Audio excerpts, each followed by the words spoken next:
Seeing a quorum of voting members, I call the May 5th Cincinnati School Board meeting to order. Mr. Guston. Oh, wait, do we have to do the treasurer? Need to do the treasurer pro tem. Yeah. We do or we don't? Okay. I need a motion to appoint Board Member Craig as our treasurer pro tem for the evening. So moved. Second. Thank you. Mr. Guston. Yes, Oh, wait, Mr. Craig. I'm sorry. Mr. Craig, do you accept that? Okay. Mr. Craig. Yes. Mr. Crossett. Yes. Mr. Lindy. Yes. Ms. Mapp. Yes. Mrs. Weinberg. Yes. Vice President Bolton. Yes. And President Moffitt. Yes. And then I want me to do the roll as well. Yes. Thank you, Okay. Mr. Guston. Mr. Craig. Here. Mr. Crossett. Here. Mr. Lindy. Yes. Ms. Mapp. Yes. Mrs. Weinberg. Yes. Vice President Bolton. Present. President Moffitt. Here. Thank you. Superintendent Murphy, please introduce our wonderful students who will be virtually leading us in the Pledge of Allegiance. Absolutely. It would be my joy if everyone could join us and the Woodward Career Technical High School students, where Mr. Sam Yates is their principal for today's pledge. Woodward High School student, please join me in the Pledge of Allegiance to the flag. I pledge allegiance to the flag of the United States of America and to the republic in which it stands, one nation, under God, indivisible, with liberty and justice for all. I love teenagers. We are like students. You like the littles. I like the teenagers. Thank you. That's like the best part of the night, I'll tell you. Assistant Treasurer Wagner. Okay, we got the attendance roll. Vice President Bolton, please explain the virtual hearing of the public process. Thank you, Madam President. Members of the public who are online and wish to speak during our hearing of the public this evening may do so by clicking the chat button now. The chat feature will be open for your requests for 5 minutes. If you would like a direct response to your questions, please make sure to share your name, your affiliation to the district, your school community, your topic, and your contact information.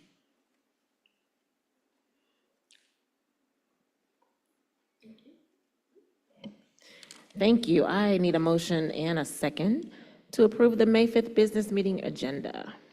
So moved. Second? Mr. Guston? Mr. Craig. Yes. Mr. Crossett. Mr. Lindy. Yes. Ms. Mapp. Yes. Mrs. Weinberg. Yes. Vice President Bolton. Yes. President Moffitt.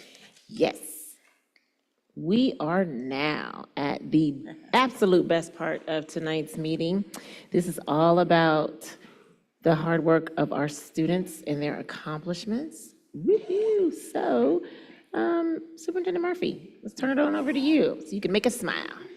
Thank you, President Moffitt. So there are 2 days in the school year that are my absolute favorite consistently, the first day of school and then graduation day. And so I am so honored to be able to introduce you again to the high school principals, as well as their valedictorians, their salutatorians, and their top scholars. And so the principals will be introducing the young people, and I would tell you about them that I am so excited about learning and sharing with you what they are going to do next, because I think one of the flagships of the success of Cincinnati Public Schools is what happens after graduation day. It doesn't matter to me if they are planning to go on to post-secondary college or university, or if they are beginning their career or engaging in a military experience. What I would say to them is you have what it takes to be successful. We can't wait to see what your journey brings you, and to just reassure you, you are well prepared and you are ready for the world. And so today, we'll start with Principal Lisa Volta. Thank you. Okay. So I think that we're going to have the board members come up yes, and the- assume our positions. There are spaces marked on the floor Okay, so for board us to members, join. resume the position so we can give warm hugs and welcomes to our salutatorians and valedictorians. Let's go.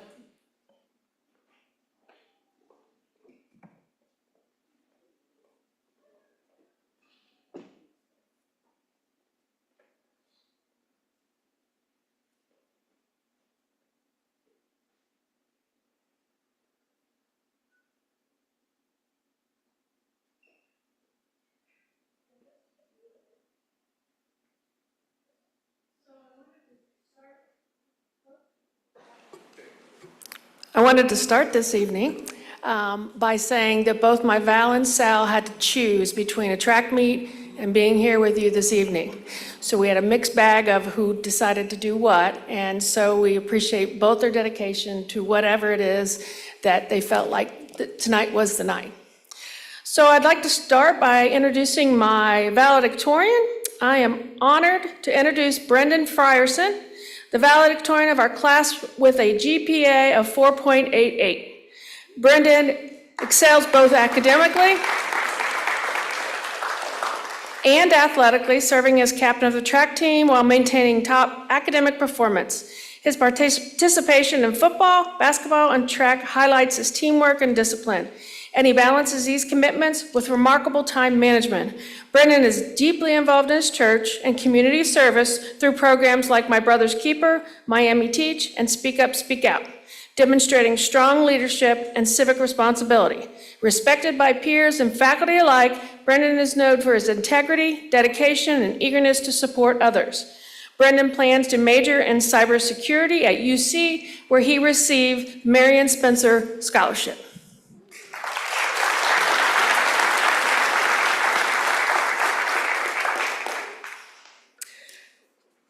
Kamari Sanks, whom I've had the privilege of knowing for a very long time.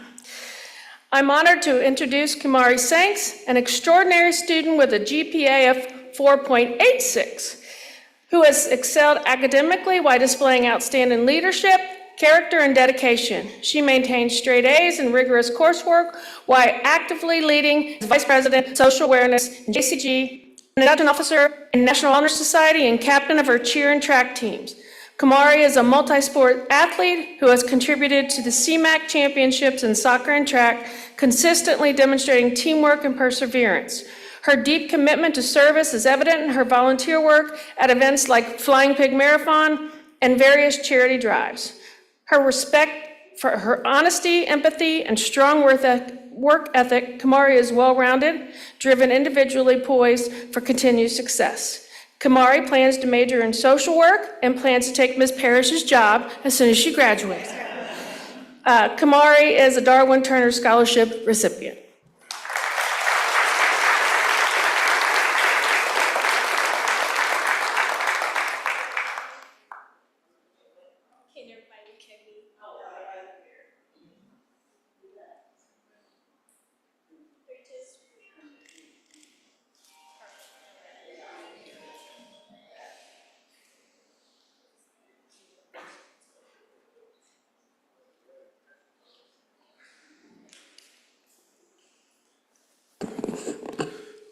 Good evening, Board. Superintendent Murphy. Proud principal of Clark Montessori High School, Eric Higgins. We have 6 individuals that we will recognize tonight. All of them have displayed our 5 core values to the utmost: hard work, learning, peace, community, and respect. We will start with our first student, Molly Reber. Molly has been a part of our EPIC program, which is a student-run play group, a member of GSTA, part of the Ethics Bowl, and Poetry Club.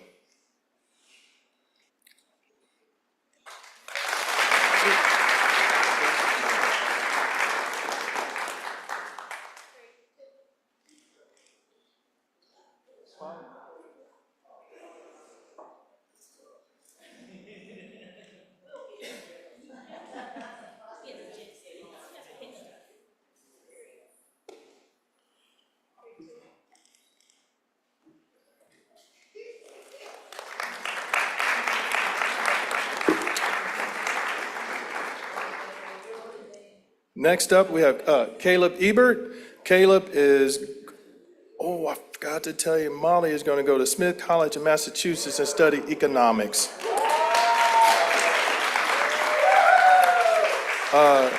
Caleb is going to study a wilderness program at Jack Mountain College. And Caleb Wallet Clark is part of our jazz band, cross country, and his senior project is on elephants. He says African elephants are his favorite because they have cooler ears.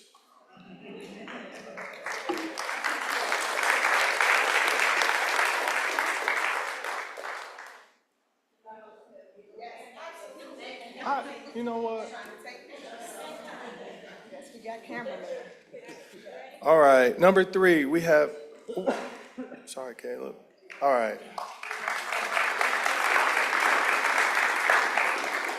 Maeve Clancy. Maeve will be studying biology in Oberlin College, but while at Clark, Maeve is part of a writing center, poetry, a very talented artist, gardening club, and part of our steel band. Her senior project will be on microbiome and mental health.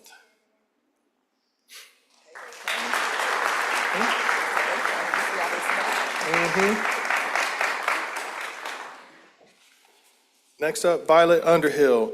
Violet will be studying fine arts at the University of Cincinnati. While at Clark, Violet is part of EPIC, cross country.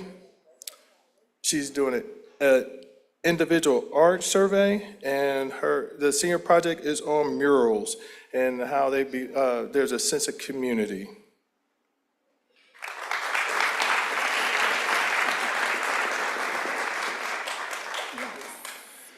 Maria Pratt. Maria will be studying business and marketing at the University of Cincinnati.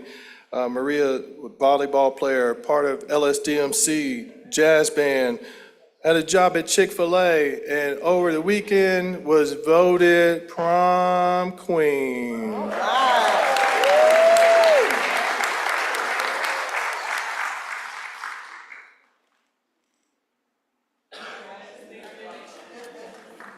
Last up, Adelina Nagel.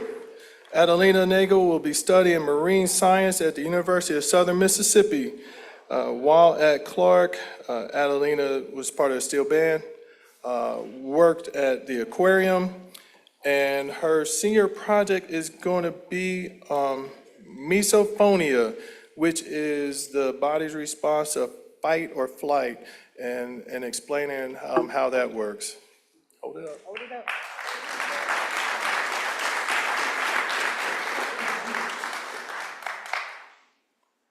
Thank you.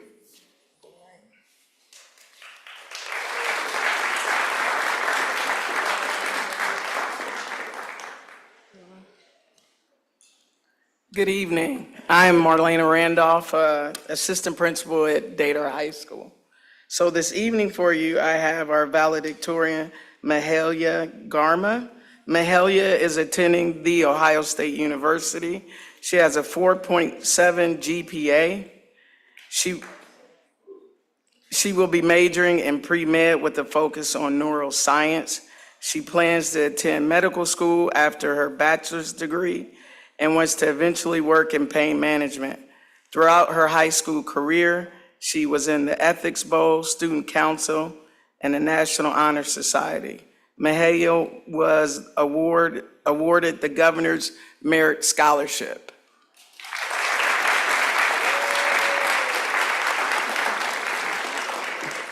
Our salutatorian at Dater High School is Astu J with a 4.4 GPA. Astu is attending the University of Cincinnati, majoring in Management Information Systems. After graduation, she hopes to work in the tech and business industry. She also has goals of starting her own business to give back to her community by mentoring students from diverse backgrounds. Astu is a part of the Yarn Club, the IB Club, National Honor Society, at which she is the president. She was awarded UC's Marion Spencer Scholarship in January.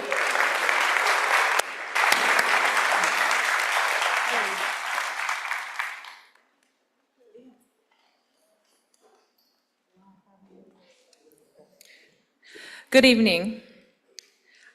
I have the pleasure of serving as the principal of Dr. Odell Owen Center for Learning. I'm Nicole Isaacs, and this is Michael Taylor. He is our valedictorian.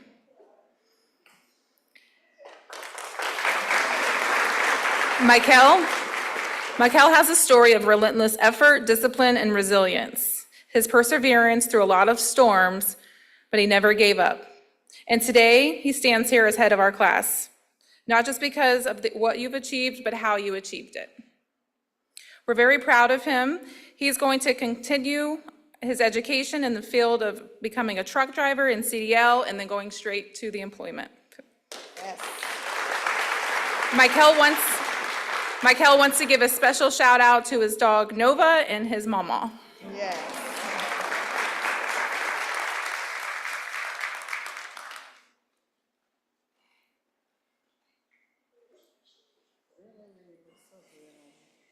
Good evening. I am Dr. Jennifer Williams. I serve as principal at Hughes STEM High School, and I have the honor of introducing our valedictorian, Sosa Somare. She is graduating with a 5.08 GPA. She has earned 53 college credits. While at Hughes, she took part in our Tri-Health work-based experience. She has earned a full scholarship to the University of Cincinnati, where she will study in the health sciences in the pre-pharmacy track on her way to become a pharmacist. At Hughes, she participated in Girls to Women, National Honor Society, is the recipient of the Governor's Merit Scholarship, and has earned the STEM Honors Diploma.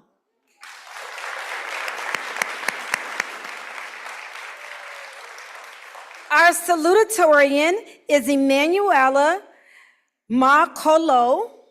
She is graduating with a 5.02 GPA. She has earned 26 college credit hours, earned the Governor's Merit Scholarship as well, participated in National Honor Society and Girls to Women.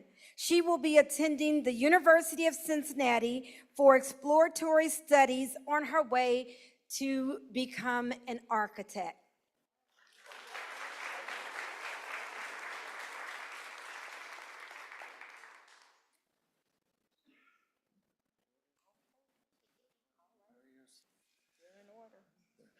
Good evening, Board, Superintendent Murphy, families. You should be very proud of your students. I'm a proud principal at Gamble Montessori Elementary High School. I'm super proud, super proud. I'd like to first have Tatum come up. Tatum Evans, this is our valedictorian of class of 2025. Tatum has consistently demonstrated all 5 of Gamble's core values, including peace, learning, hard work, community, and respect. With a GPA of 4.99, Tatum has shown an attention to detail and passion for learning that is unmatched by her peers. She has shown a tremendous ability to self-regulate by working to truly learn the content presented to her, taking a wise and thoughtful approach to her relationships with her peers, and showing great humility in all of her accomplishments. Next year, Tatum will be attending the University of Cincinnati to work towards a degree in health sciences. Congratulations, Tatum.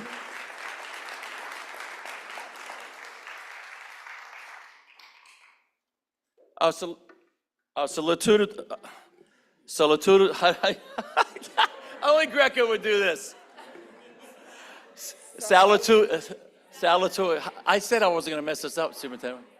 Just say Sal. Sal, our wonderful Sal. And this one is a special one to me. Sky, when I was the principal at Data Montessori, I've known Sky since she was a 3 to 6 student. Yes, just coming out of diapers almost. And I had the pleasure of knowing her and Rainey and Lavelle, wonderful parents, and I am just so blessed to watch her grow up under my leadership and then to stand up here and see this. Sky, it's just amazing. So Sky has earned a 4.88 GPA throughout her high school career. Sky's deep love of learning, peerless resolve, and bountiful compassion radiate to those around her. She has been involved in a number of activities at Gamble Montessori High School, including varsity volleyball, student council, and several community service projects. Sky works hard to better herself physically, spiritually, emotionally, and intellectually. And this relentless commitment to improvement is evident in her numerous accomplishments. Next year, Sky will be attending the University of Cincinnati as a health science undergraduate on the journey to becoming an OBGYN. Congratulations, Sky. Salutatorian. All right, thank you. We got it. All right. We do not give up in CPS. Good evening. My name is Kayla Brunswick, proud principal of Euler School, and I am here to proudly introduce Michaela Pritchard as our valedictorian. Michaela consistently demonstrates hard work and dedication to her studies. She's a part of student council, the academic quiz team. She started 2 podcasts at our school. She's a part of the adventure crew and took CCP and AP courses. She plans to attend Berea College and majoring in psychology. She ends her career at Euler with a 4.24 GPA and has over $800,000 in scholarships.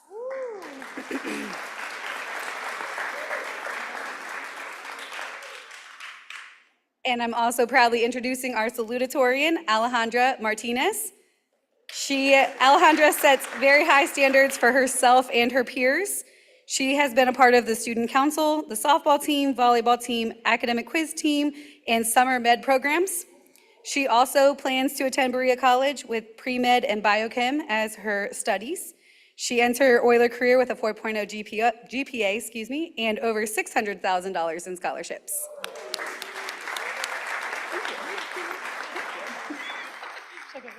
That way. Okay.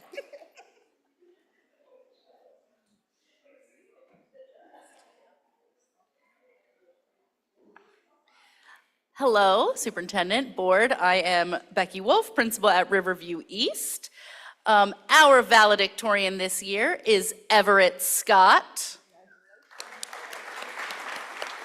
Everett has been at Riverview since the 4th grade. He is a scathing reporter on our newspaper, The Early Birds, and he was also recently crowned prom king. This year, Ed is going to go to the University of Cincinnati for business management. And he wants to shout out his mom. There she is. Okay, Kayla. Our salutatorian is Crosley Schroyer. Crosley is a legacy student and started Riverview in kindergarten, so he's been there for 13 years.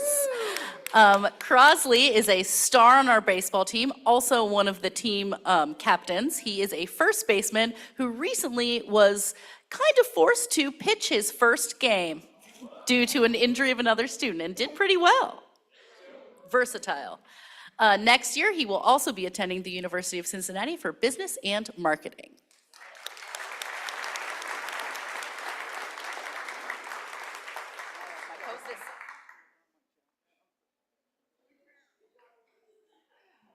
Follow the rules, boss. Sorry. Let me get my phone out.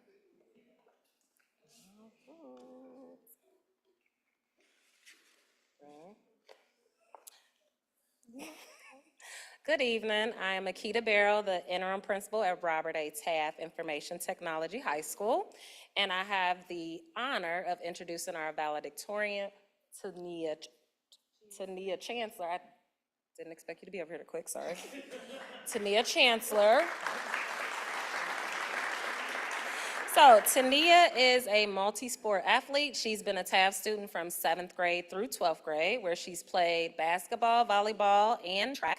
Tania is a woman of very few words, so we try to pull a lot out of her. She has taken AP classes as well as College Credit Plus classes, and so she will be leaving us to attend the University of Cincinnati, where she will be majoring in business, and she will also like to obtain her medical assistant certification.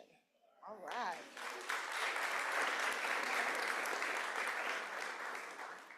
Our salutatorian is Miss Sanila Jackson.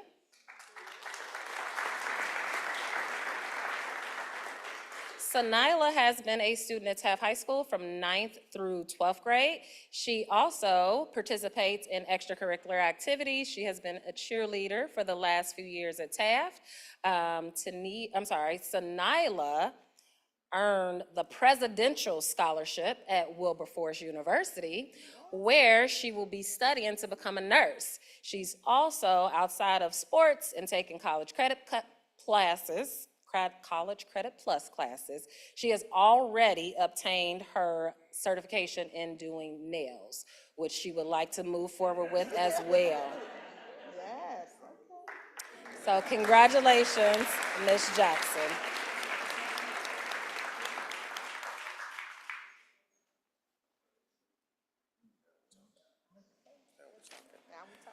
Now we're talking. Let's go. All right. Good evening, board members, Superintendent Murphy. It's a pleasure to be here. I am Principal Michael D. Owens at the School for Creative and Performing Arts, and I'm excited to announce our valedictorian for the year of 2025. It is Isabella Dalia. Isabella earned a 5.56 GPA. She's the president of the National Honor Society, member of our recycling club, as well as she has taken 10 CCP classes, 4 AP courses. She will be attending the University of Cincinnati, majoring in biochemistry with a minor in French, on a full ride as a Marion Spencer Scholar.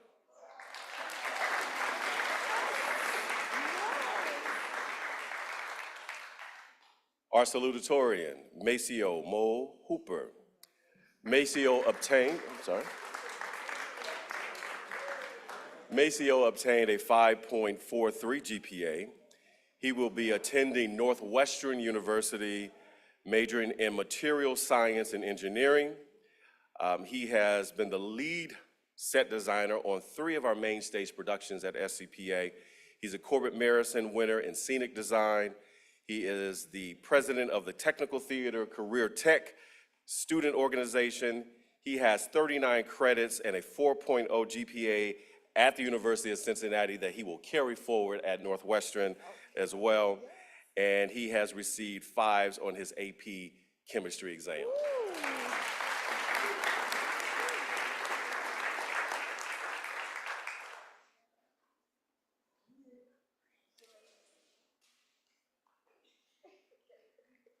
Good evening. I am LaVon Neal, the proud principal of Schroeder High School. It is my pleasure to introduce to you our valedictorian, Kaylee Williams. According to her teachers, Kaylee is a very gifted and academically talented student. Her academic achievements include a weighted GPA of 4.9. She has earned 20 college credit hours and has received over $80 in scholarships. Her leadership roles include, she is the student council treasurer, vice president of the Peer Leadership College Program, president of Girls to Women, and team manager of our girls basketball and volleyball teams. She also completed over 80 hours of community service. She will be going to the University of Cincinnati studying chemical engineering.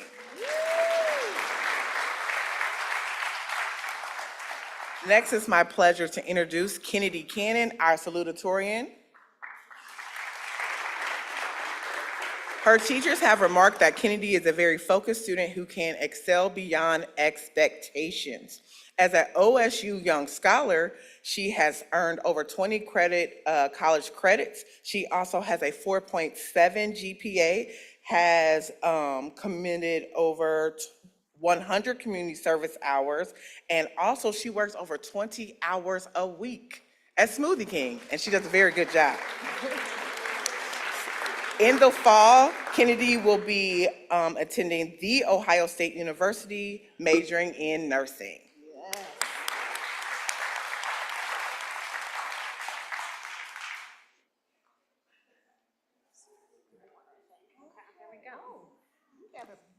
We do. I'm Nina Giannacchio, and I'm the principal of Spencer Center. I'm honored to celebrate 5 seniors tonight. It has been an incredible honor to serve as their principal.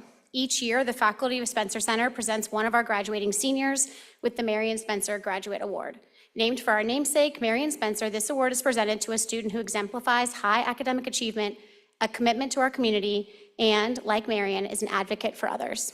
This year, I'm like emotional. Okay, this year we are presenting this award to Jasper Cheswick. Jasper is graduating with an unweighted GPA of 4.0 and will be continuing her studies at George Washington University during international business.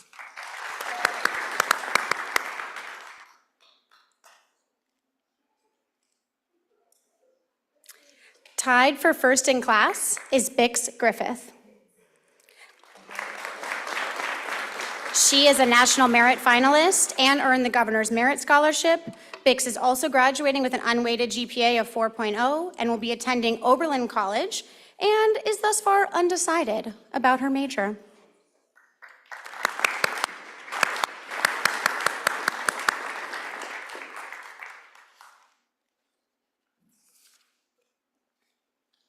We have a 3-way tie this year for second in class. All 3 of these students have earned an unweighted GPA of 3.88. First, we have Kiara Webb, 7-time. Kiara is a 7-time martial arts national champion and will be attending the University of Cincinnati. Yes, she apologizes that she's shaking with her left hand this evening. She'll be attending the University of Cincinnati and studying supply chain management.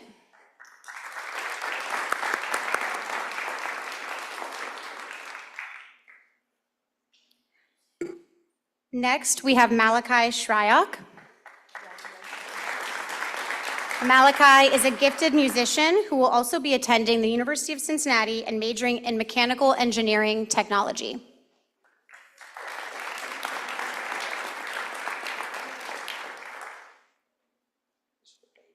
Yes.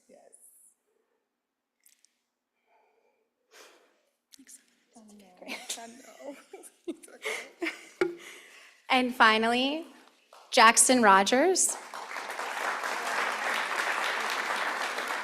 I have known Jackson Rogers since Spencer Center opened in 2017, and he was but a 5th grader at that time. Jackson will be attending the University of Cincinnati and studying film studies. He is also already a filmmaker. He directs films, and we're so excited to see his films on the big screen one day.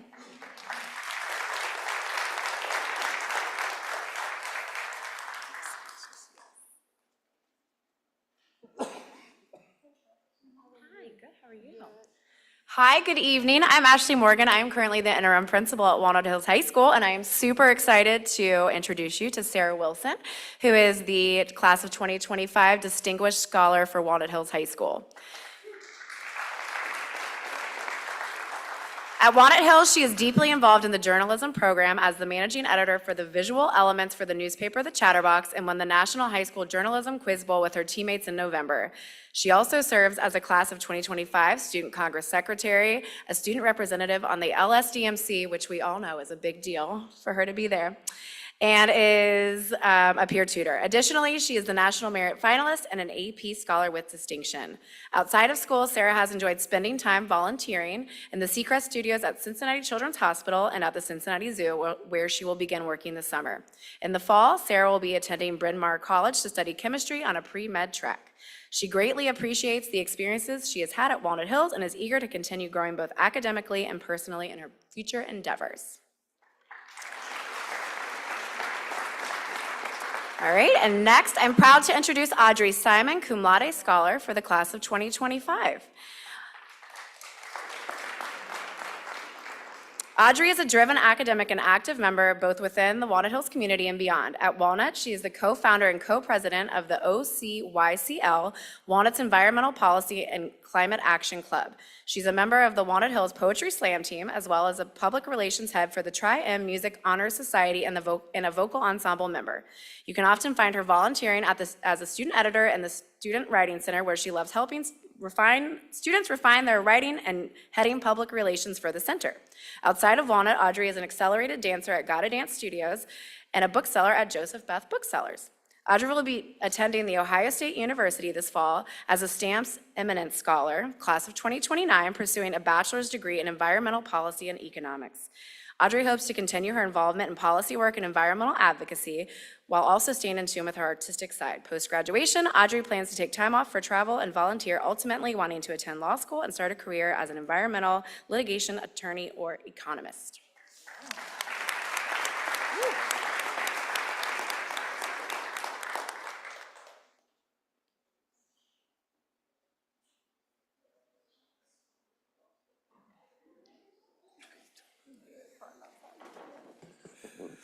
Good afternoon. I am proud to acknowledge both our vows and salves tonight. Our valedictorian is Faustina Ansa.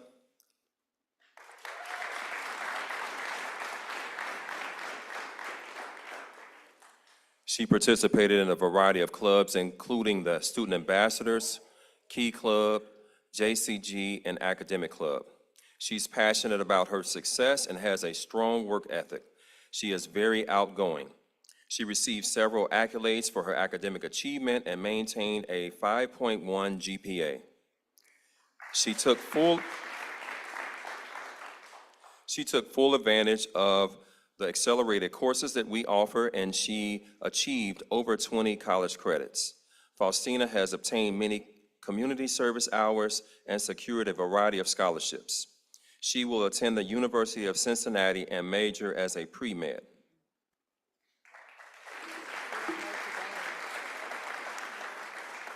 She changed her mind, if you see that up there. She changed her mind. Next, I want to bring up Ariana Kyneth. She is our valedictorian. She is a kind-hearted student who possesses strong leadership skills. She served as class officer, engaged in a variety of community service projects, and received several scholarships. Ariana maintained a 4.67 GPA. She will attend Miami University and major in psychology and criminology.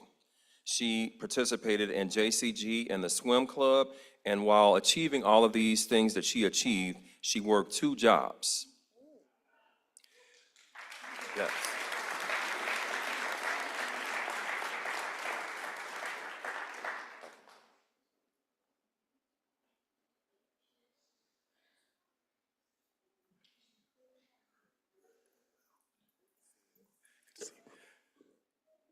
Good evening, Superintendent Murphy, Board Member Moffitt, and all of our distinguished CPS school board members.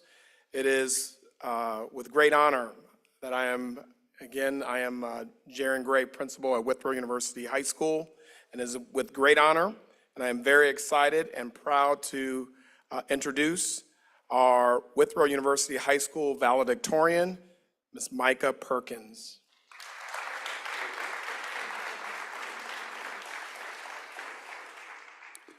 Micah is currently a senior at Withrow University High School, class of 2025. She is the recipient of the University of Cincinnati's Darwin Turner Scholarship. She is also the recipient of the Governor's Merit Scholarship.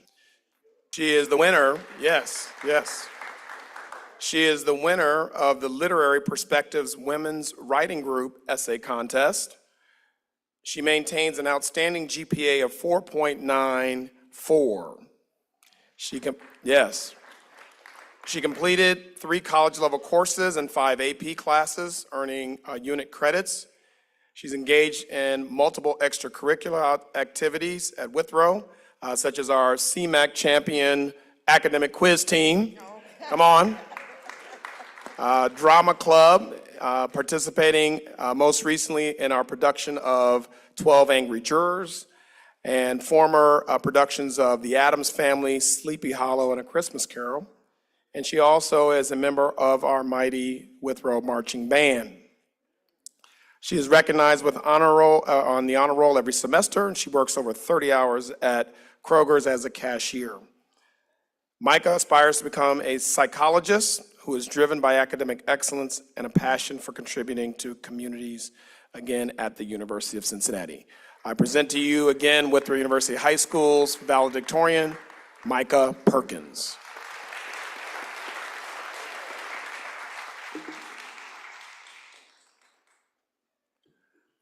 I'm also very proud and excited to present our salutatorian, Mr. Harsh Minhas.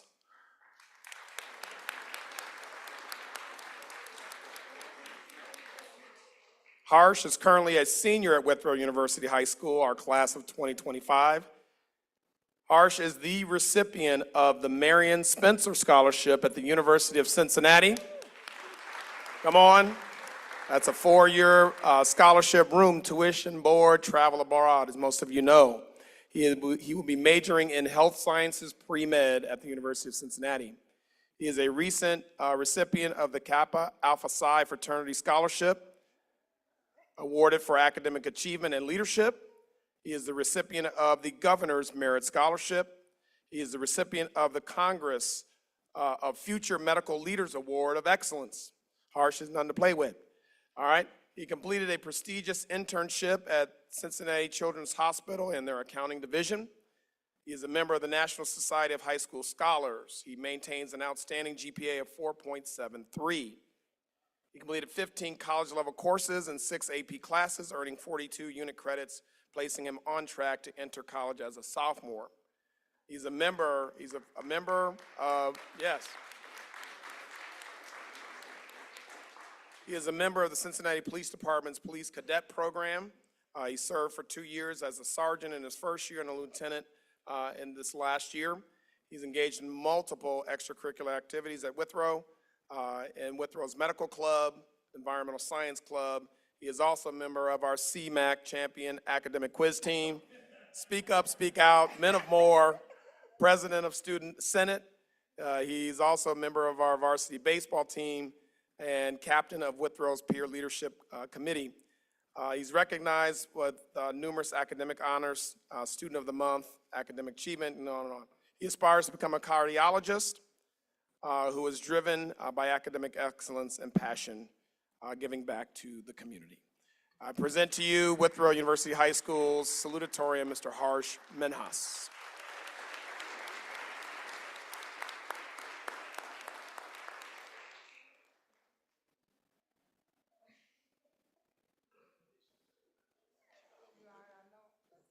Good evening, good evening. Ms. Murphy, Dr. Smith, board members, we'd like to welcome our valedictorians and salutatorians tonight. Dr. Hildebrand will be presenting young people tonight. And we would like to start off with Jules Hendricks, valedictorian, class of 2025. Jewel has been a driving force behind the peers and success at Woodward, offering guidance, support, and encouragement throughout his high school journey. His leadership, intelligence, and compassion sets the tone for the class of 2025 at Woodward. We celebrate Jules and can't wait to see what the future holds. Jewel has been dedicated, helping his classmates. He was part of the LSDMC, captain of the Peer College Collaborative, also a proud recipient of the UC Marion Spencer Award Scholarship, and he will be attending the University of Cincinnati, majoring in education. And our future math teacher, he's going to be majoring in math. Okay, so we're looking forward for Jules to come back. They already say you have a contract, young man. We got you. So let's give it up for Jules Hendricks. Next, we'd like to spotlight Jawan Jordan. Jawan Jordan, He led the student walkout against violence at Woodward. Full ride. He also has a full ride of Marion Spencer Scholarship recipient, and he will be attending the University of Cincinnati. He was an active member in multiple sports. He's also a Men or More, College Peer Leadership Collaborative, community advocate, multiple scholarships and accolades. We can go on, but we will not tonight. Jewel Jordan embodies leadership, resilience, compassion, whether through advocacy, athletics, or academics. He has been a beacon of light and a strength in our school and community. As he begins this next chapter of his journey, we know he will continue to be the force and change. Woodward is very proud, and we can call him our own. Thank you, Jawan Jordan. And Dr. Hildebrand will present the next candidate. Good evening. This is Griselda Juarez Hernandez. She is our salutatorian, graduating with a 4.18 GPA. She is a leader of our CTE program, holding 6 of our construction certificates. She is accepted to the Ohio State University, Rochester Institute of Technology, Central State University, and the University of Cincinnati. She has completed the Next Engineering Academy with the 3-year STEM program. She is a scholarship award recipient, including full tuition, merit-based, band, and external awards. She has earned the Ohio's Governor Merit-Based Scholarship, CYC Outstanding Student Scholarship, and is the recipient of the U.S. Darwin T. Turner Scholarship distinction. She will attend UC to major in mechanical engineering. She is a passionate and talented musician, a member of our All-City Band and Woodward's Marching Band. She has performed to the Cincinnati Reds Opening Day Parade and will represent Ohio in Atlanta with Woodward's band. Griselda's dedication, talent, and leadership has left a lasting mark on Woodward. We are proud to celebrate her journey and excited for all that lies ahead of her, and knows that she will have great success.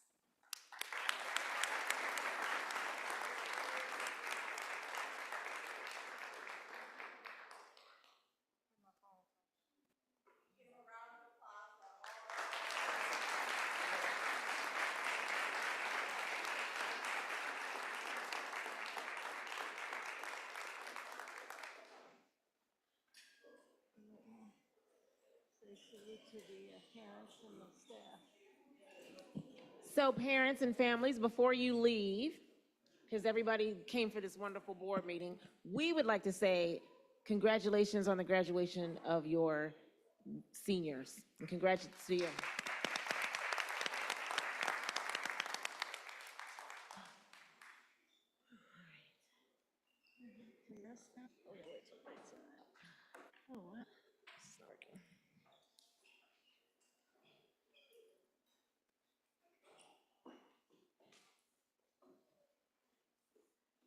So we lost 2 board members, but I think we're going to keep going.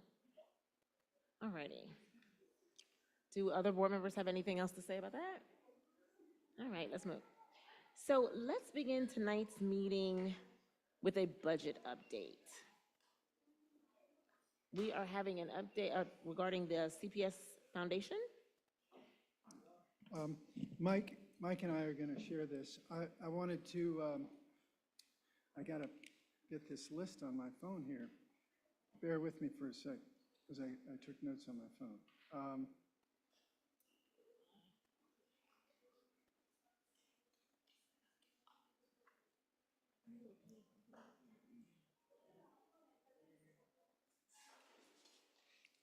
So yes, so we had our first joint board meeting last week, and we discussed, we're trying to get the fundraising targets kind of set, and but not too specific, so that when the foundation receives donations, that they are in line with our strategic plan and in line with our goals, but also not so specific that our hands are tied.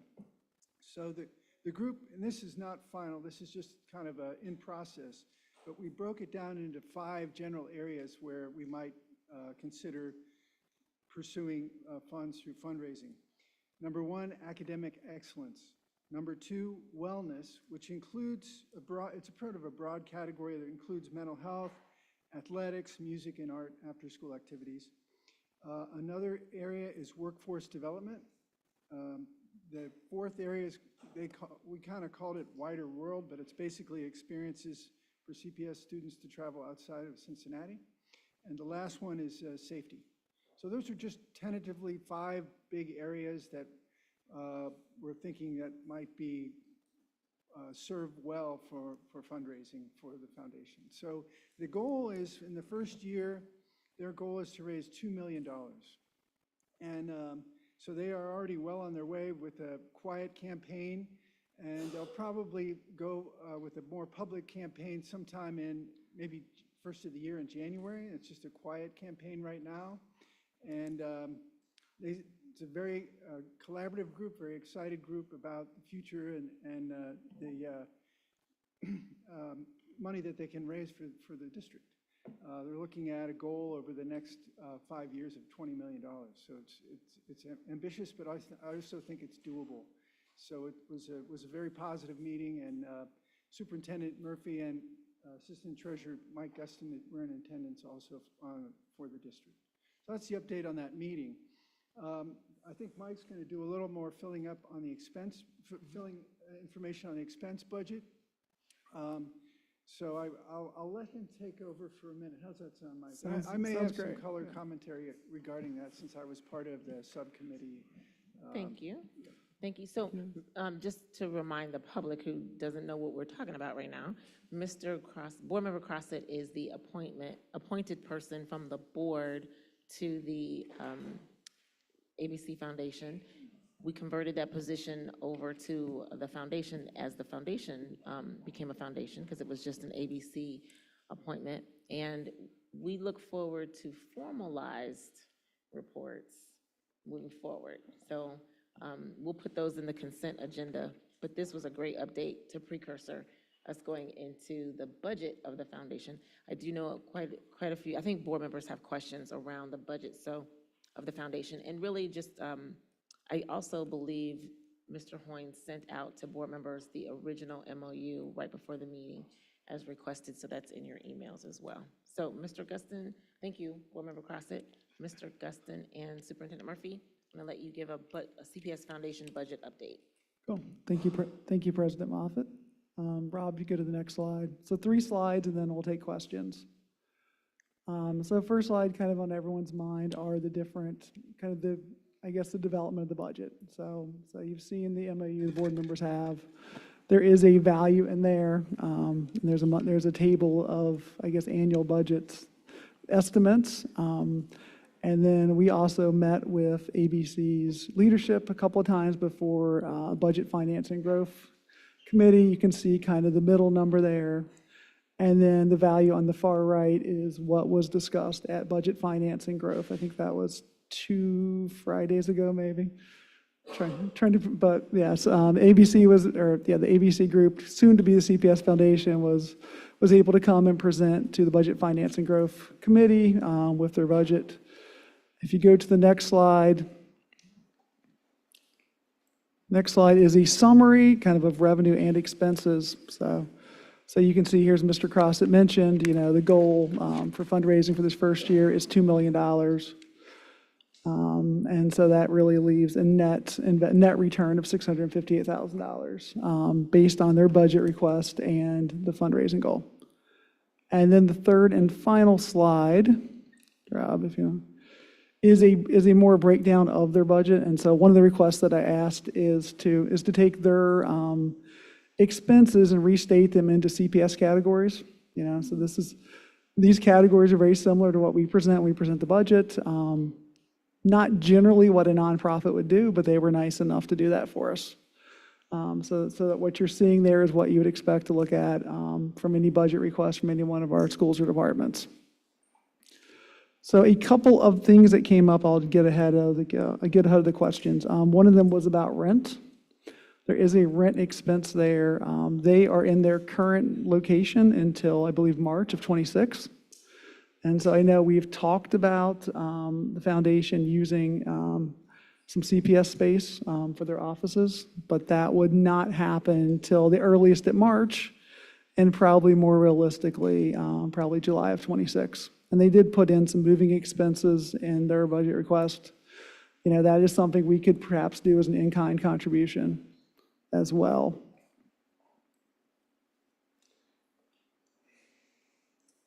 Do board members have any, was that it? Okay, so do board members have any questions? Board Member Weinberg. Can we just go back to the first slide? I wanted to see what the, I'm sorry, not the first slide. Go again, forward. Yes, right here. I just wanted to see the breakdown again of the administrative costs, because I know that that did go up. So the total would be the 1,332,000.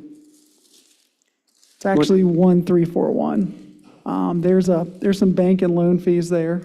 There's some what? Some bank and loan fees that aren't operating expenses, or they're not administrative expenses, they're operating expenses. So that gives a total of 1,341,587. Okay. I just wanted to make sure on that. Thank you. Board Member Lundy. Thank you. I had one thought for the future and then one question. On the future piece, we're just getting started with this foundation. It's the first time we've done this. I like the way that the MOU is written so that each party has a way to check year over year to make sure that both parties are getting what they need for a productive, impactful relationship. I think going forward, one healthy thing for us to look at will be just the fundraising overhead cost for the Cincinnati Public Schools Foundation versus other school foundations around the country. The cost going to fundraising relative to the overall budget is higher than I'm used to seeing. I still think this is something we should do. And if we find out over time that maybe this is right in line with other school foundations, great. If it is high, then I think in future years, we should address that. But I do think it's something that we should start, and I think it's a good thing for us to benchmark. I mean, usually you can pull this off of a 990 that a foundation is filing, and we can just look at it. So I think that'll just be an important thing for us to look at going forward. I think my question is about I appreciate the solicitation of ideas from board members on what fundraising priorities could be. Is there a timeline on when we'll hear back on decisions on that front? I think they're thinking that, I think they're at it's either a June 1 or June 30 year. I think it's in line with our school year. It's in line with our school year. So we probably need to get this finalized fairly soon. So by end of June, we'll hear back from the foundation on what the priorities for their fundraising will be? Yes, they are. We had an initial meeting, and those were 5 categories, and I think there's a subcommittee that's being formed to kind of take a look at those and also evaluate not just our needs, but also they're going to take some look at what other foundations have found to be what donors tend to donate for, to help target that a little bit. So it's not final, but yes, fairly soon. And I think I may be asking a related but slightly different question. I can't tell. It might be the same thing, but I can imagine the foundation will have some broad categories they want to fundraise in. We were also asked to submit like pretty specific requests around amounts. And just, like I'm not sure what other board members shared, but for my part, I would like to see teachers who work in hard to staff schools and who work in hard to staff subject areas make more. And I think this is a great opportunity for the foundation to raise some of that privately to make sure that we're compensating teachers more. I'd like to start doing that as soon as we can. But I also know I'm one perspective. There are 6 others. But when it comes to the specific proposals that we put in there, when do we hear back on this? I guess we'll get something back from them that we can bounce off of, for our next meeting, I would imagine. I do think that one of the categories, the top category, was actually academic excellence. So it's in line with what you're talking about. That's great. Thank you. Yeah, Mr. Lundy, we kind of did the opposite. So we started with sharing all of the ideas that were shared with me, for example, and then as a group put them in categories. So your two pieces were shared broadly with the whole group. Thanks. And so we'll get an update on where that lands by the end of June. Great, thanks. Okay, we'll definitely add that to the assignment list as well. Any other questions? Vice President Bolton. Thank you very much. I think this is a long time coming, and I think it's great. And I know it's, because it's new to us, there's a lot that needs to yet be done and discovered. And I think the comparative analysis that Mr. Lindy mentions is very, very valid. I still maintain, as I have maintained for a while, that I still think the board as a whole needs to have some sort of conversation to outline in our own minds in order to advise the foundation board as to some of our general sense of what the purpose of this is and how whatever monies should be used in whatever ways, so that we do that initially on the front side of this instead of be too intrusive throughout with the foundation board. So I do still look forward to that kind of conversation. I also think we have to be very careful in the messaging, because as we start this foundation, we're also, as you see on the agenda, talking about a renewal levy this year. And I think we have to be very careful of the vocabulary that we use regarding the monies and the solicitations and the efforts by the foundation and the monies that is gathered and assembled by their great efforts versus the kinds of money that we see as general taxpayer funding. And I think we have to just kind of agree on not only kind of the vision and the mission as the agreement kind of points out, but the board having some sense of the purpose, but also that both the board and the foundation use the same vocabulary to describe what it is that we're trying to do. And I think the less confusion, the more money will be raised. So thank you for your efforts. Board Member Craig. So, and again, I think appreciate the hard work folks are doing to work on this. And I think one of the issues was something we talked about at the Finance Committee, which was the change in amounts, and I think it's been explained.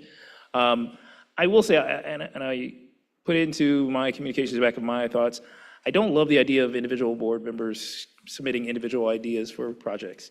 And I say that because I think that gets to a point where board members are going to be influencing rather than the superintendent in the district deciding what is the priorities of the district.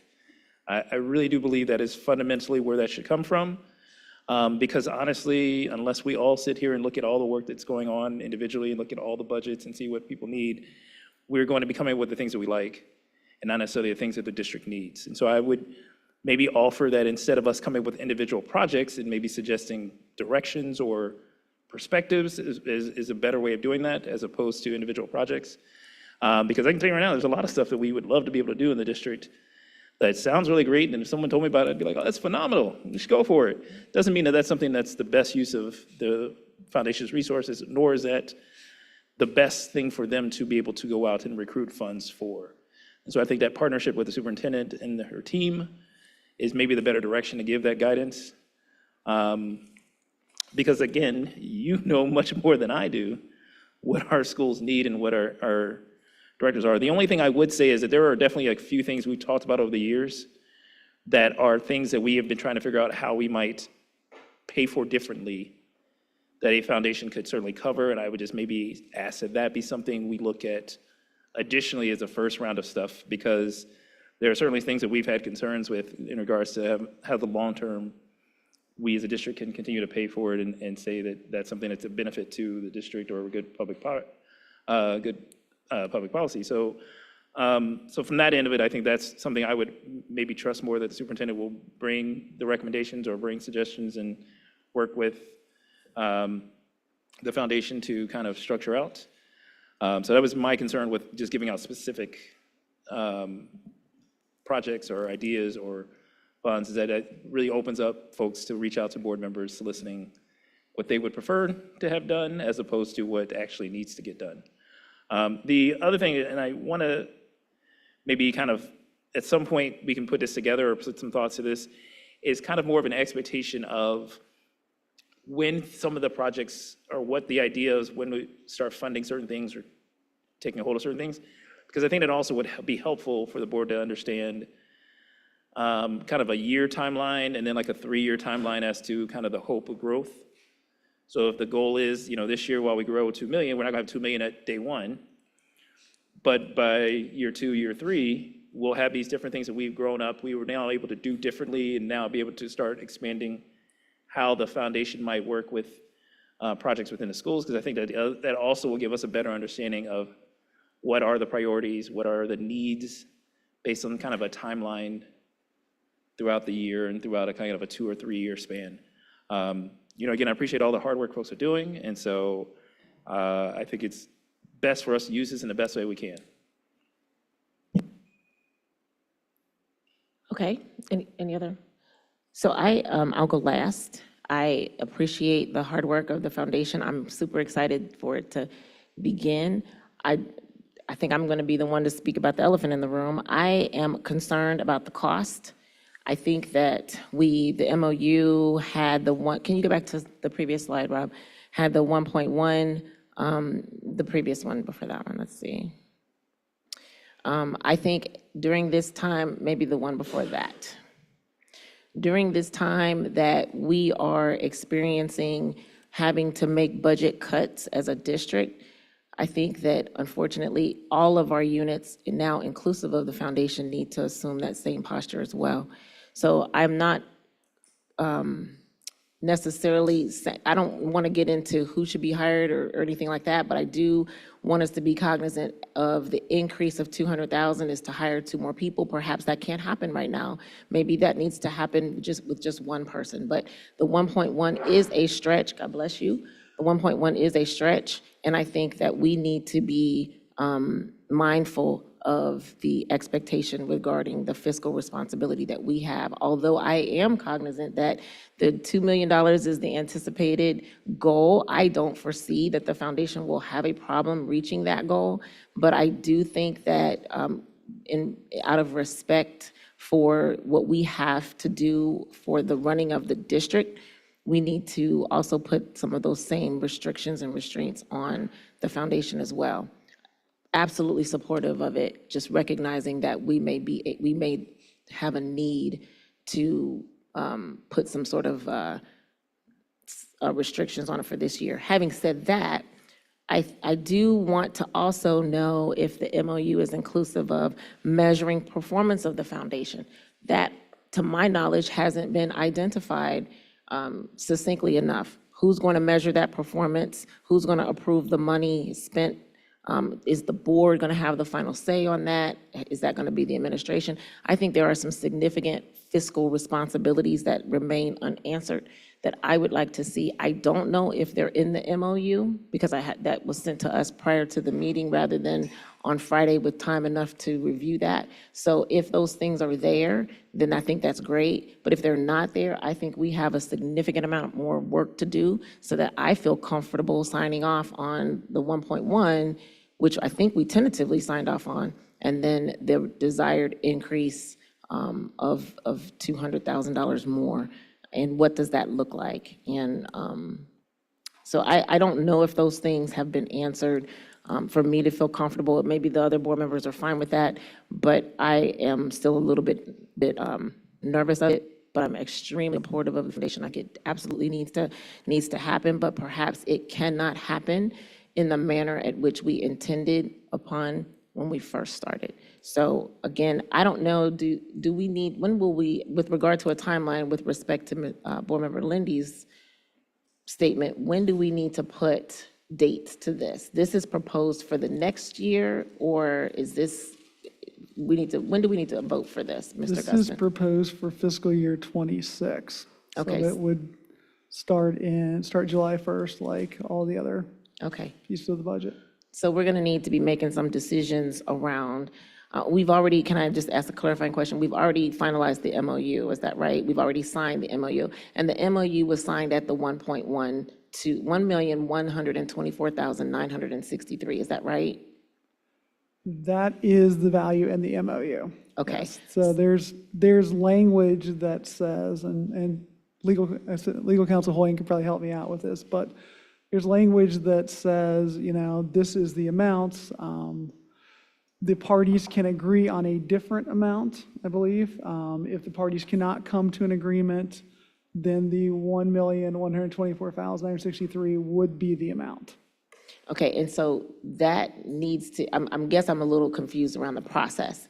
So the board needs to, is the suggestion of the 1.3 saying, hey, we're desiring that amount, and then the board needs to go back and approve that? Or how is that going to just be based on the MOU? So maybe Mr. Hoying does need to come up to answer the question. Based on the MOU, how is that procedurally? So this is new for all of us. The way I see it, the board is going to be approving our budget in totality, and this is a part of that ask as we move further and further closer to that ask. So we need to say we're accepting the 1.3 or we're back at the 1.1? Hold on one second, Vice President. I think I want to understand, are we going to keep having submissions and then all of a sudden it's in the budget and we've just approved it? Or do we need to vote to increase the 1.1 to 1.3? I believe we voted to accept the MOU, and in the future, soon, hopefully June, we'll be voting on our school budget for fiscal year '26 as a whole, and that will include the line item for the foundation. I understand that. My question is not that. My question is, this is a request for 1.3. The MOU was approved at 1.1. If we don't does the board need to approve 1.3? Or is this 1.3 just going to be up for discussion and then placed in the budget with no further board vote on the 1.3? I agree with the superintendent. This would be included as a part of the budget for next year. If the board doesn't agree on some kind of a budget for ABC, the MOU would be the default. I mean, we have already agreed on the MOU. Okay, so let me ask my question differently. The suggestion today on this screen is to have a current budget for the foundation of $1,341,587. That is different than the submitted MOU of $1,124,963, which was approved by the board. If the board does nothing, do we need to vote to have this 1.3 approved in the budget? Or are we saying that this is what the current budget is going to be submitted into the bigger budget from the foundation?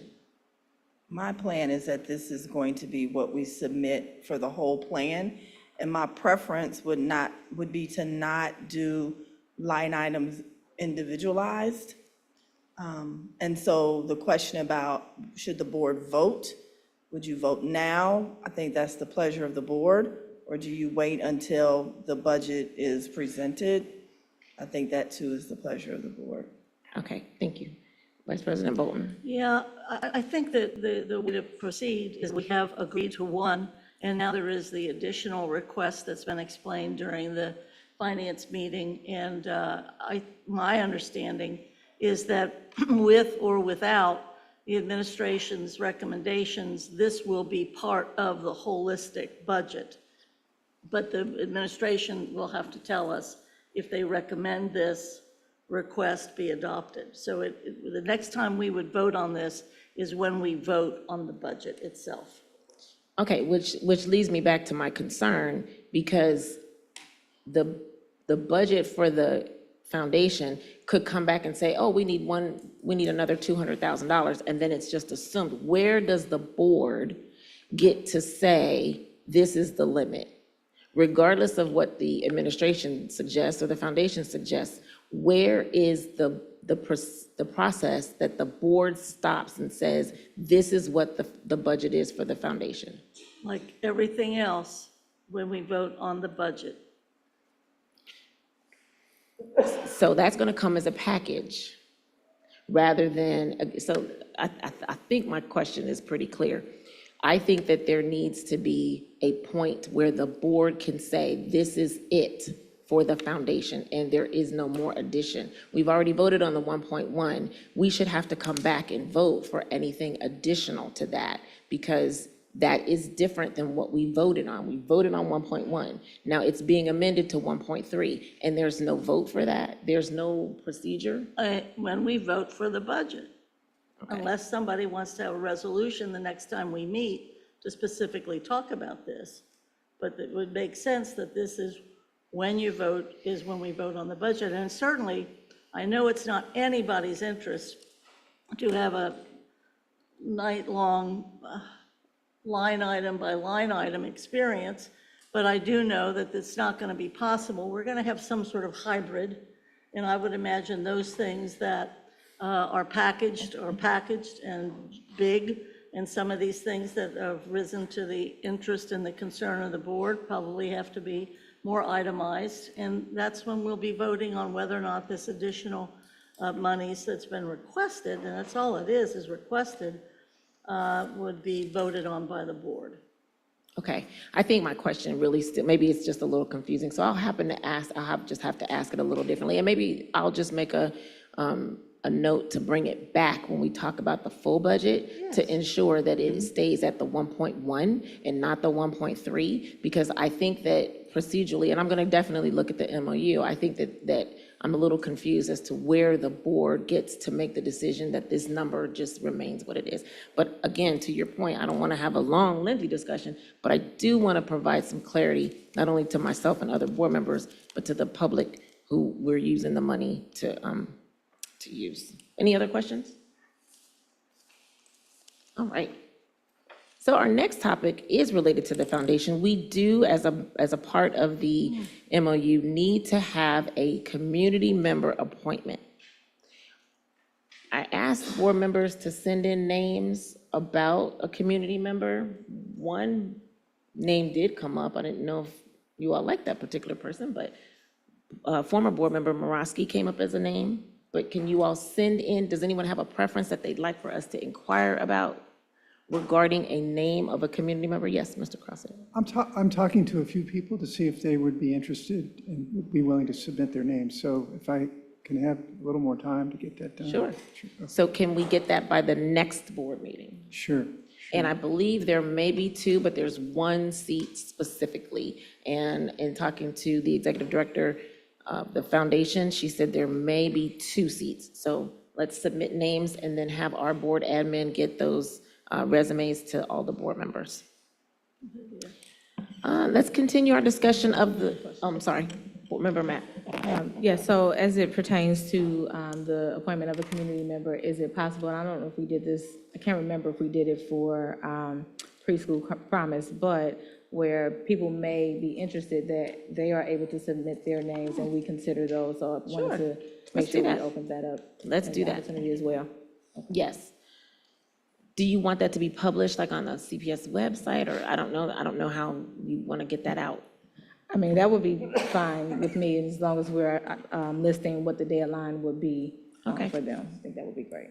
That sounds good too. Thank you for that. Any other questions, comments, concerns?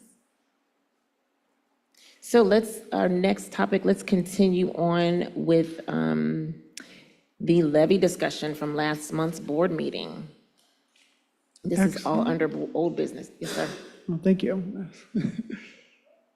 Mr. Gustin. Thank you, appreciate it. So going to kind of go back over some levy stuff, hopefully answer some questions. I think there were some questions at the end of last board meeting, so hopefully we can kind of clear those up. First slide here, I think we've seen it before. These are just the types of levies that we could put on the ballot. Wanted to make sure, we talked kind of pros and cons. A lot of times with levies, the pros are also the cons. So for example, an emergency levy will collect the same amount for the entire life of the levy. So early on, that might be a pro. As inflation and things get more expensive, it can be a con that you're still collecting the same amount of money. The big things to look at here, I think, are usage. Some of these can only be used for permanent improvements, your bond levy, your permanent improvement levy. Others are more general, so you can use them for anything that the district needs. And then obviously there's a difference between fixed sum and fixed millage, where fixed sum are going to return an amount, fixed millage are going to be based on a rate, which can go up or down based on property values. Next slide, please. So one of the things I tried to do here was look at, what are our revenue needs? So I think we've talked about a lot of these before. I added a box for preserve existing revenue, which I don't think we've called out before as a thing, but it's definitely a thing that we need to do. And just want to remind folks we have an opportunity in that our bond levies and our bonds for the facilities master plan will be paid off in December of 2031. If you go to the next slide, Rob. So this is the famous Slinky slide, kind of put into a grid. And what we're trying to show here is how we can apply our strategies to the different years that we have here. So 2025 was looking like a preserve existing revenue strategy. But then we have opportunities in 26, 27, and 28 to do new operating funds or to do facility maintenance things. So one of the things to say is, why is new operating funds a question mark? It's simply because we don't know. There's the state budget and how much state support we get. There's the federal budget and how much federal support we may or may not get. There's obviously inflation, and then there are the effects of the growth plan and how that may change our enrollment or change some of our costs. So it's hard today to estimate what that would look like. Next slide, please. So another question that came up was about substitute levies and what those do for us. So there's a couple purposes to a substitute levy. First one is to convert an emergency levy to a continuing levy. I don't think the board is interested in a continuing period at this point, but it's an option. The other thing a substitute levy does is it captures future growth in property values. I'll kind of show an example of that in the next slide. And then it does maintain the tax rate on existing properties. So what makes a substitute different than a fixed rate levy is your existing properties are still going to be fall under that fixed sum, right? So existing properties today for a $48 million levy are still going to generate $48 million. But new values that come into the tax rolls are also going to get taxed at that same rate. So you can see a little bit of additional income. If you go to the next slide, Rob, we had David Conley, some of you know him from Rockville Financial Consulting. He helped me do an analysis of what this would look like. And so what this is saying is, if we have around $63 million of new construction, new values, we do see some additional revenue. It goes down every year. Kind of every year's new values become next year's existing values. I see the smirk, yeah. And so what happens is it is kind of the diminishing returns. So the big question to think about is this additional amount of money, a maximum of $300,000 and going down, is it worth what we would say the difference in putting a substitute levy on the ballot? If you go to the next slide, Rob, you can see the ballot language there. There's different ballot language. For substitute, it uses the word substitute versus renewal. It also, at the end, has some interesting wording about how it's going to apply to new property values that aren't previously taxed. So it is a longer ballot question than a renewal would be. All right, so next slide, we had some questions about school district income tax. So I wanted to kind of go through that. So the biggest benefit of this is a diversification of your income stream. This is one type of taxation that is not linked to property tax values. And so I know that's a big thing. You can use it for operating expenses or permanent improvements. You can do it for a number of years or continuing. So it has the same sort of options that a property tax would. About a third of all districts in the state are doing this now. So it has become popular, since the folks in Wyoming started many years ago. It continues to grow. One of the interesting things is just here at CPS, our payroll department withholds school district income tax for 8 different school districts that our employees live in. So if you go to the next slide, Rob, you also have the ability to do 2 different tax bases. And I think this is one of the things that makes it really, really exciting, really interesting to folks. Traditional tax base works very much like your state income tax. So it uses the same gross income. You're allowed to have some exemptions, but yeah, it feels just like your state income tax. Earned income is going to be just that. It's going to be wages, salaries, tips, and self-employment income. What that really means is an earned income, school district income tax is not going to tax, for the most part, people's retirement income or their investment income. So I know a lot of pushback we get from our things is folks on fixed incomes, and trying to do that. And so this is obviously something that a lot of school districts look at as a really good tool to kind of balance out, our taxing needs and folks' income needs. If you go to the third slide on this, Rob, is just a comparison between our municipal income tax and school district income tax. So a lot of cities also have municipal income tax. The big difference is municipal tax applies to folks who work in the city and folks who live in the city, whereas a school district income tax is only going to apply to residents. Both of them allow employer withholdings. So employers will take it out of people's checks as they go, and kind of a difference in collection. School district income taxes are collected by the Ohio Department of Taxation. Municipal cities can have their own tax department, or there's a couple groups, one of them is called RETA, one of them is called CCA, that do collections for them. So putting it all together, just want to remind people of our deadlines for this November. So they're out there. We have a little bit of time, but I think the last discussion, we wanted to move this forward and get to a decision. So my final slide for this, and then I'm happy to take questions, is kind of a way to select levies. Rob, if you could. Thank you, sir. So I tried to put all the options we've talked about on one slide. So in order for us to get to a resolution for a levy, we need to pick a type, we need to pick a length, and there needs to be an amount.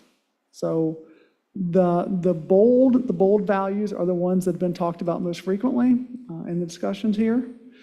All the values are possibilities, but I wanted to kind of put it all in one slide.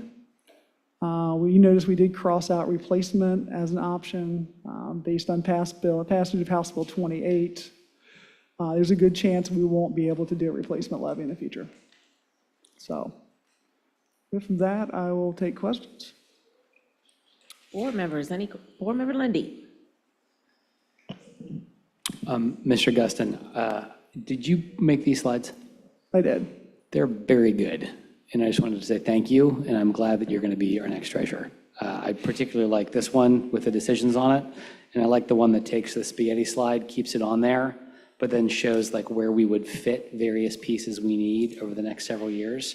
I don't know the answers to those questions, not yet, but it's really helpful. And I'll just say, like, I've shared this before, but I think this fall we should do a renewal and do it for 10 years. I think it is I'm really worried about putting any of that funding at risk because I don't know what we do without it. And so I think that just for my part, let's get it locked in. Let's get it locked in for a long period of time. And then come up with, I think, these really important questions that need to get answered. Thanks. Thank you. Thank you. Any other board member questions, comments? Board Member Crossett.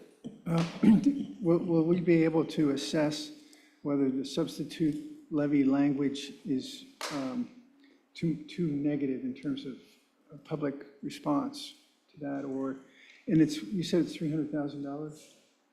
$300,000, and then kind of goes down every year from there.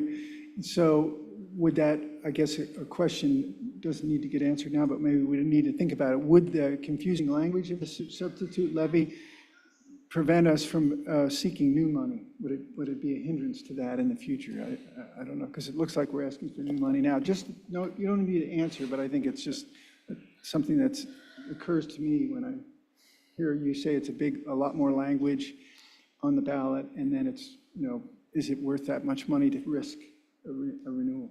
I mean, that is the crux of the question. Is it worth the potential confusion for $300,000 on a, right now, $48 million levy? Board Member Craig.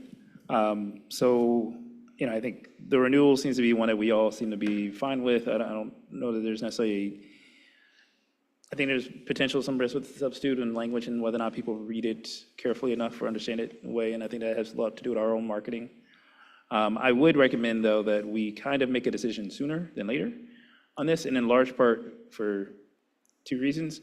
One is I think we still need to do a true marketing campaign around this that also works with the folks from Preschool Promise, talks about the great benefits that our district has seen with kindergarten readiness, how that prepares students, how the district's functioning and working hard through the challenges that are being put forward before us in a way that really benefits the things that actually are benefited by using this levy. But the second reason really gets into the opportunities to do anything else is I think we need a comprehensive message around what other things we would do longer term. And I don't think we get there by putting off this till July. I think this has got to be part of the conversation with our budget as well, because I think there are things that we are going to eventually need to address through new money that comes also as part of whether or not we as a district can commit to it in our budget for this year even. Are we committing to it with the understanding that we're going to try and do something to address these things next year or the years after in some form or fashion? That includes repairs to buildings and things like that that we're not going to budget for this year.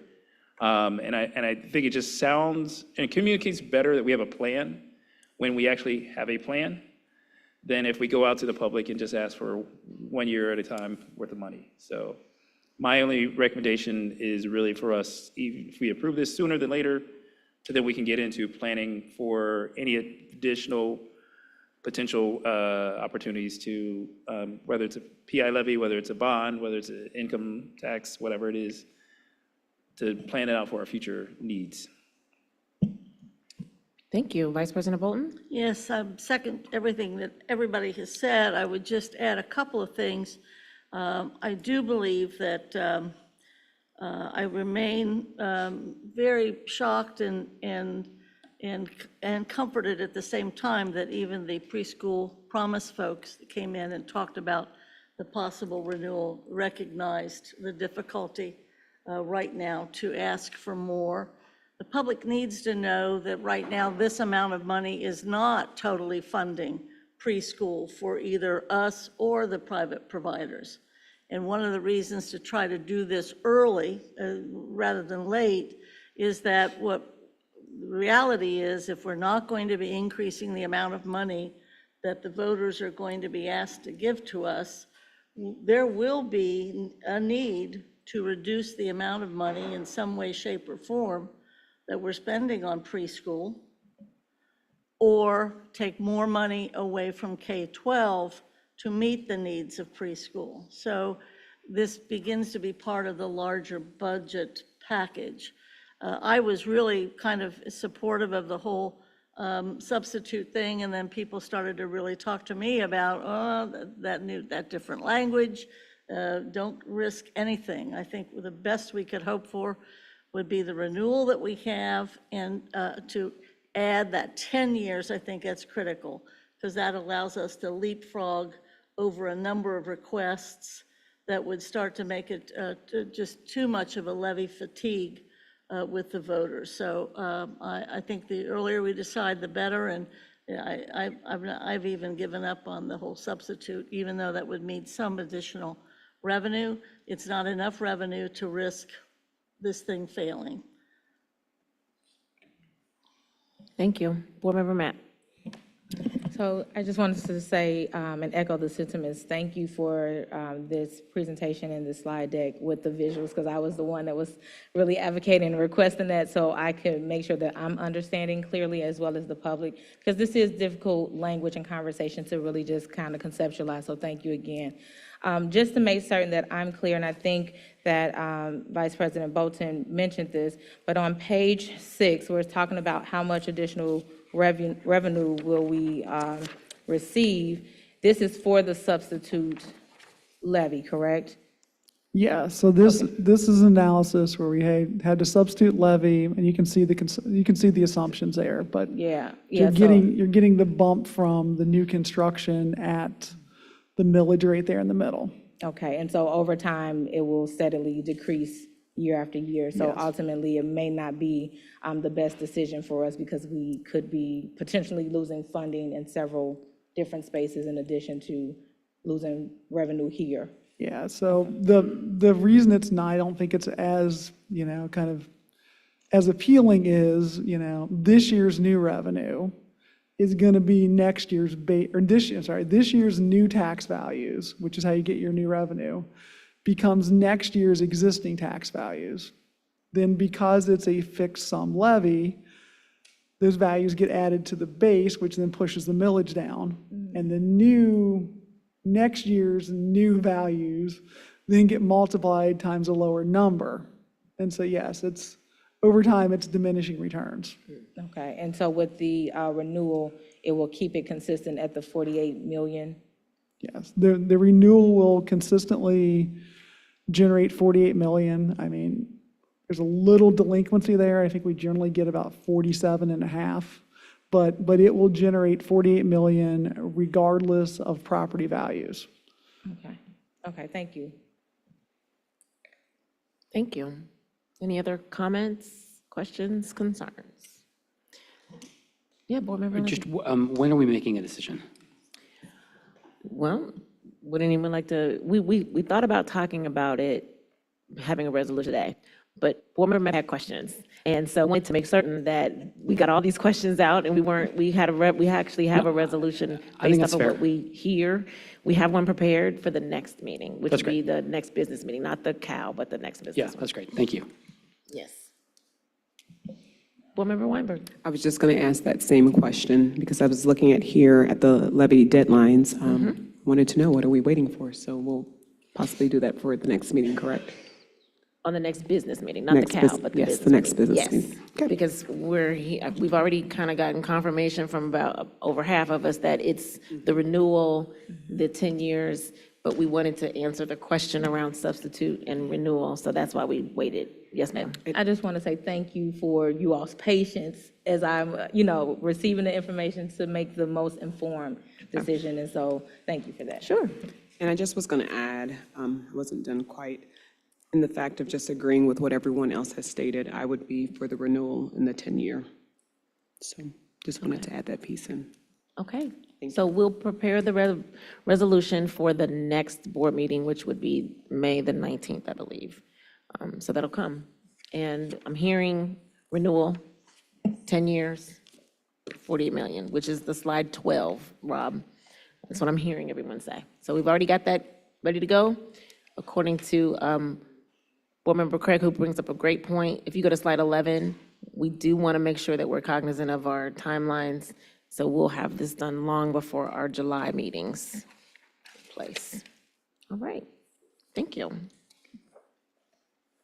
Let's see, do board members have any announcements or acknowledgements? Board Member Lindy. I wanted to say Happy Teacher Appreciation Week to all of the teachers who are working in CPS. Thank you for all of your hard work. I know that Hyde Park is celebrating its teachers this week. I think all schools are celebrating their teachers this week. And if I inadvertently preempted something our superintendent wants to share later on, I apologize. But Happy Teacher Appreciation Week. So happy Teacher Appreciation Week. Let's clap them up.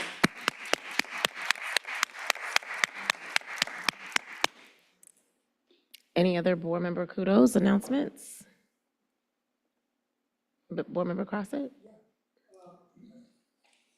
Thank you.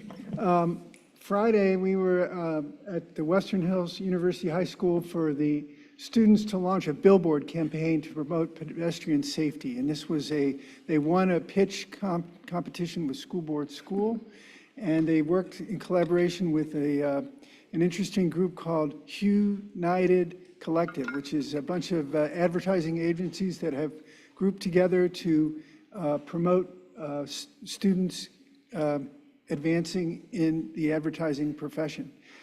So there's a picture of their billboard that they did. It's across the street from Western Hills High School, and it's for pedestrian safety. And then there's a picture of a bunch of the students that put it together. So congrats to them, and great for Western Hills University High School.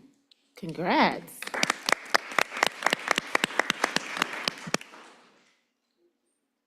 Next slide, Rob. I have this one. It is School Bus Driver Appreciation Day.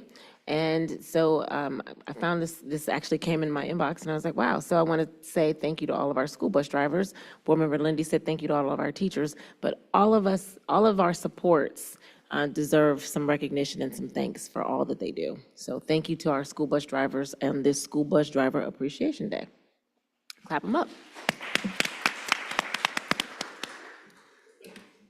Board Member Weinberg. So I forgot to submit my picture, so I'll have to maybe do it the next board meeting, but I did want to acknowledge, we had a couple of CPS students who received the Anthony Munoz Scholarship Award, and so I wanted to go first with, I'm gonna mess up the name, but it's Faustina and Faustina Asa from Western Hills University High School with a GPA of 5.1. As we saw today, correct? She was one of our lovely ones today. So she received the Anthony Munoz 2025 Straight A recipient. And then we also have one of our students from today, again, from Euler School, Alejandra Martinez. She also received that as well. We have one more student from Euler School, Notoria Maxwell, who also received it. And I think that was it. So we had 3 CPS students that are recipients of the Anthony Munoz Scholarship. Board Member Craig. I'm going to give a kind of a pre-kudo, because it's a couple days early and no one should tell me these things, but Ms. Davis's birthday is on Wednesday, so I wanted to send a happy early birthday. And we have a board member who has a birthday too, on Friday. So board member, oh, when is it? Wait a minute. It's, okay, thank you. I was like, I thought, board member Craig has a birthday this week as well. So congratulations, or coming up on the 16th. And I do want to say, I went to Read Across Madisonville. I don't have any pictures here, along with board member Mapp. The vice mayor was there. The mayor gave a proclamation. They gave out some awesome books. I made some awesome crafts with some kids that hung out with them. Actually, Dr. Smith was there as well. And so congratulations to John P. Parker and their Read Across Madisonville event as well.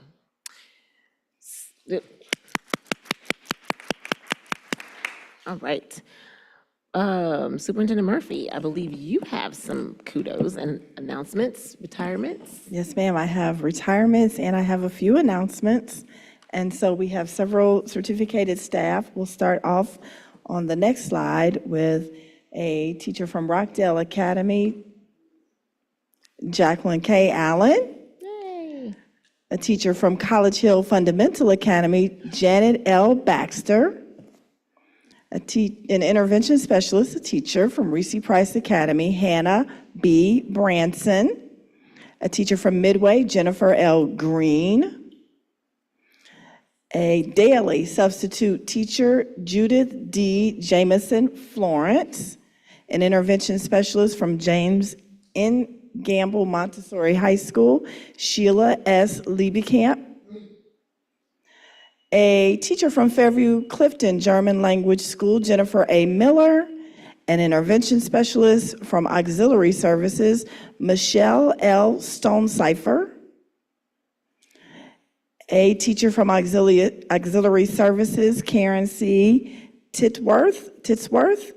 A teacher from Winton Hills Academy, Susan M. Willig.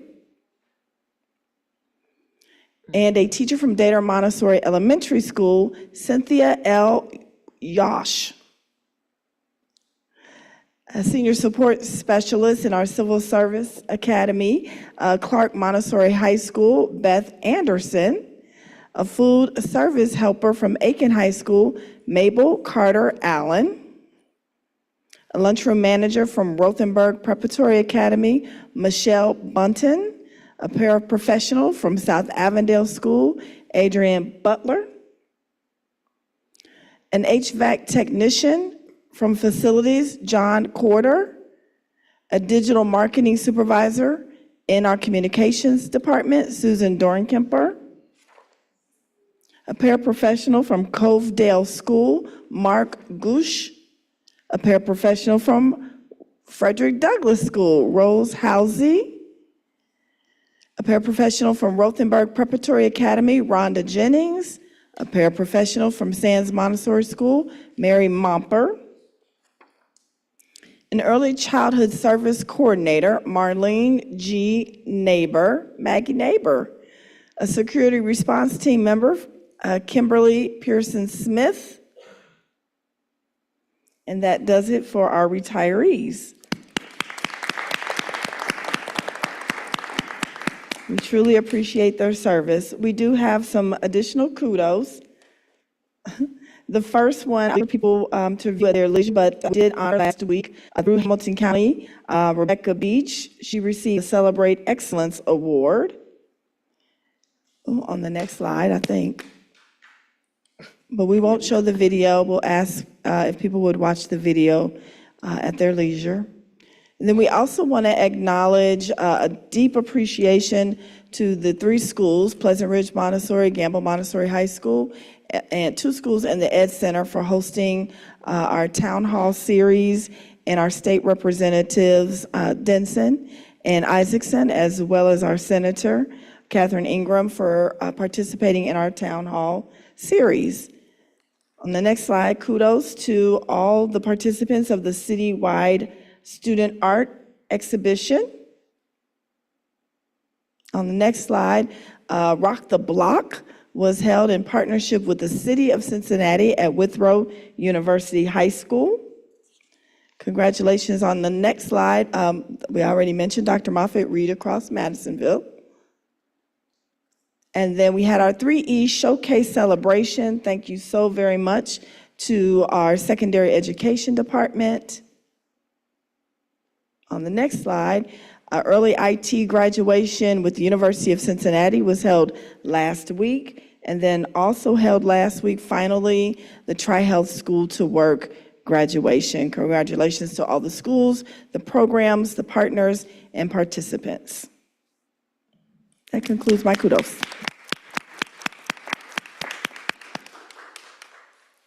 Thank you. We're at the point in the agenda where Vice President Bolton, the chair is yours to please conduct our hearing of the public. Thank you very much. Do we have any online guests? Madam Chair, Vice Chair, we have 3 online guests. Okay, we'll start with them, but let me read what we have to do. And there's some arrangements that are a little bit different this evening as well. We are now at the item on our agenda for hearing the public. Each speaker will have 2 minutes and will address all comments to the presiding officer. If you're online, once a request to speak has been granted, you'll be invited to enter. You should click on the camera icon to go interactive. Provide your name, your affiliation to the district, your school community, your topic, and your contact information if you'd like a response to any questions. This request is consistent with board protocol, and we appreciate your help. In the unusual event that someone is not willing to follow this protocol, we reserve the right to end that person's time. Again, each person will have 2 minutes to speak. When the timer goes off, your time is up. Please refrain from discussing any personnel items. After speaking, if you're online, you'll briefly see the welcome screen again as you transition back to the live stream meeting. Finally, we ask that our public commentary be respectful of all listeners. Now, this evening, we will continue our tradition of providing extra time to the president of the Cincinnati Federation of Teachers, Ms.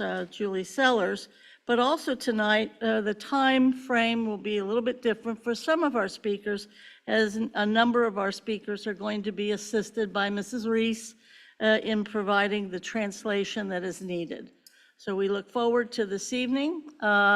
We will listen first to our online folks, and if the following people will come down to the front, as those people are speaking via the computer, I need to have Magdalena Netzel come down front, Mohammed come down front, and Marika Elia. Sorry about those pronunciations. And then we'll bring down other folks as that proceeds as well. Rob, if you'll put the online folks on. Thank you. Our first online speaker today is going to be Clayton Adams. Clayton, you can unmute your camera and microphone. And you can begin. You all can come down and have a seat. Good evening, members of the board and Superintendent Murphy. I'm speaking tonight due to some concerning behavior by one of the CPS board members. Since I'm not allowed to specifically address this board member directly by name, I'm hopeful you'll be able to deduce which member I'm speaking of. This specific board member sends out a newsletter every 6 weeks, and in the most recent newsletter, he made some concerning comments that do not have any basis in reality or fact. Within the newsletter, the unnamed board member states, and I quote, according to data provided by our administration, in only 27% of our ELA classrooms is the high quality curriculum actually being implemented this year. First of all, the same data was provided to us at CFT, and it doesn't state this at all. A team of us within CFT leadership reviewed the data, and the data says quite the opposite. In reality, CPS teachers are overwhelmingly using the curriculum the district purchases for them. It's extremely irresponsible for a CPS board member to degrade teachers in this manner and spread misinformation. The vast majority of teachers in this district do regularly use the curriculum provided to them. Those of us at CFT will always push back against those who want to spread misinformation about teachers and the meaningful work they are doing every single day in this district. It's also more concerning that this board member considers himself a Democrat, but is bankrolled by school privatization efforts who constantly attack teachers and public education. This district needs our board members to go out and stand up to our current iterations of our state and federal governments to protect public education and our funding. Board members should not be disparaging CPS teachers and spreading lies. There are plenty of external attacks already being hurled at the district, our staff, and our students. We do not need a so-called leader of this district doing the same. The phrase, the call is coming from inside the house, seems to be very, very relevant here. Thanks for your time. Thank you. Thank you. Our next online speaker is going to be Mario Dorucci. Mario, forgive me if I misspelled your name. You may unmute your camera and microphone.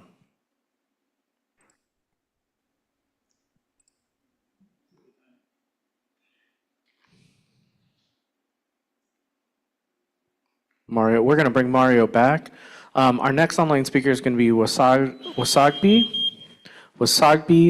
Senogo. Wasagbi, you can go ahead and unmute your camera and microphone.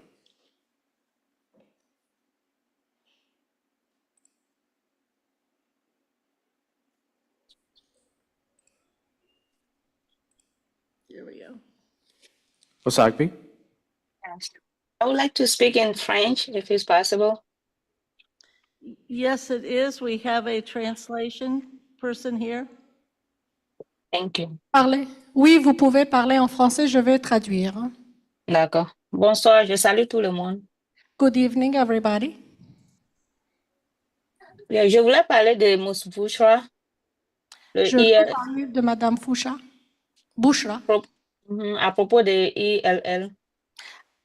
Concerning the position for the ELL coordinator. Je voulais qu'elle est très, très importante dans le data school parce qu'elle nous aide beaucoup. She works in the data school and she helps us a lot. À propos de, genre, par exemple, si on veut appliquer à propos de loterie, la communication, à propos de l'école, elle nous aide avec tout ça. She helps us with a lot of issues with school, with communication, with all things concerning school. Et j'aurais appris qu'il voulait canceller sa position. We are very upset that you guys are going to eliminate her position in the school. On voulait qu'elle reste parce qu'elle nous aide She beaucoup. helps us a lot. Répétez, s'il vous plaît. Je dis qu'il ne faut pas ils vont canceller parce qu'elle nous aide énormément. Elle nous aide si on enlève sa position, ça serait très, très difficile pour nous. Surtout que ici, les écoles d'ici et de l'Afrique, c'est totalement différent. Donc, quand c'est comme ça, là, ça nous fatigue un peu. She helps us a lot in schools like the schools here in Cincinnati or in America. We need somebody like her to help us with communication with the schools, and therefore her position is very important to us as parents. Surtout nous qui avons les enfants qui sont handicapés, là, les enfants handicapés. Là. Si tu n'as pas quelqu'un là-bas qui comprend bien ta langue qui peut t'aider à communiquer avec l'école. Pour ça, franchement, ça fatigue. When you have children with disabilities and they don't speak the language, they don't speak English, and they come from families that don't speak very good English, they need somebody that speaks their language so they can serve them the way they should be served. And without a person like this ELL coordinator who is helping with these issues, I don't see why this position would be eliminated. Moi, personnellement, je leur demande pardon de laisser sa position, de lui laisser sa position parce qu'elle aide beaucoup de personnes. I don't see personally why this position is going to be eliminated. Personally, she helped us a lot. And I don't understand why Je this. leur demande pardon de laisser sa position. I would like to apologize for her, this lady who was doing this position. I don't know why they would be eliminating her, and that's why personally I apologize to her. C'est tout. This is it. Je les ai remerciés pour Thank leur you. temps. Thank you. Thank you very much. You're welcome. Merci beaucoup. De rien.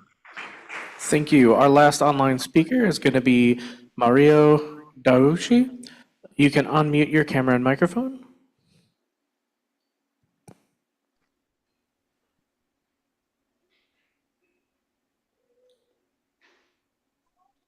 My camera is not working.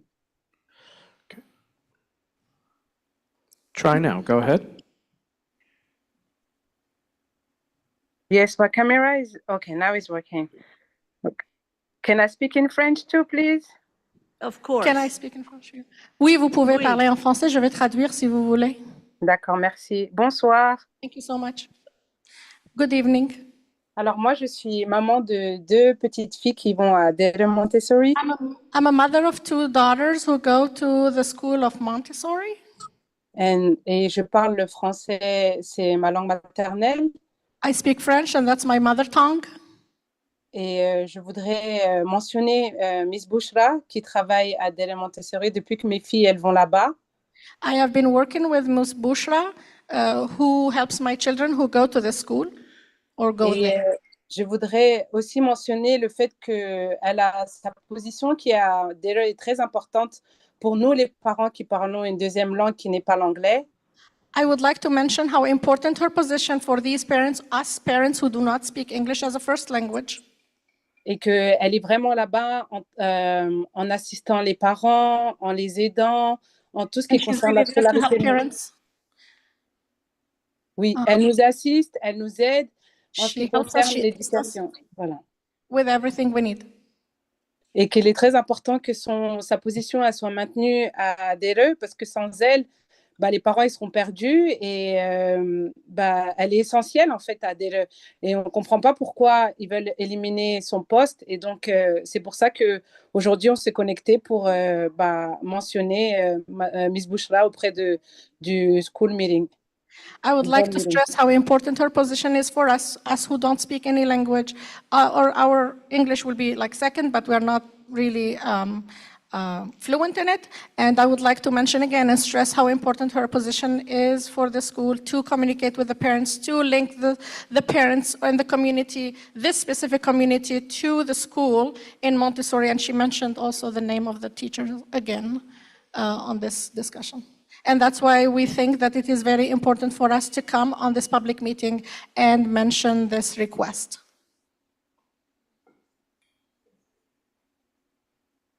Merci. Voilà, c'est tout ce que j'avais à dire. Thank you. That's all I needed to say. Thank you very much. Merci beaucoup. Thank you.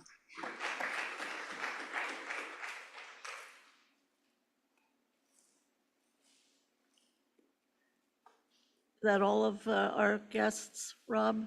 Thank you so much, and thank you for doing the timer the way you did, Rob. Appreciate it. So we'll start now with Magdalena. English? Either Netzel or Wetzel? Netzel. Thank you. Board members, good evening, everyone. Thank you for this opportunity to speak today as a parent and as a foreigner who has made Cincinnati my second home. My name is Magdalena Netzel and I come from Poland. My husband is originally from Papua New Guinea, so we are, two foreigners in America. This is our home here. Currently, we have 2 kids in Dayton Montessori. We have been with Dayton for 7 years and so far have had a wonderful experience. Part of it, undeniably, is a very important role and help of ELL coordinator.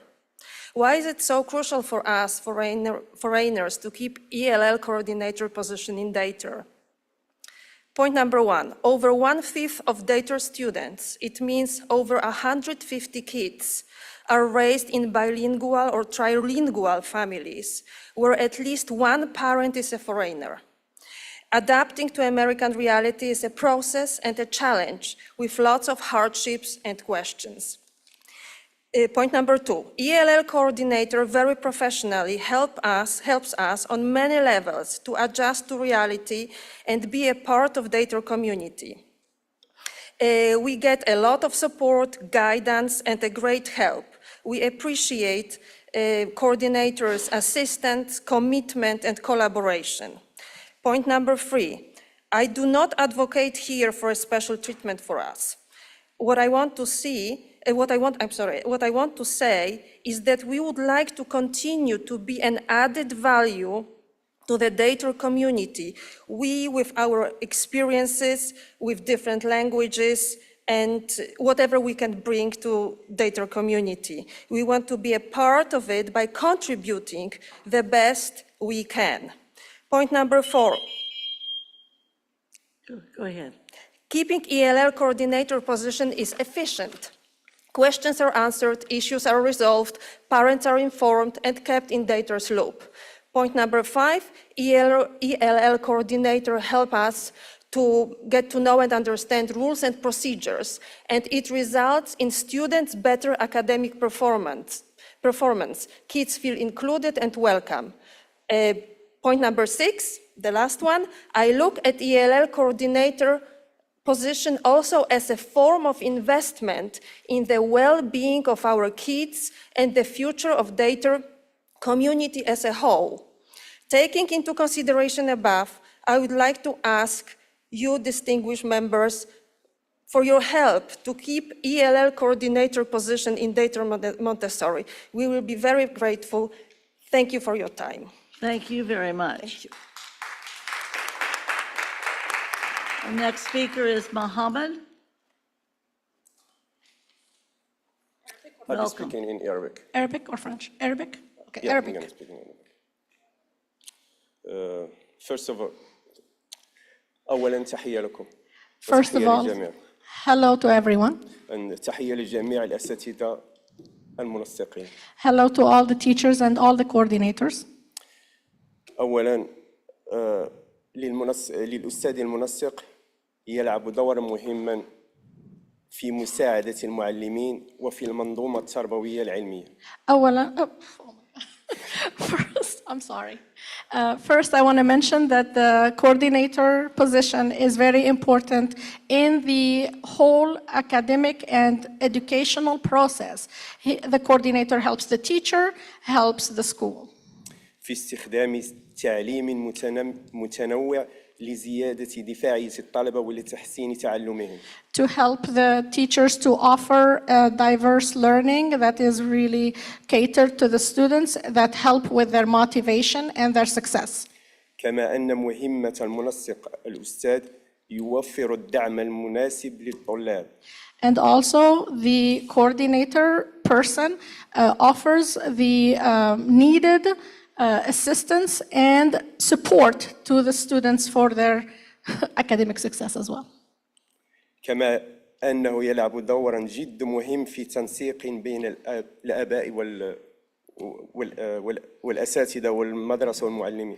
Okay, and he plays also a crucial role in connecting the school and the communication between the school, the teacher, and the community and the parents. فأرجو أن يتم قبول دعم هذه المهنة. So I wish that you guys will accept my support for this position to stay. ولأهمية هذا الدور. Because of the importance of this role. فجميع أولادي بفضل المنسق because my children, thanks to this position and thanks to this coordinator, أحبوا المدرسة وتحسنت أداؤهم. they loved the school and they performed much better. كما أن زوجتي أصبحت تشارك تقريبا في جميع التظاهرات. And my wife started actually participating in all the functionalities of the school, thanks to this person who is involving her in the activities of the school. فالمرجو أن تستمر هذه المهنة وهي مهنة الأستاذ المنسق. I would love to have this position continue, and this service would be continuing in the school specifically to help me and my community. Thank you. Thank you very much. And as Marique Alila, help me out there, Adila. begins to speak, if Jada Shabig would come down, and also Al Iso. Elisa? No? But you're first. Arabic or French? Arabic. مساء الخير أنا اسمي عديلة مريخ. Good evening, my name is Adila El Marikh. أشكركم اليوم على السماح لنا بالتكلم عن مخاوفنا اليوم. Thank you for allowing us to come and express our fears and our concerns today. اليوم أتينا لما سمعنا أن وظيفة منسق أولياء الأمور تم إلغاؤها. We came today because we heard that the position of an ELL coordinator has been eliminated in the school. من مدرسة دايرون مونتسوري. In the school of Montessori. أنا لدي ولدين هناك. I have 2 kids in the school. وأصابني الخوف والحزن لأني جديدة هنا. I got scared and sad because I just got this news. And I am new here. ولا أملك اللغة. I don't have the language. ومستحيل في هذا الوقت أني نقدر نتواصل مع المعلمين. And for me at this time, with my situation, it is almost impossible for me to communicate with the teachers. من غير مساعدة منسقة أولياء. Without the help of the coordinator at the school. لأن كان لها دور كبير في تسجيل أولادي في المدرسة. Because she had a really big, important role in helping me with subscribing my students in the school. وبالإضافة إلى عقد اجتماعات مع المعلمين. In addition to attending the conferences with the teachers as well and helping me communicate my concerns to the teachers. وعليه أتيت اليوم لأتكلم من أجل هذه الوظيفة لأنها مهمة جدا لنا كأولياء أمور. And therefore I came here to speak in front of you and tell you how important this position is for me as a parent. وأتمنى أن يعاد إلغاء النظر في قرار إلغاء الوظيفة. I would like you all to review the decision for eliminating this position today. شكرا. Thank you so much. Thank you very much. شكرا. عربي؟ اوكي. بالأردني هتحكي؟ فيك تحكي أردني. Okay. Different dialect of Arabic. السلام عليكم. Hello. Hello everyone. أنا جاية اليوم علشان أتحدث عن وظيفة منسق الآباء. I came today to talk about the position of the ELL coordinator with the parents. أن هاي الوظيفة كثير مهمة بالنسبة لنا كآباء. This position is really important for us as parents. لأنها بتساعدنا بالتواصل مع المدرسين يعني وتحضير الاجتماعات إن نقدر نحضر الاجتماعات. It helps us prepare our students for the school, and also it helps us communicate with the teachers and getting prepared for the conferences actually before we go. ولأن احنا ما بنتحدث اللغة الإنجليزية بشكل And because we don't speak English fluently. علشان هيك احنا يعني لما سمعنا عن الخبر هذا Therefore, when we heard علشان نبدي this آرائنا news, بالرجاء إنه we came right away إنه دعم هاي الوظيفة to support the position to not get eliminated. وشكرا لكم. Thank you so much. Thank you very much.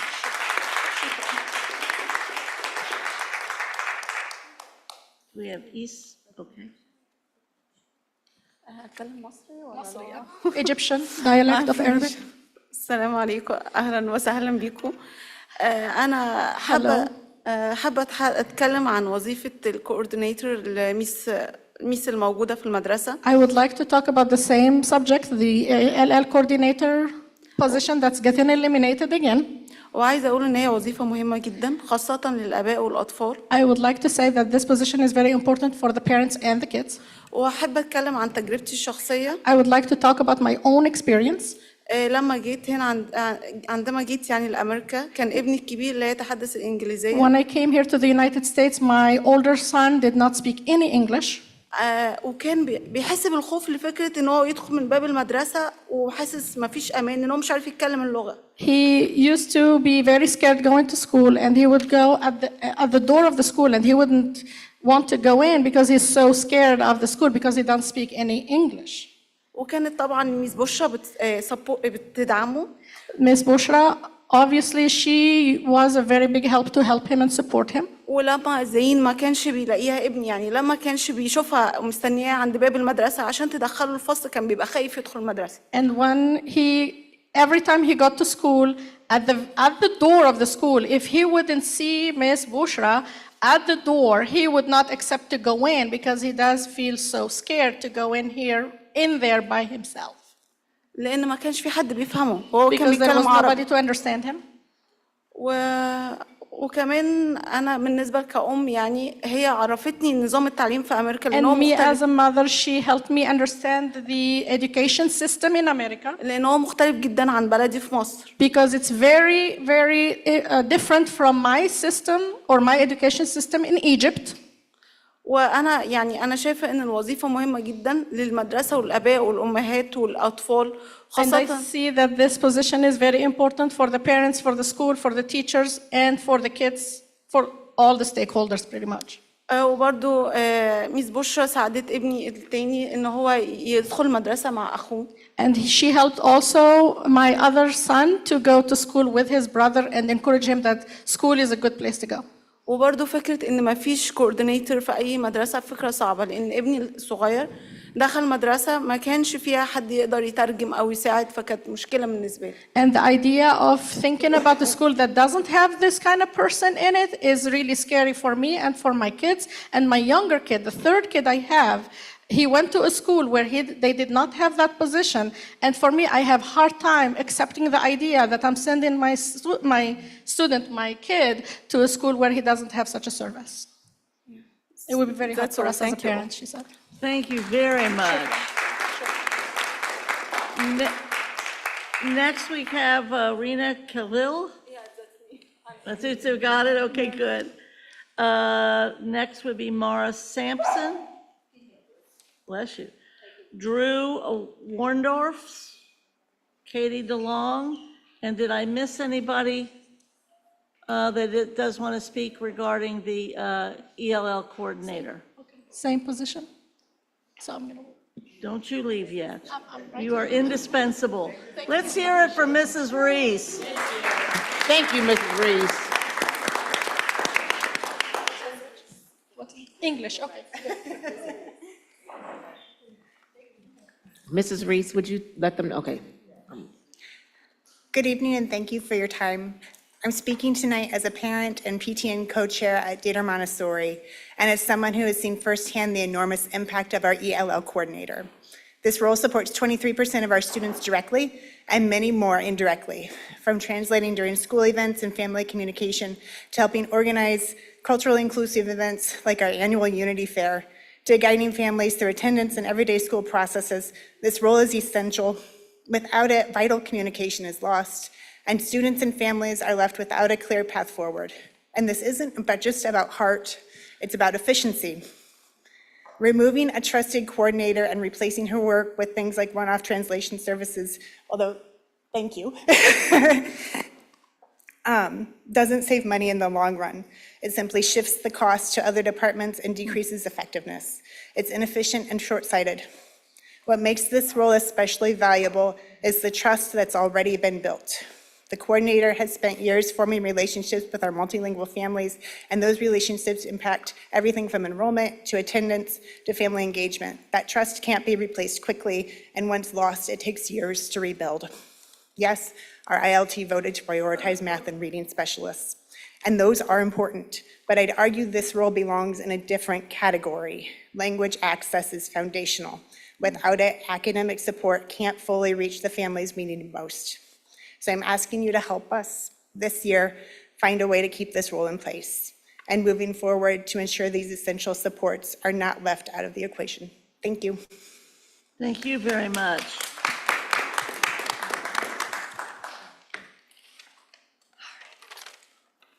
Good evening, members of the school board. My name is Drew Warendorf, and I'm speaking to you as a CPS parent and teacher. I'm here to offer a point of consideration as we move through this difficult political and soon-to-be financial time for all of us. While I understand budget constraints require difficult decisions, I believe that making cuts to school-based, student-facing positions is the wrong decision. As you know, CPS serves over 34,000 children, about 85% of which are from economically disadvantaged families and often come to school for basic needs, food, clothing, medical care, etc.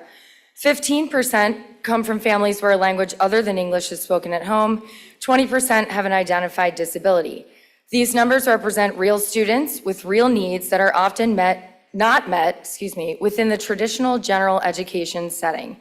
CPS has recognized this and has done an excellent job creating staffing positions, like the L coordinator, that provide additional supports, ensuring all of our students' success. And while these numbers at large might represent percentages that seem insignificant, they're an overwhelming majority of kids at some of our schools. Roberts, Hartwell, Midway, AMI, AWL, Dater Montessori, Westwood, all have percentages well above the district averages. Our school counselors, social workers, L coordinators, and paras are valued members of our school communities. They are the providers, the nurturers, the listeners to our students and their families. Cutting positions like these will lead to less personal attention for students, less resources distributed to families, more strain on the teaching staff, and an overall diminished learning experience for all. CPS recently took a stand in declining to sign the federal DEI letter because, as President Moffitt stated, the district's policies and programs are supportive and welcoming to all students. I commend this decision and the reasoning behind it. It's what made me choose CPS when deciding where to live and where to educate my children. It's also what keeps me motivated as an employee in the district. But without action, these values are just words. Thank you. Thank you very much. Katie DeLong. Hello, my name is Katie DeLong, and I'm speaking as a parent and FODM board member at Dater Montessori. Currently, 23% of Dater student population are English language learners. Eliminating the ELL coordinator role would leave these students and their families without the essential support they need to succeed academically, socially, and emotionally. The current ELL coordinator has cultivated strong, trusted relationships with these families. Her work has been foundational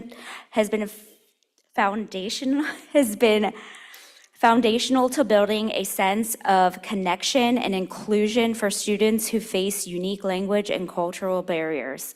Removing her from this role risks disrupting the trust and engagement she has worked so hard to establish, jeopardizing student participation, attendance, and overall school climate. Beyond academic support, she has been instrumental in organizing inclusive community building initiatives like Unity Fair Fashion Show and coordinating translation for school-wide events. Her efforts ensure that ELL families fully included in the school life and decision-making. The ELL coordinator role is not just an academic service. It is a cornerstone of equity and belonging at Dater. We respectfully urge CPS to find a solution to restore this essential position immediately. Thank you. Thank you very much. Any other folks that required translation that I've missed? Sudani? Hi, everyone. Please introduce yourself. Yes, my name is Al Husseini Isa. I have a daughter at Dater Montessori. What I had in mind is already said by those who intervene. I just, since you guys are the one deciding on this LLC. Yes, please, I'm begging you. I'm begging you. Think about us. We need help. So please let the program continue. Please, I'm begging you. That's all I have to say. Thank you very much. Our next speakers are Marcia Futel, Ryan Shear, and Brad Smith. I know I don't usually get to speak for the board, but I know that the president and I are, and other members of the board have been actually moved by this tonight.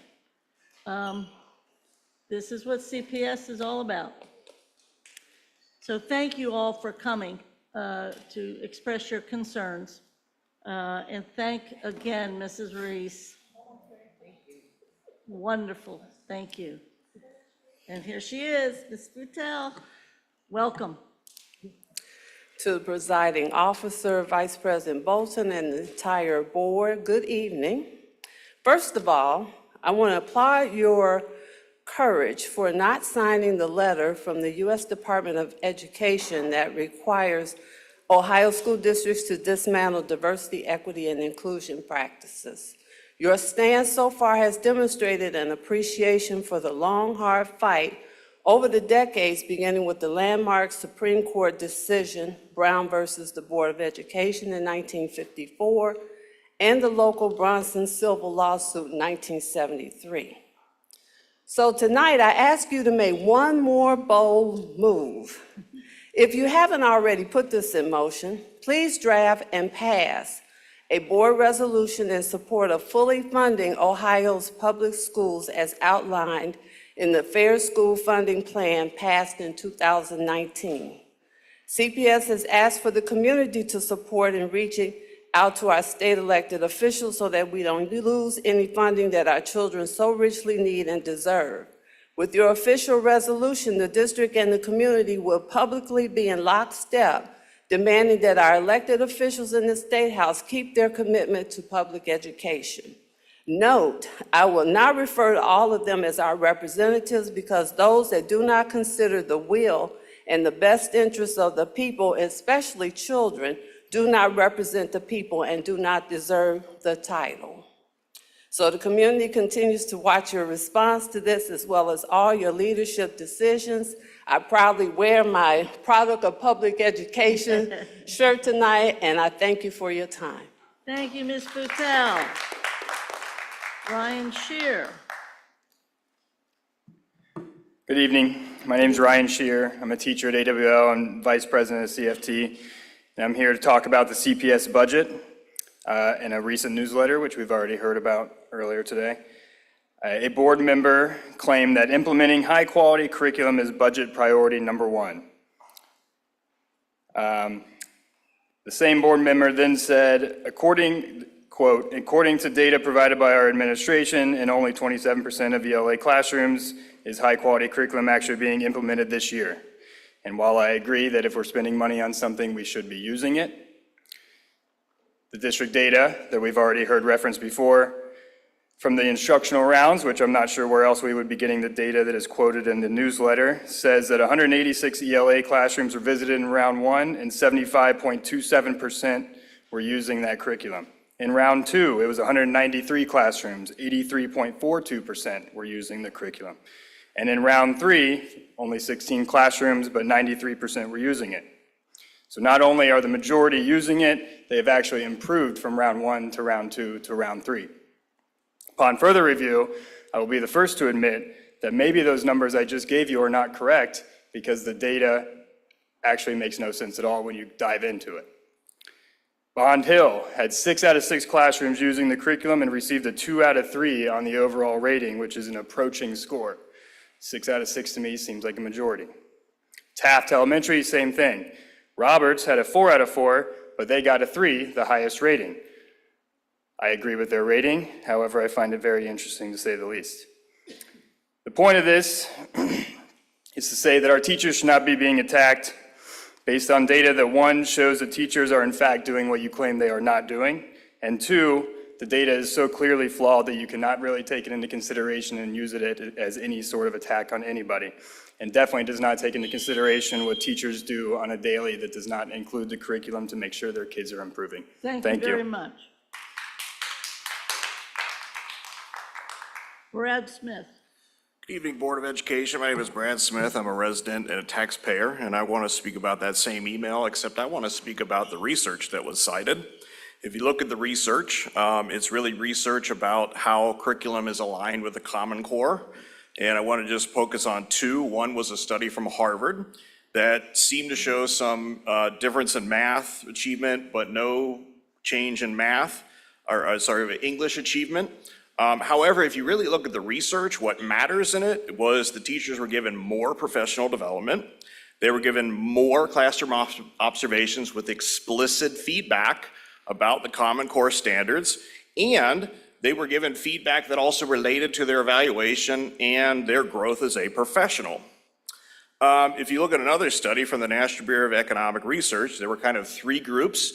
There was a full treatment where they got professional development and access to curriculum, another group that just had curriculum access, and one that had neither.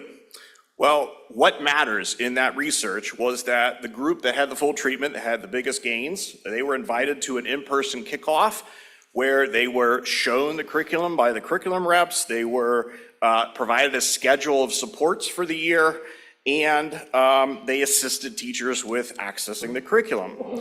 The teachers received regular email reminders. They offered professional development, webinars, and recordings of that, all that teachers could access throughout the year. They had a space to discuss with their peers and the curriculum reps about the implementation of it, and they were able to reflect on their practice. And most importantly, it says, participation in all components of the treatment was entirely voluntary. Teachers have enough to do. Teachers have a lot to do in this district, and sending out misleading information that attacks them isn't helpful. We're trying to move this district forward. Please work with us.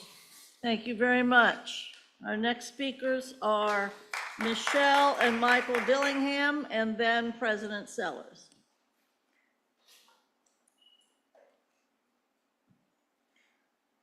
Hello.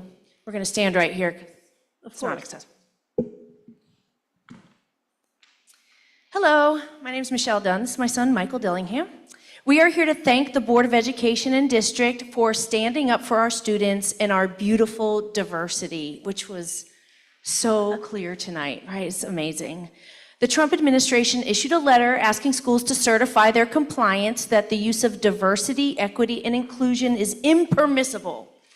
Well, thanks to the National Education Unions, AFT and NEA, for challenging these attacks on our values in the courts, saying that these letters and threats to funding cuts over DEI is vague, exceeds Trump's authority, and violates our First and Fifth Amendments. CPS, thank you for standing with our students, reaffirming that our values of diversity, equity, and inclusion are in compliance with state and federal law. Michael, my son here, is a CPS grad from Gamble, class of 2014. It's already been 11 years. He is an artist at his own studio gallery on Main Street. Many students that this has affected don't have a voice, are our most vulnerable, and we thought it was really important today to come down and just thank you, and he has something to say as well. There's your button, Michael. Thank you, Cincinnati Public Schools and the Board of Education for protecting diversity, equity, and inclusion. It is because of inclusion services I am the successful artist and business owner I am today. Thank you. One last reminder, tomorrow evening, right here, 6 p.m., a community town hall on the state budget. Everyone is invited. We hope to see you here tomorrow. Thank you. Thank you. And thank you, Michael. President Sellers.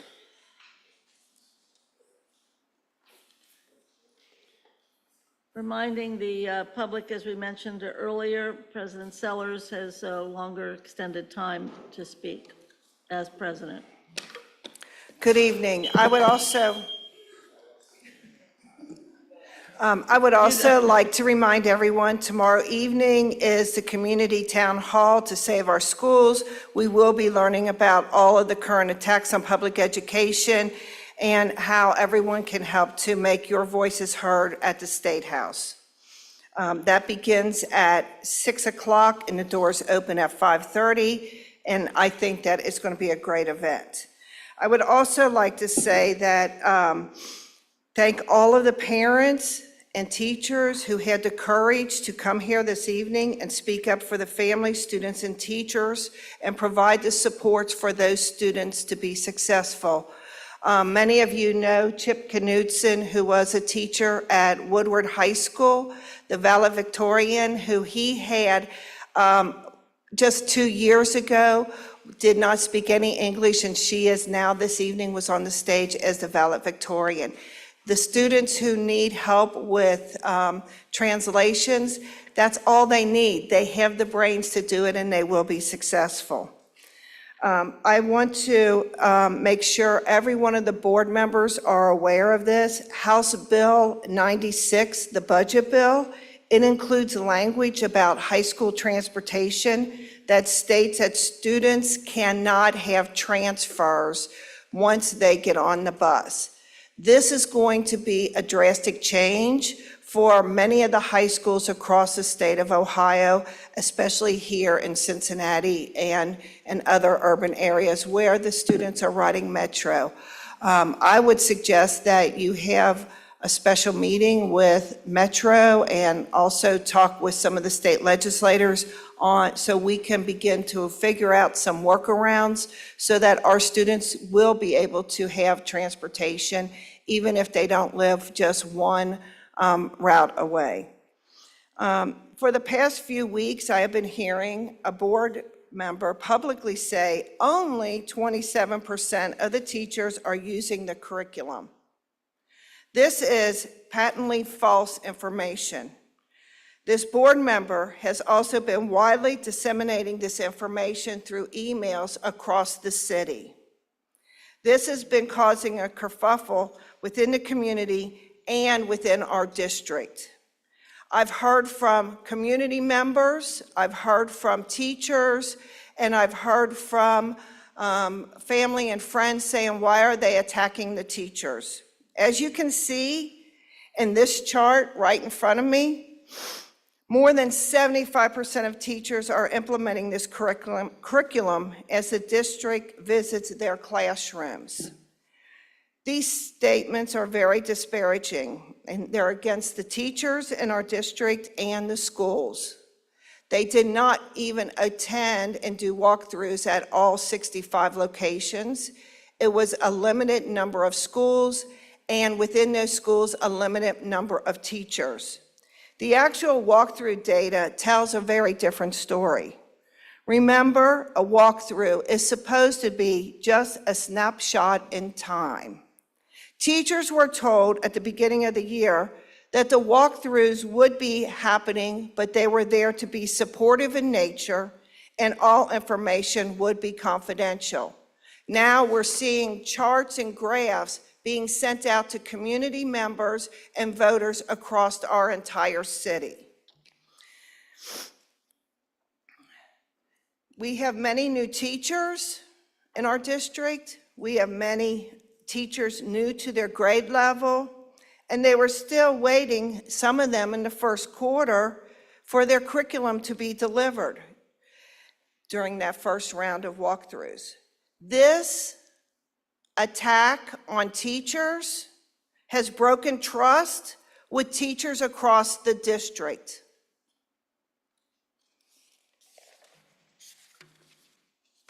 As Ryan suggested earlier in his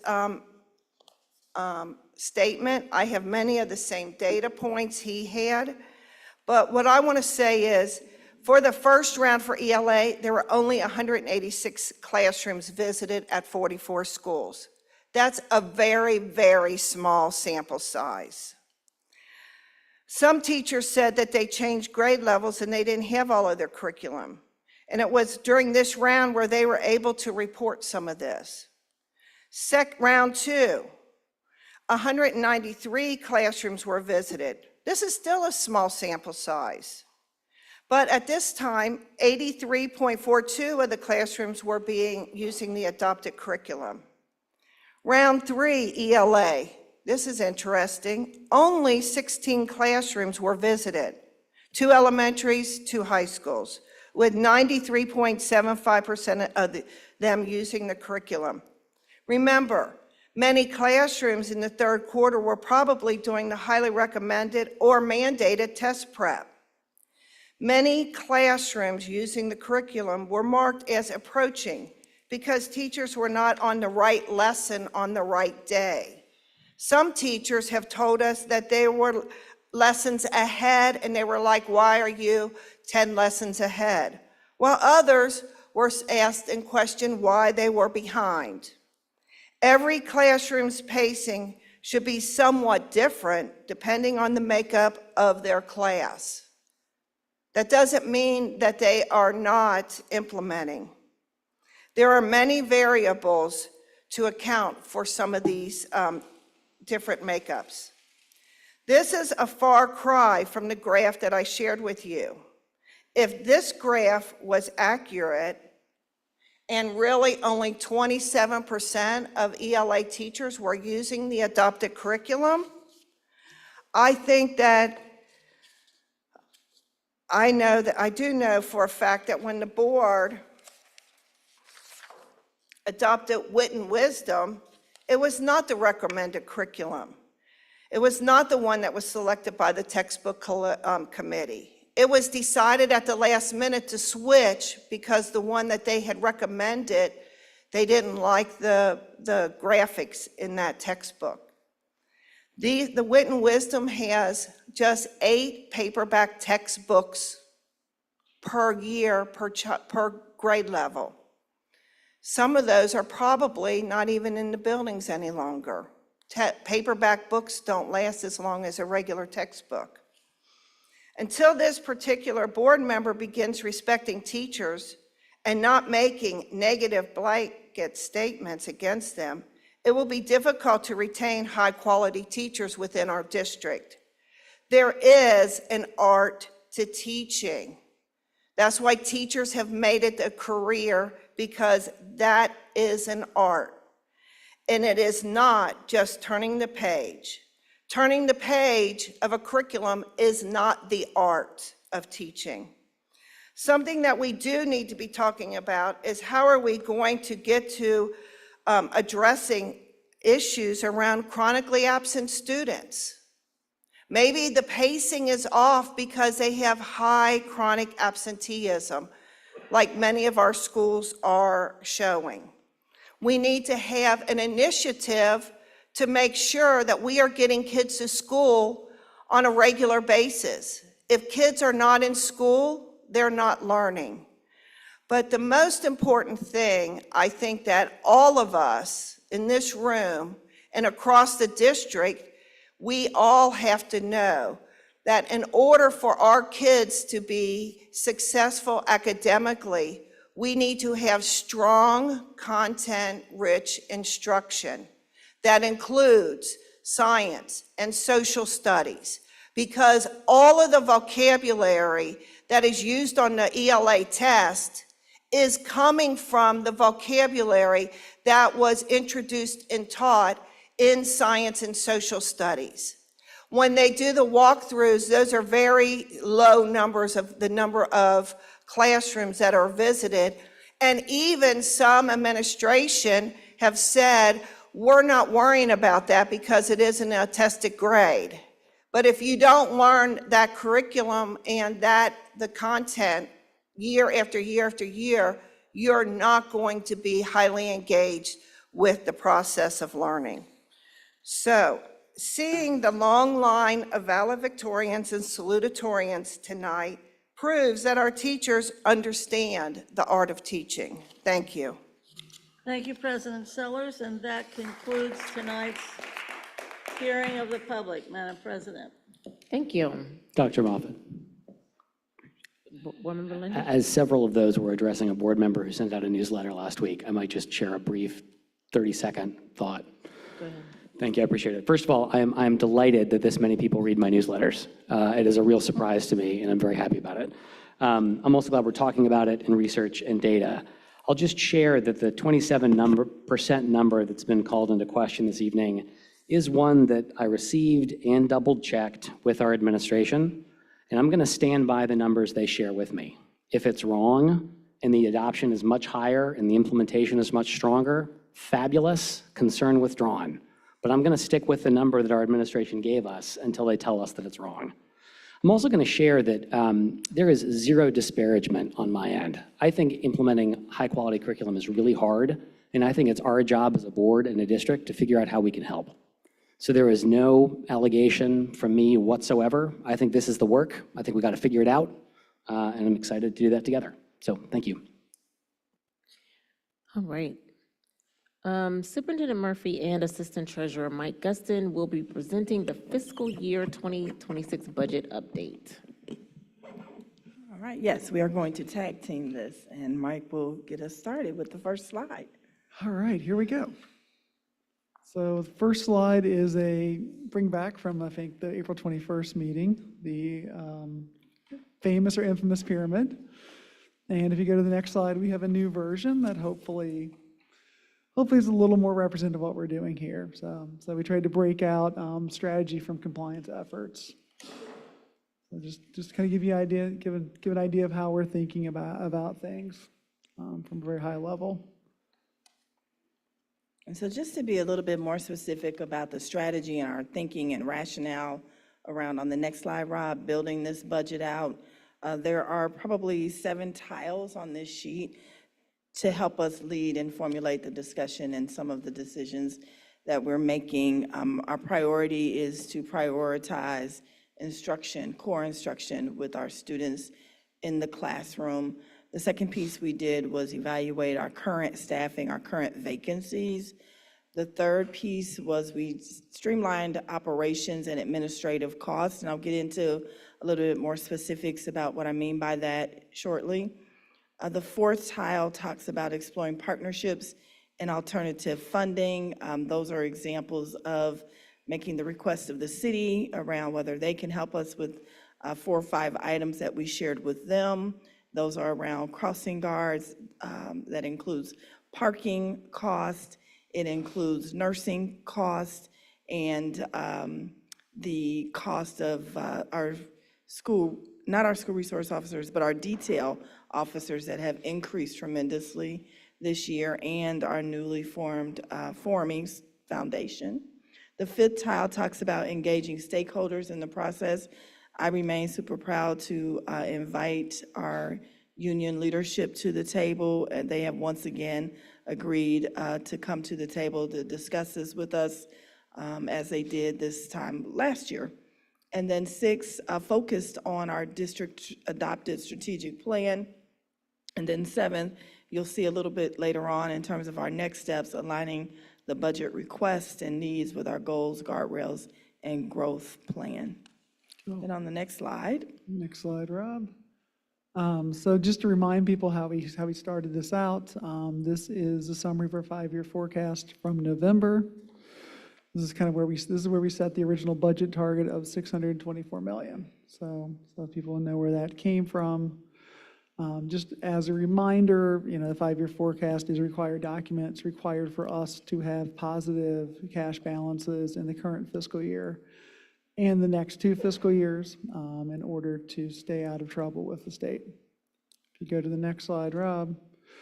It is time for us to update our 5-year forecast. That's something we do every year in the month of May. So that'll be coming to Budget, Finance, and Growth on the 16th, and then coming to this board on the 19th. Just a reminder, the board needs to approve that via vote, and we have to file it with the Auditor State and ODU by the end of May. A couple things to talk about in the 5-year forecast, things we'll be looking at specifically. State budget proposals, obviously, are a big one. So we have the House proposal. Not sure we'll get a lot from the Senate before it's time to present, but we'll see what we have. Also, we'll have our final property tax collections and settlement from first half of the year, so that gets baked in.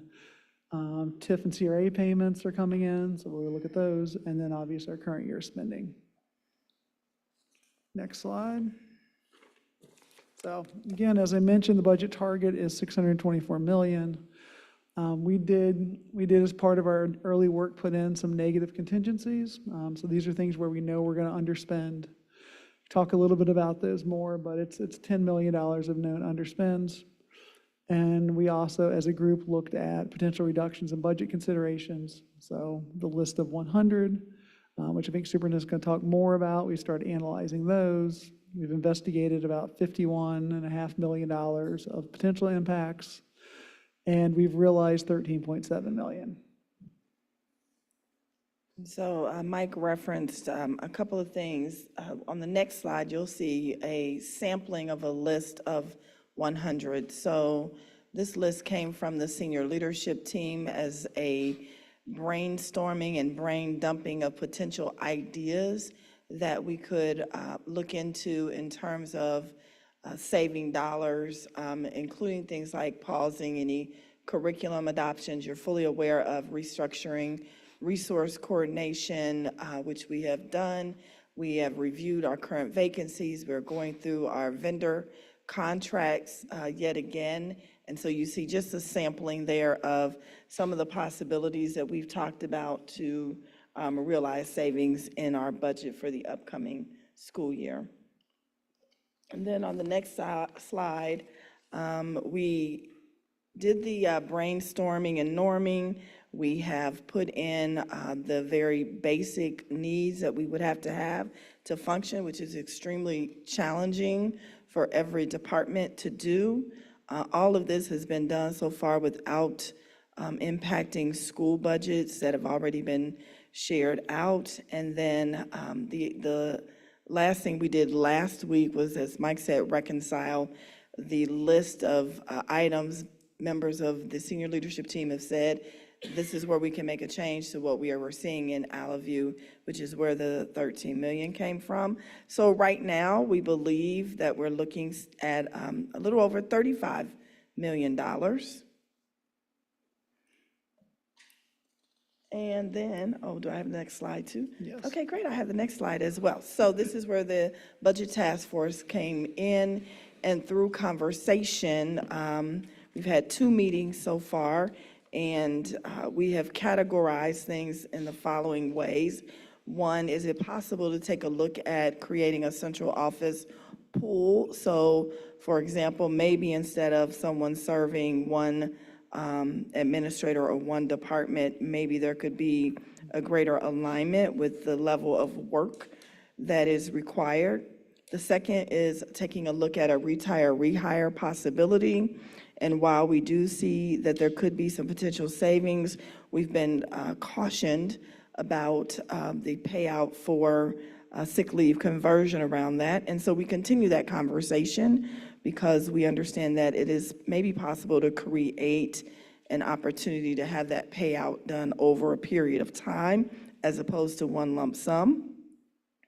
We looked at some school-based personnel changes, but we are looking at what the CBA, for example, is requiring at those schools. Looking at our title spending, how we're actually utilizing our title dollars, and whether or not there are opportunities, and we believe there are, to restructure some of the ways we're using our title dollars. And I mentioned a little bit earlier, looking at contracts. Initially, we said a 10% reduction, but we're looking to go even deeper, a 20% reduction. There has been a review of those contracts over $200,000, and we do think that maybe there's $1 million that we could save there. And then we're currently in the process of looking at those contracts that are under $200,000. All right, so one thing we wanted to talk about is kind of a broader brush. I know everything we've talked about to this point has been about the general fund. And most times when we talk about the budget, we're specifically focused on the general fund. But I think what's important to have a little bit of an all funds perspective. If you go to the next slide, Rob. Trivia question here for folks. I know obviously the board members and anyone who's seen this on board docs knows the answers, but But how much is our fiscal year 2025 budget? There's 4 options there, and quite a range. If you go to the next slide, it is a bit of a trick question, as all of these are correct. It's how you look at them. So 628 million is our general fund revenue budget. So there's just revenues for the general fund. The 644,067,906 number that is burned into my head is the general fund original appropriations. So that's a number that we do that. There's a thing we have called the working budget, where it carries over prior year encumbrances. That's a 664. And that bottom number there, the $1 billion is all funds with prior year encumbrances. So we could say we are a $1 billion organization in some ways. If anyone wants to see a lot of the more details, there's a report we publish every month as part of the Budget Finance and Growth Committee called the Fund Activity Report. It shows each individual fund, the revenues, the expenses, the encumbrances, and those sorts of things. Another way to look at this is this map of funds. So at the top is the general fund, and one of the reasons it's called the general fund is because you can use it on generally most things. And as you go down on the graph, you can see the funds get more restrictive in use. I also want to point out the arrows there. They are intentionally one-way arrows, so a lot of the things that we do go one direction. A great example is our internal service funds. So those are like our payroll liabilities. So money can go from general fund into those, and then we pay out, but money doesn't come back the other way. So the other thing in that $1 billion number is a lot of times revenue in one fund is an expense in another fund. So when we make transfers from general fund for debt service, that's an expense from general fund, it's revenue to another fund. So we don't have $1 billion in new dollars coming in every year. And so I want to make that important. A couple other things, like I said, everything gets, as you go down, it gets harder to spend. They're more limited. Capital improvements have to be things with a 5-year life. Student dining services, very much student dining services. If you hit the next slide, Rob, you can kind of see here a little bit more details. Like I mentioned, capital improvements are 5 years. State and federal grants, as we know, have a lot of rules. You need to match the purpose of the grant. The items have to be supplemental. A lot of times the allocations are school-based. A lot of Title I is school-based, so every school gets, based on their population, an amount of dollars to spend at that school. And they have admin and carry restrictions. Our other local funds as well, so our Fund 19s, our trust funds, our endowments, those as well have a purpose behind them. So they're given for a purpose. They're also a lot of times restricted by location. A good example of that, for example, this year, CLICKY, the Community Learning Center Institute, is funding some renovations for the health center at Roberts. And so that money is very specifically dedicated to Roberts Academy and to the health clinic. We can't use that money for any other purpose, nor do we want to. And then Rob, on the next slide, so then we get into our conversations with senior leadership team about how to build the budget. And so the approach we are taking is looking at our strategic plan, our goals, our guardrails, using the strategies as a base, and then having subcategories with the goals, guardrails, and the district's performance redesign, sustainability, and growth plan. And so that is where we are right now. I will say that this is very challenging. I did spend much of the weekend looking over staffing, looking over the organizational chart of the district as a whole, looking at where position work could be combined. It is really hard to tell someone that we can't do this right now. I do think, based on all of the budget conversations we've had just this school year, the next 2 years are going to be extremely challenging for us. And probably the next couple of conversations administration brings to the board will be very difficult.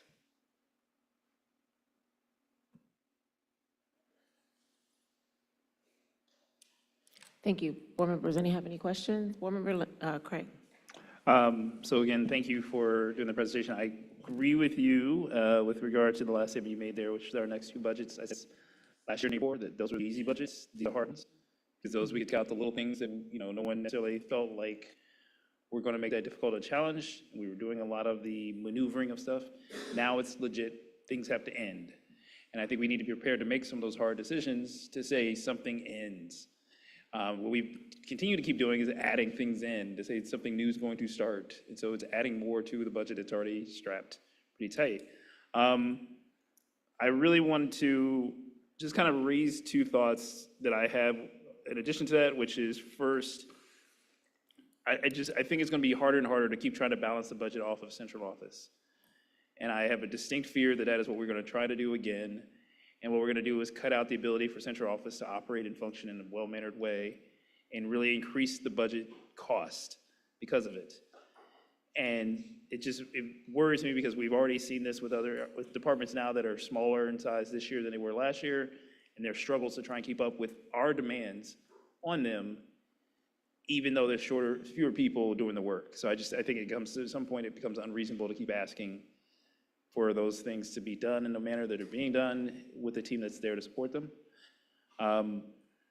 The other part, and I really hope that we can get more information on this, is really around that idea of combining certain roles and things within some of the schools, or even utilizing more like regional roles or things where multiple schools share certain positions.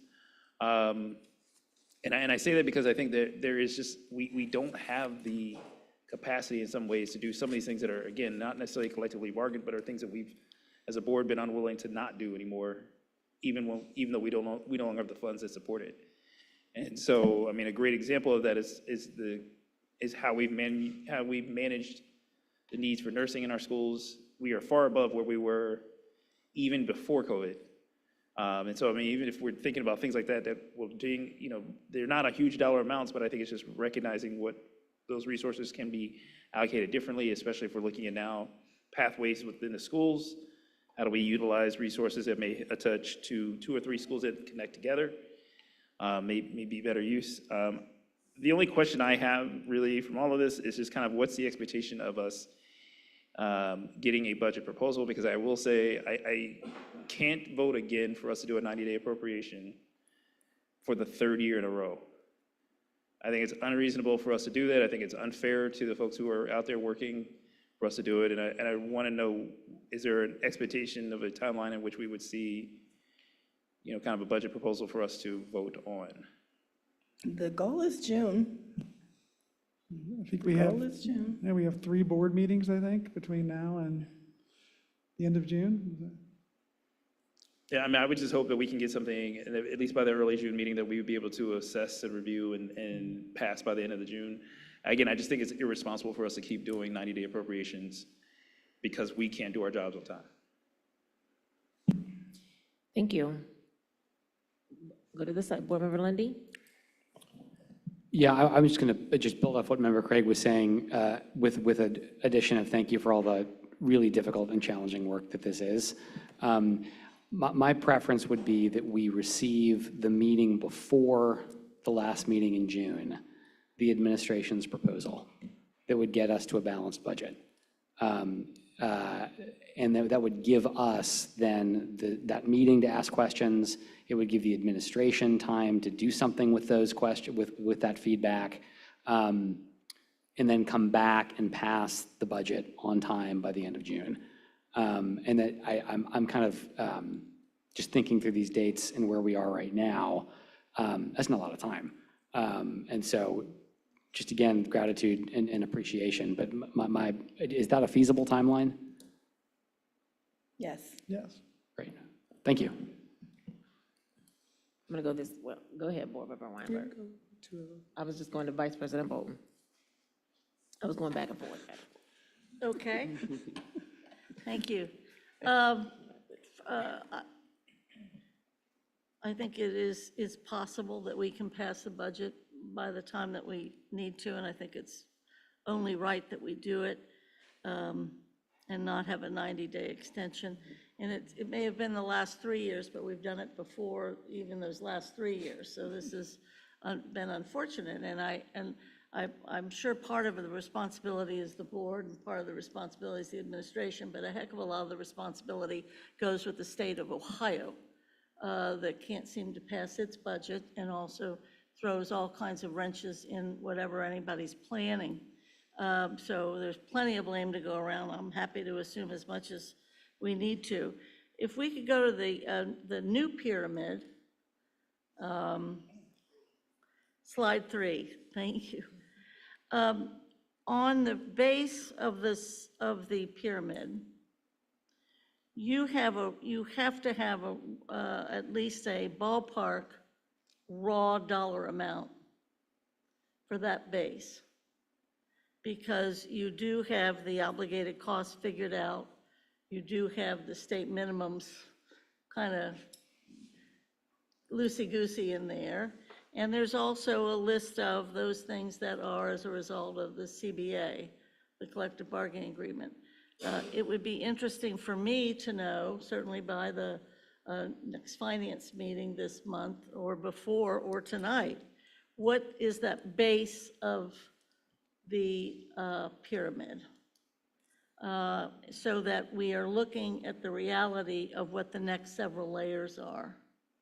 I think that would be helpful, and I would like to see much more building of the budget with purpose and intent. I know we're still in the cutting period because that's what we're used to doing. Talk about doing stuff for the last 3 years. For the last 6 years, that's how we've built a budget. We've cut. We haven't built. And so I'm excited to see this effort that the treasurer and the superintendent and the assistant treasurer are trying to do. Help me out with the question that I ask oftentimes. The treasurer has to be able to certify that we have the monies.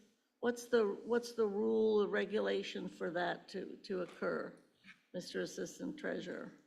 So the treasurer has to be able to certify that we have enough, so basically the 5-year forecast. So look at the 5-year forecast, and we can't put ourselves into a negative in the 5-year forecast period.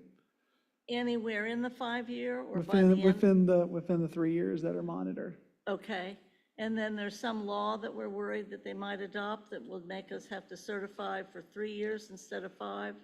Yes, one of the interesting quirks of the House budget bill is that they're trying to replace the 5-year forecast with a 3-year forecast. Right.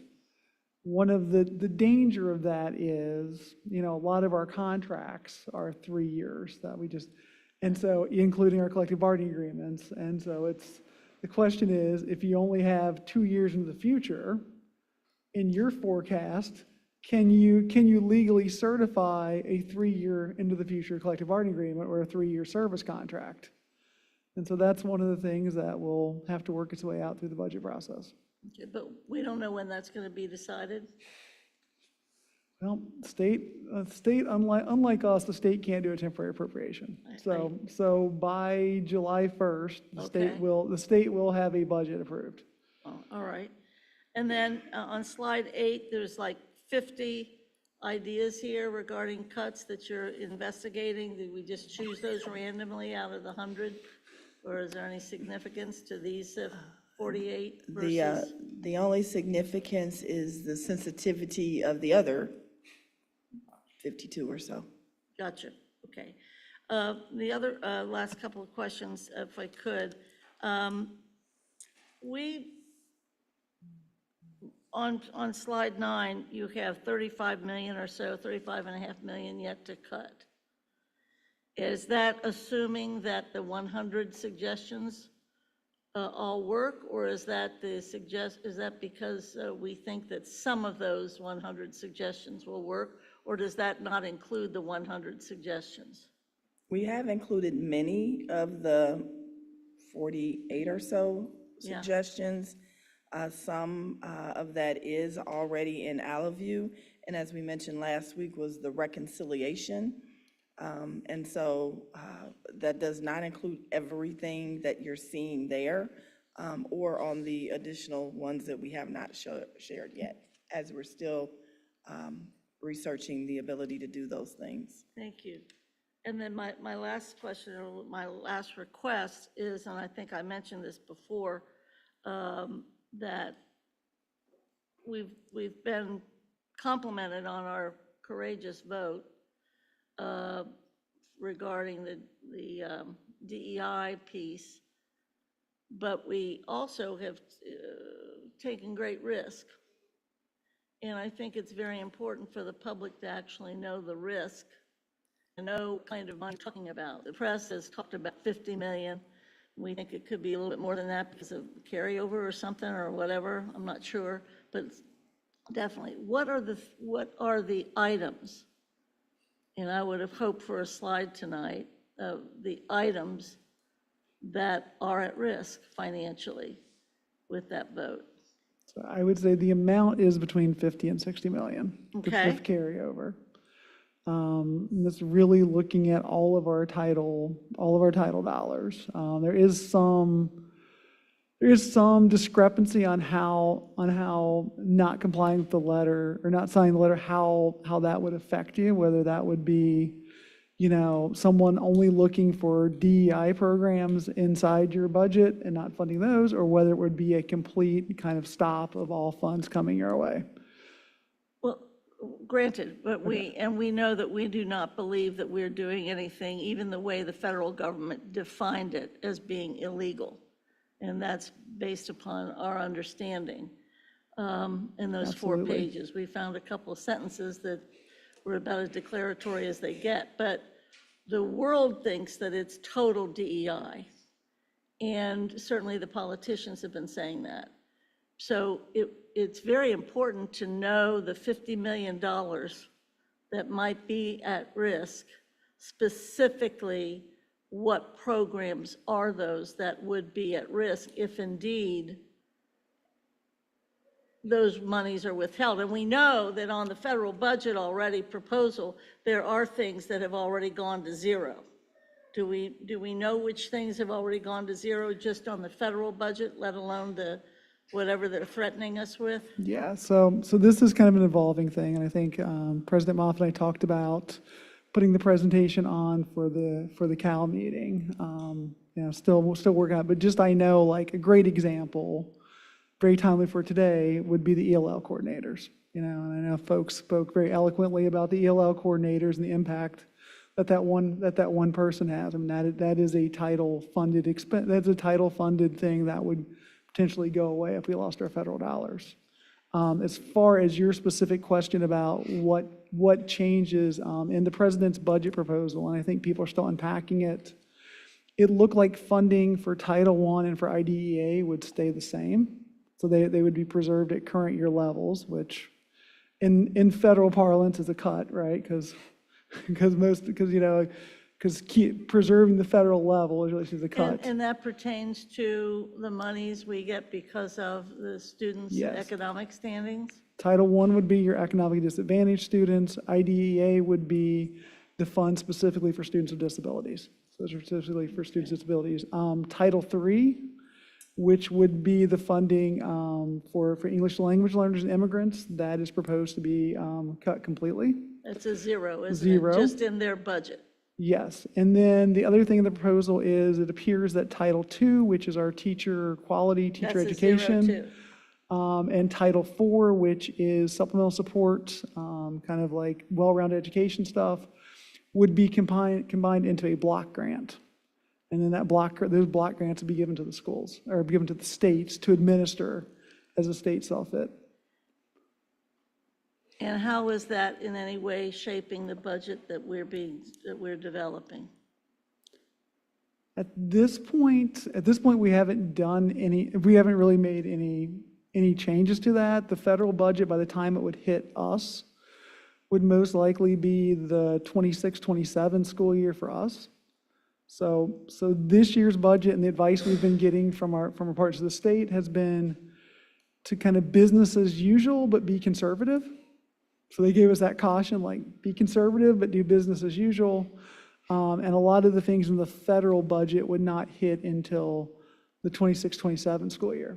And we think that that would also pertain to this risk regarding DEI? Not sure about that one. Okay. That is an unknown at this point. Thank you. And you've arranged a presentation about some of that you said through. So, so Thank you. I did speak to the treasurer and the assistant treasurer about having a financial talk at the CAL. Typically, the CAL is going to be all academics. I felt like it was a little bit too much to dump it on the next board meeting in addition to another budget presentation. So we're going to have a little bit of information around what Mr. Guston and Treasurer Wagner are talking about at the CAL. And then again, we're going to talk about this at the, again, at the next board meeting as well. But I'll save my rest of my commentary for after Board Member Weinberg. Yes, so I will be really, really, really brief. I just wanted to have slide 10 pulled up, and as you can see here with the Budget Task Force, the different subcommittees, I just wanted to hear a little bit of the rationale. I know we heard today from all of the families regarding the ELL and basically, I guess, it being eliminated. And within this budget here, I see that you're talking about title spending. You're also going to be looking at the contracts, which I highly agree, definitely looking at those over 200 and also under. But as we're going back into the title spending, can you just give the rationale, Superintendent, and just informing the public as well on a little bit more on that particular role and why it is being eliminated? Well, when I saw the initial email this weekend and then eventually saw several, we did reach out to the principal, and apparently their instructional leadership team had a conversation about how to spend their title dollars. And so their instructional leadership team determined with the amount of money they had in title, they wanted to have a reading specialist and a math specialist, which then meant there wasn't enough money allocated to them to have an ELL coordinator. And so that is where that decision lies. None of this has come down from central office as a result of the specific budget conversation that we're talking about. And do you know if there's any way to have that conversation or with the ILT that has decided on that? Because as I'm thinking and hearing the stories and they're talking about the student outcomes and just how well it's been so helpful to the families and to the students, I just wish that there was some way that they could have everything, you know, in the perfect world. Yes. But I was just curious about that, and I just wanted you to kind of explain a little bit more so that everybody could be on the same page. And me too, if I could give the world. And I also want everybody to know I value every single employee that we have, and so this is not commentary from Shauna about what is valued or not valued, but I will say my understanding, and I do want to get a little bit more concrete information around this, was we mentioned earlier that we're trying to avoid as many things that touch the kids immediately, and so my understanding in this particular role is this maybe is not necessarily specific to being student-facing. And I say that with caution because, again, I want to make sure I get from the school very specifically what the role entails. And so I think that kind of was their rationale for making their decision. They saw the reading and math specialist positions as being more forward-facing with the young people, and this particular position, not so much. My understanding is that there are 2 other positions working with our multi-language learners that are a part of the school staff that work more directly with the students. But I will get this concretely in a message to you as soon as possible. Thank you, greatly appreciate. And I just wanted to kind of end that I appreciate this whole entire presentation. And we do have some very hard and difficult decisions to make, and we're going to have to make those. So thank you. Thank you. Board Member Crossett? Yeah, I just wanted to thank you for all the hard work that you're doing on this budget process. Very difficult times, but I really appreciate the work that you're putting in and how you're going about it. So I just wanted to say thanks. Thank you. Appreciate that. I think we should, if we haven't thanked our union leads as well as part of the task force. I mean, this is time-consuming, kind of painstaking work. And sometimes people have some strong differences of opinion, and so appreciate everyone's time going through these things. And I do strongly believe we've been through very, very challenging situations, not necessarily focus on the budget, but Cincinnati Public Schools is almost 200 years old. And so we can solve this, and I am very hopeful about how this will turn out for the future of our children. Thank you. Any other board member comments? Board member Matt?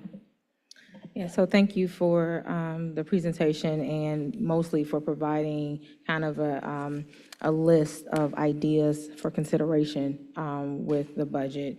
I am curious, just as an estimate, you all may be able to give a rough figure, but what are we looking at in terms of the applied savings for phase 1, phase 2, and the Montessori training, and how would that help to decrease our overall gap?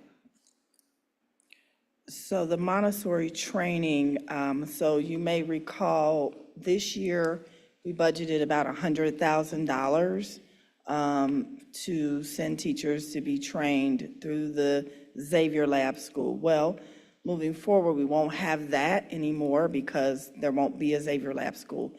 Assistant Superintendent Deb Klein is working with the staff, our current staff, to create what will be our own training. And so because we won't have to pay someone else, we will save that money. But then moving forward, maybe not next year, but the following year, it could be a revenue stream for Cincinnati Public Schools as others may want to engage in the training that we have to offer, that we provide our own teachers. So instead of spending that money somewhere else to train teachers, our goal is to do it in-house. That's the lab school. You also asked about phase 1 and phase 2. So we talked about a savings of a little over $600,000 at one time. Mike, help me. Yeah, I'm trying to think of this. So really, phase 1 savings would hit this year, so it's not really, I don't know that we really talk about those in next year's budget for phase 1, because we implemented it this year, so whatever savings we took or cost, either way, would be incorporated in this year's budget. For phase 2, I think. So I guess, let me just interject for just a second. So, it's listed here as an option or something to consider, so apply the savings from phase 1. So you're saying that phase 1 savings would not be applicable to next year's budget? Only if there are things that were kind of one-time cost. So as we're going through like line by line, if there are things that were part of phase 1 that we can say, okay, that was last year's, we don't need this year, we can line that out. Board Member Mapp, I can give you one example. Again, these are sensitive conversations, but this year we did pay for a principal at Riverview East Academy. Next year, we won't be paying for a principal at Riverview East Academy, just for example. Okay. You can keep going, so. Then phase 2, I don't have the number on top of my head. There was a wanna number misspeak. around 600 and some thousand, but I don't have it off the top of my head either. I'm sorry. Okay, so it would be helpful if maybe moving forward, I know that you have it categorized, but maybe having those figures there so that we can still have that running list of what ideally we may be saving as it applies to reducing that budget gap. And then my other question is around the vacancies. Are we considering with the vacancies, is that maybe a recommendation to not fill potential vacancies in this particular area? Okay. Yes, ma'am, exactly. Okay, and then just lastly, just to Board Member Craig's point, I know that you spoke about not, cutting deep in central office. I also think that it's important to make sure that we're not continually promoting in central office as well, as we're all considering how to make effective changes with our budget. I think we need to be mindful of how we're spending our dollars. So I'm going to go Board Member Crossett before I Just call one on quick you. thing. Hold on. I'm going to go before I call on you. I'm just going to share my thought as the last person. I think that this presentation is great. Much of this we've already seen before. And so I'm, as one board member, getting a little exhausted at hearing the same information. It's time for us to put some figures down with specifics. I think that the administration should come back before the last board meeting with the numerical values, particularly what Vice President Bolton has asked for in that bottom of the pyramid. We've seen slide 4 before around evaluating staffing, exploring partnerships. We've seen these slides before, and there's yet no financial information plugged in to see where there will be a cost savings. What has the research shown us? Where is the administration thinking? We keep getting that it's 35 million now. We keep getting numbers now, but those are numbers in totality, but those are not behind the numbers of what those things look like. And I think it's time, going to slide 8, Rob, if you could, it's actually time to start putting some thoughts and going from budget task force. I think that's great. I appreciate the union for working with us with regard to this. But I also would respect the fact that we've seen this list before. Now there are no numbers attached to this. There needs to be no longer lists and ideas, but what has the research shown us? Where are the savings or potential savings with regard to restructure specialized classrooms? We lowered class sizes and found that there is a potential increase there. So it's just time to see more numbers. Pause new curriculum adoptions. What's the financials there? Restore resource coordination. There needs to be a number there. Restructure nursing services, there needs to be a number there. I'm getting a little frustrated, and I think it's time for the administration not to wait until June, but it's time for you all to put these numbers here. I think it's also time for us to flat out say, and I was expecting a slide today along with Vice President Bolton. I think we specifically asked for some realization to the community and to our staff of where we are, and not speak in ideologies, but speak in specifics, which it didn't happen today, and it's unfortunate, but I think it is time for us to get some numbers. I hate waiting until June, because I don't think that we need to do that. I think the administration is thinking of things. I want to know, what is the cost of vacancies? What is the cost of some of these things that are being considered? If you are talking about merging positions, if you are speaking about consolidating positions, then what is the cost savings? What are those departments that are going to be potentially impacted? You all may not have made definitive decisions, but you all are speaking a little bit more definitively than just throwing a list of 100 out here where we can't really get any definitive information about. So I'm a little frustrated, and I think that the administration can do a little bit better on giving us an idea of what's being discussed more succinctly, and then also not presenting promotions. I would like to say, I think, to all of our staff and to the public, recognizing that this is a really hard time. If you go to slide number 9, Rob, the additional reductions required of $35 million, that's a reality, but I haven't heard the administration say where they're thinking of that coming from. No ideologies about that. But we've seen this slide similarly presented multiple times for the past month. I think I'd like to get us to some real live discussions so that we can be respectful of our staff, respectful of the public, and let them know that we're not just having a list of 100. We may have to make some very tough decisions, but being respectful when doing that.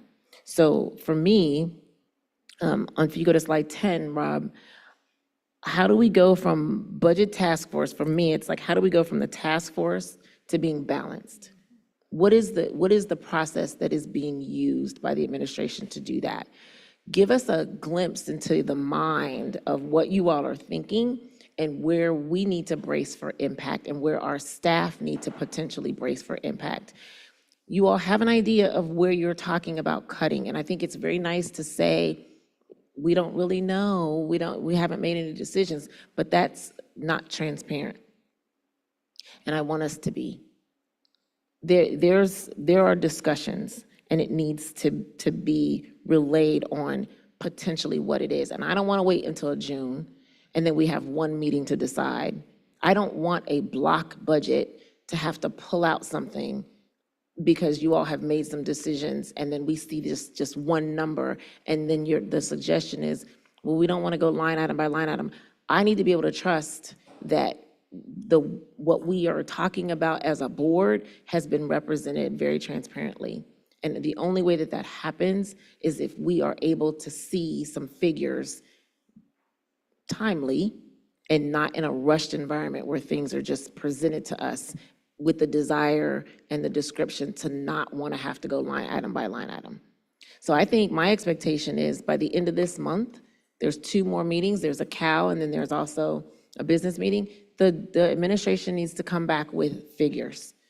You need to come back with some data, because that will give us time to ask questions, to get succinct answers, to be responsible, and to do our due diligence to the staff that we represent. So that's my expectation is, and I think Board Member Bolton, Vice President Bolton said, on slide 3, come back with some numbers. But we've seen this slide before. We've seen this new pyramid before. The request was, can we be transparent with the people? And we still don't have it. So it's time for some hard discussions and some real transparent decisions to be made, but we need to get the data. And my expectation would be that we get the data before the end of the month. Let's start moving in the right direction so that we don't have to file a 90-day appropriation. We don't have to do that if we have the information timely. If we have to file it, it can be that we're moving towards some decisions, not we're trying to not be courageous and stand up and lack transparency and authenticity. Any other? Board Member Crossett, you had a comment. I appreciate your comments to be sure we have time to evaluate the budget properly, but I also understand that timing is everything, and when you're dealing with personnel, the timing of those discussions is important. So that does lend itself to giving you guys some more time, I think, to get that right. The other thing I wanted to make a comment was, it looks like we're going to get the budget done on time this year, and it's my first year on the board. I wonder if there's like a correlation. I'm down to celebrate if and when we get that across the finish line by June 30. I know I said to Member Crossett's point, I'm all in to celebrate, and even associate causation. Like if and when we in fact pass something that is balanced. We're not there yet. I'm just saying, like, we got some ways to go. Member Craig. So I just want to point out a couple things, because I think it is fair to say we need more information. But at the last presentation they gave us, the last board meeting, they told us the exact dollar amount for the state obligated, the state formula, and the fixed obligated things, which is $350 million. $350.7 million is in the presentation they gave us. That number likely is not changing in any of the work they're doing now. I think, again, it's on us in some level too, to own the fact that when the superintendent and the treasurer came to us and asked for what are our priorities, what do we want done, we didn't give them answers. And this is why I say this is not going to be simply, we need to see all these things and be able to, no, we just need at some point to say, there's going to be a lot of stuff in here I don't like, I don't want, I wouldn't agree to, I never would do. We got to do it because we've obligated to do other things. We keep adding to the budget as a board on the votes that we've made in the last year, and not a single vote outside of the resource coordinator vote has taken anything out of our budget. And that's the thing I am frustrated about, because I feel like we keep asking them for information, and that's great, but at some point, we also have a responsibility to give information back when they ask. And so I do want us to own up to that. The only other thing I will say also, and I forgot to say it in the first time around talking about this, I think there's certain things also that are listed in here, like the sale of property, that just the reality is that the accumulated savings from sale of property don't really come at any real reasonable time and are not really reliable because of the process in which the state dictates how we sell property. I think it's a stupid process. It's been a stupid process for years, and I feel like we can say it up here because we are the political arm of the district, that the state makes everything more difficult for a public school district to do. But I really want to reiterate that I think there are things that yes, will have to be splayed out, have to give more detail on, have to be further clarified as we go forward. But I also am very cognizant of the fact that we're not here by accident. We're not sitting at this meeting by accident because we gave all this clear direction and they were able to follow it. It's because we gave lack of direction and they're trying to do stuff now. I mean, the budget task force was something they set up last meeting. We talked about this. That was the next step they were going to do. So, I mean, I think it's also for us to really stress that we will do our homework as well to come to the table prepared to address anything they bring forward. Well, I'm just going to say one caveat to what you've shared and invite all the board members to look at the assignments list, because I don't think you all do.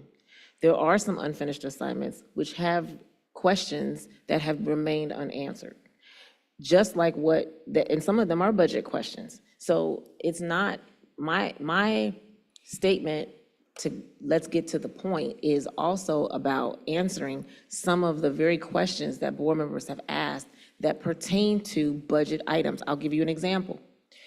We asked about the middle school's cost with regard to transportation savings, if any. We've not yet received that information. So that is an example where I'm saying, and I'm suggesting, and I'm going to give you one more. Vice President Bolton and I specifically asked for a presentation to be a little bit more succinct today on some things. So when I'm telling you that I'm asking for something, I'm speaking for what I'm asking for that has not been answered. I'm also inviting the completion of assignments that board members have asked for that have a monetary constraint. So I'm not speaking in generalities. I'm saying let's make some decisions based on information that we have. How do we go from budget task force, which is doing all this work, to actually informing the board around things that we've asked for since January and February? And all I'm saying is that the reason the budget task force was created last board meeting was because when the superintendent and the treasurer came to us in January asking us for priorities, we gave them 0. When the superintendent and the treasurer came to us in February asking for priorities, we gave them 0. And then they came with a plan. They said, I have 3 different ways we can do this. We said the third way was to do it. And then they came back with the presentation, and then we said we didn't like the third way anymore. So, I mean, I think there's some obligation for us as a board to stop saying, do it over, and start saying, you know what, if this is the best we can do, then we don't like this, and just say no. Or if this is the best we can do, we don't like this part, and just say no. Rather than get this back and forth all the time. That's my only point. Okay, I got it. It has been documented. Thank you. Board Member Matt. So, Board Member Craig, to your point, I think you bring up an interesting topic about how we are working through the budget. So some of the recommendations that have been presented that have received approval from the board, in fact, has created greater impact to closing or more challenges to closing our budget gap. And so if we're talking about the accountability, because I'm believing that's the theme that I'm hearing, that as a board, we have to be accountable with our decision-making, we have to stand on that, because there has been decisions that's been made where we had no type of financial statement, any type of outline of how this would negatively impact us. And so to hear that, hey, the administration has asked us about our priorities, well, we've reflected our priorities in our decisions, and now we're in this position, but people have voted, right, to approve certain recommendations from the administration, or whether it was from the board. So I think we need to stand on that as well, and not just expect certain people to just, own how they have impacted decisions pertaining to the budget. But I think you also have to recognize everyone's vote in this, right? And maybe even your own vote in certain decisions. I'm sorry, Vice President Bolton? I'm sorry. I'm coming.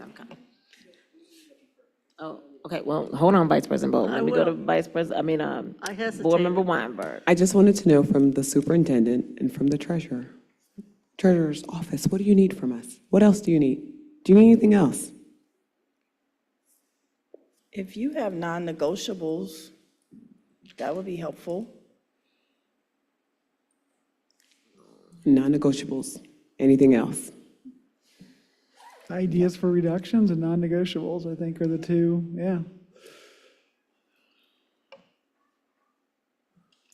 Is that it? Okay, Vice President Bolton? Yeah, and I like that they're using the term non-negotiables instead of, the sacred cow thing and what have you. I think the best thing we could do for transparency and to move the budget is for the administration to come back and be able to tell us, besides these minimums and the first base and the CBA requirements and the obligations, we need this to reach this goal that we have given guidance on for the last 2 years. The goals, the guardrails, the strategic plan, the forecast. That's what I'm saying about building a budget. I'd like the budget to look like, here is what we need dollar-wise and position-wise to reach these particular goals. That's building a budget. We have not used the brain muscle as a board about building a budget because we've spent these years cutting and having a flat budget for 6 years. We've cut and cut and cut, and we've had to. And now I think for all of us to work together, I think it will be very helpful for the administration, the experts, to say instructionally, we need this in order to do something about the third grade reading, to close this gap on this issue, to help the career plans of these kids, whatever. It would really help us, and I think it will be transparent and proactive and give support to the board to be able to react to it. And I look forward to it because I see a hint of this, and I know we've done away with as many formulas I can remember ever doing. So we're at the threshold of being able to do that. And I have confidence we can do that. And I think that will, I don't think anybody has to take the blame about anything at this point in time. It's the world that we're living in, and there's people throughout this country and this state that are trying to dismantle us as we speak. So we've got that dealing with, but build the budget. Tell us what you need about third grade reading. Do we need this? Do we need that? And you guys are the experts on that. And maybe we'll get out of the weeds to a certain extent when you are telling us what you need. Any other board member questions, comments? Okay. We have a policy 8516 discussion, mental health wellness discussion, and that was brought, let's see, let me look at my committee. Let's do it this way. Committee Chair Lindy, would you like to introduce the mental health policy discussion? I'm going to pass that to my colleague who has spearheaded this effort, Board Member Mapp. Okay. All right, so thank you. So I'm excited to present to you all for your full review and discussion about the mental health and wellness policy. This is something that we've been working on quite extensively in the policy committee since last year, and had an opportunity to really work collaboratively with a team of individuals that have really worked to ensure that this has a comprehensive focus. And so I want to first highlight those individuals that have been working on the policy with me, which is Assistant General Counsel Stephanie Scott, Director of Positive School Culture, Mrs. Manisha House, Lead School Counselor Brianka Gay, Lead School Psychologist Sarah English, Lead School Social Worker Naomi Medeiros, and Director of Student Services, Ms. Christine Reese. And lastly, our community partners, Mindpeace, Ms. Nicole Furman, as well as Susan Shelton.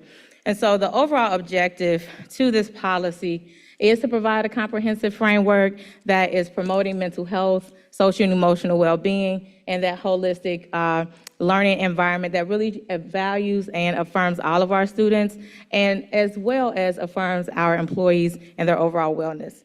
And so if you look at the policy draft, we wanted to ensure that it was aligned to our Guardrail 1, making sure that we are honoring the needs and the talents of the whole child. And so as you look throughout this policy draft, we have several goal targets to help accomplish and achieve that. And in addition to this policy, we want to make sure that we are, as we talked about accountability, holding ourselves accountable to regularly and routinely monitoring that quantitative and qualitative data to ensure our student wellness outcomes as well as academic outcomes. And so for goal area 1, and I'll just give a synopsis of each goal and open up for questions if you have, and you can feel free to interject at a particular goal, that's okay. So for goal 1. Board Member Matt? Yes. Can you tell Rob to scroll, when you want Yes. us to scroll? You can scroll down. So for goal 1, the focus is ensuring that we have all of our schools staffed with a trained licensed mental health professional as well as school counseling professionals. And so with this particular goal area, we have differentiated what each professional entails that's located within our schools. So we have our school counselors, our school social workers, our school psychologists. And so each of these individuals were able to specifically provide that definition of what their scope of practice entails. And I think this is so important is because it provides that level of awareness as well as advocacy for each profession, and because that's what this policy is about as well. It's about ensuring awareness, advocacy, prevention, and collaborative work amongst our schools for our students, in addition to making sure that there's a continuum of care.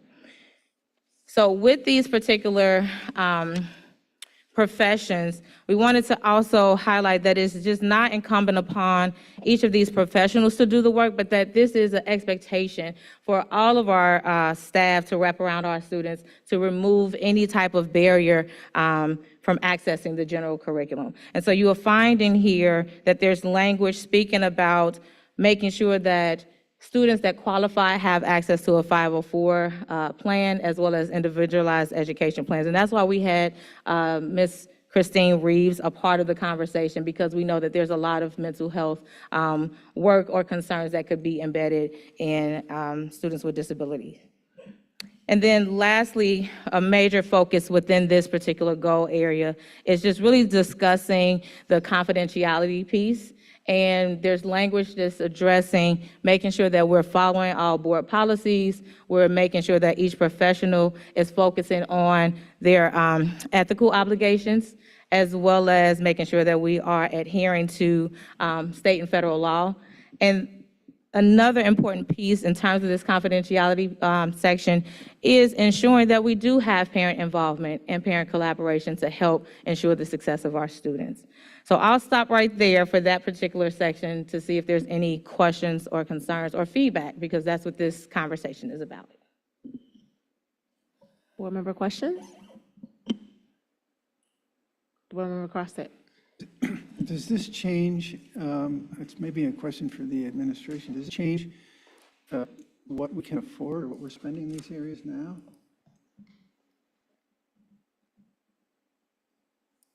That's very possible. I mean, a lot of the staff mentioned are already existing. I mean, the last time I looked through this, I didn't see like specific numbers. So I think there's still some flexibility in how those things happen. Yeah, thank you for that question. That has been a part of our conversation. Pretty much everything with this policy already aligns to what we are doing or how we can strengthen maybe some things that we're doing. So we really wanted to make sure that we were being cost efficient and considerate with what our recommendations are for the policy. Board member Lindy? I just wanted to commend the committee last year, this year, the administration, board member Mapp. I think one of the questions that came up a number of times in committee was cost impact of various pieces of this. And I think that my understanding of the reports from the administration was that after a lot of due diligence, this was not a driver of additional costs. But am I wrong about that? No. No, I thought that was, there are many parts about this process that I thought were great. I think that was one of them. All right, good. So for goal 2, goal 2 is about making sure that we have designated calming spaces for our students to be able to de-escalate, de-stress, regulate not only their emotions, but also regulate bodily, right? Experiences, and just to help regain that control for self and to be able to continue to engage in that productive and engaging learning environment. And so within this target goal, wanting to ensure that our classrooms are furnished with different sensory tools, whether it's a visual aid, whether it's soft furnishings, because again, we want to make sure that we are able to accommodate and support our students in de-escalating. And a lot of schools already have that within their classrooms, right? That may be a reading corner, that may be just a calming space, but again, encouraging that all of our classroom have access to that. And so as we talked about the financial obligation, again, this is not something that has to be extreme, but wanting to ensure that there is a designated area. And in the event that a student may need additional support, we wanted to highlight that there would be individuals in place to help support that. So if a student needs to maybe step out for a moment, a student will be supported with having a trained individual to help them de-escalate. So for the next goal area, and this may be where we do talk a little bit about cost, so incorporating social and emotional skills and strategies throughout our school day, and that can be implemented from not only our teachers, but that should be implemented with our food services individuals, with our security, and I know that there's been a lot of work around providing training for those individuals because our students interface with everyone on a regular, so helping them become more equipped with those skills and strategies. And then again, making sure that we're being intentional about where we designate our attention. And so we talked about incorporating a board-approved and adopted social and emotional learning curriculum that all students will have access to. This will help to, again, connected to not only our guardrail, but also connected to our academics and help in closing those achievement, attendance, discipline, and resource gaps. So also to add to this piece, I know that there is a pilot that has already been conducted by Ms. Manisha House and her team from Positive School Culture. So they have been implementing a few different curriculums in several of the schools just to get an idea of what curriculum would work best. And so 4 of those curriculums are Character Strong, Wayfinder, Second Step, and the Character Effect. So I know at our next meeting at the CAL, they will have a full presentation to share out with the board and also to answer any of those questions around how much it would be in terms of the economic costs associated with it, and also what that rollout could potentially look like. Any questions about that section? Oh, Vice President Bolton. One question and a little concern regarding financially or the budget piece. I noticed here, and when I was reading through this, that you just mentioned it now, the social emotional curriculum adoption or something. Is that something that would have to happen in this coming budget year? As I know we're looking in terms of curriculum suspension as one of the things to be doing our new adoptions. Can it wait? I don't want to stifle what you've been working on, but it'd be great if we didn't have to do that this year. So I will definitely, well, I will always advocate for it, right? That is something that we should have in place as soon as possible. But given the fact that they will be presenting, what is that, May 14th? And the pilot actually won't end until the end of May. So we will need, that additional time, I think, before we're able to actually put it in the budget. But I can have Ms. Manisha House speak more to that in terms of timeline and what that will look like in terms of the budget. And then one last question, is the work that you've been doing, has that been embedded in the, what do we call it, the building character, our school, not positive school culture, the thing we're getting ready to endorse or code of conduct. Yeah, so you said, has it been embedded within the code? Absolutely. So again, they've already presented on several presentations. They're talking about how they're applying the restorative practices, how they're talking about SEO, different strategies and interventions. So they are already doing the work. Again, this is an opportunity for us to really streamline that work and again, make sure that as a district, we are encouraging and being accountable to this work. You're welcome. So for goal area 4, again, Dr. House has already spoken extensively on this, but schools shall adopt a positive behavior intervention supports comprehensive framework. And this doesn't only benefit the students, but this also really benefits the teachers as well, right? And it helps to, again, work towards ensuring that we have that tiered intervention approach to supporting all of our students, whether it's academically, behaviorally, socially, and emotionally, or mentally. Those tiered approaches are already in place. And then the thing to call out in this particular section is ensuring that each school has that multidisciplinary PBIS team that meets regularly to, again, have those comprehensive discussions about how to support our students and what intervention should be in place. Goal area 5, schools will have a co-located mental health partner that provides access to a continuum of mental health supports. And so this really aligns with goal area 1, but again, this is talking about that continuum of care. And so we know that every student won't need this level of care, right? But we want to make sure that the access is there in the event that they do. And so talking about the care coordinators and case managers, medication management services, and licensed school-based therapists. And one important area to discuss here is that students have to have informed consents and referrals to be able to engage in the supports that's provided here. And another thing that I wanted to just really stress is making sure that with our mental health professionals, our school staff, that we will honor, right, the referral process, and that we won't refrain, from referring students based on our personal beliefs, values, or biases. And so, because we don't want to get into a space of over-referring and over-diagnosing. Goal 6, this is speaking specifically to our employees, which is so critical because they are helping to support our students. So as a district, we want to make sure that we are supporting them. And so this is really elevating the work for the employee assistance program, making sure, again, that there's knowledge, awareness, and access to the services that are provided. It's a free confidential service that's extended to all of our educators within the district and staff within the district. And again, making sure that there's regular and routine monitoring of the services that's provided so that we are able to ensure that they're getting the needs, and also make sure that we're improving as necessary after evaluation of the services.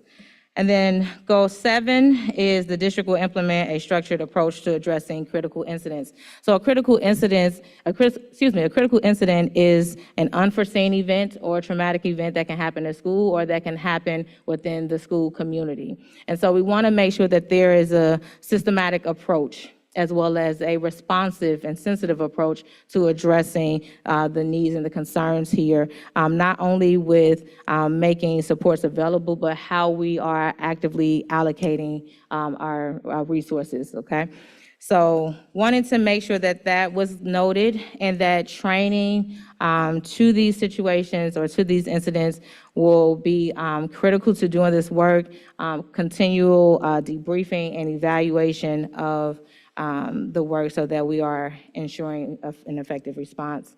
And then lastly, making sure that we're maintaining our commitment to the overall wellness of our community learning center model, right? So I did not feel that we could have a comprehensive mental health and wellness plan without having our community learning center model embedded in that. And so really, this is really just outlining that comprehensive work. I've received significant feedback, as well as the team has received significant feedback from like Beach Acres or from the American School Counseling Association. I've even reached out to OSBA in terms of ethics to make sure that we are really looking at the whole child from every aspect. But I wanted to bring it to you all to receive any feedback, to receive any questions or concerns, because again, I know that effective policy is based off of having the feedback and the input of those that we're serving. Thank you. Board Member Weinberg. I was just going to say, Board Member Mapp, I just wanted to thank you so much for taking the initiative on this. I do not have any feedback. I think you covered everything completely and thoroughly, and thank you so much. Thank you. Board Member Craig. And I'll be brief because I know the hour that we had. But so again, thank you for the hard work you are doing this. I know this is something that's really important to you, but it's also something that we valued as a we've made it a priority as our district to do. The two things that I really wanted to maybe just throw in there is one is the utilization of like virtual services. I think that's another way to also provide connections when there may not be someone who's physically able to be present. And so that just may be like another thing that we would add into the mix as a supplement if this is not available in these dates, or in spaces where there may be someone who needs something very individualized, that's another way to provide that service when maybe we can't do it. I think the other one that I would say also with the employee assistance programs, I think there is a value to that, but I think there also may be a need to have additional ways of kind of that like leadership within a school or leadership within a department will pay attention to and or provide time for the employee to utilize those services. Because I think that's the other part is that there's a mentality sometimes of, if I need mental health, if I need something as an employee, I still need to do my work. And I don't want to like burden my other folks, right? And it's almost that commitment that if someone raises a concern, or if there's a behavioral pattern, I don't know how you put that into the policy, but almost creating an obligation for management who observes concerns or observes a employee in need of care to at least offer those resources out. Because I think that also, at least my experience has been that when you don't offer it and employees are not performing or maybe having other issues that are concerned and connected to some of those mental health needs, they won't take advantage of the resources in fear of losing their position or their job. Absolutely. And I think what I'm hearing you say is, I think it's something that we kind of address. So I know this is a lot of work that will fall under our Human Resource Department. I know they already regularly communicate out those supports. I've even received some of those emails, so that's great to see. And also making sure that our administration within the building are also actively promoting having access to those supports in place. And I forgot to call out in this area, making sure that our staff have a wellness space that they are able to benefit from as well. So that could be a student lounge, that could be a designated space that the school decides upon, but also having those supports and those pamphlets and resources available as well, so it's regularly available and communicated out in different ways. Vice President Bolton? Yeah, real quickly, for me, one of the things that is particularly interesting on this is this would seem to be an increased reliance on our partners. And one of the things that I think we don't necessarily do well enough is that when we have an increased reliance on our partners, we shouldn't have such duplication of our own people. It has to be seamless between our professionals in-house and also our partners, because much of our mental health services are provided by our partners, as well as our own people.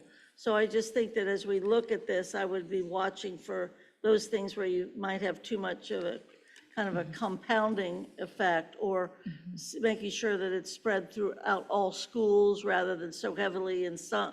I think we don't make use, or we don't on the tally sheet say, okay, we got these partners doing this, but we're still going to be doing this. And I think we should try to find a balance there.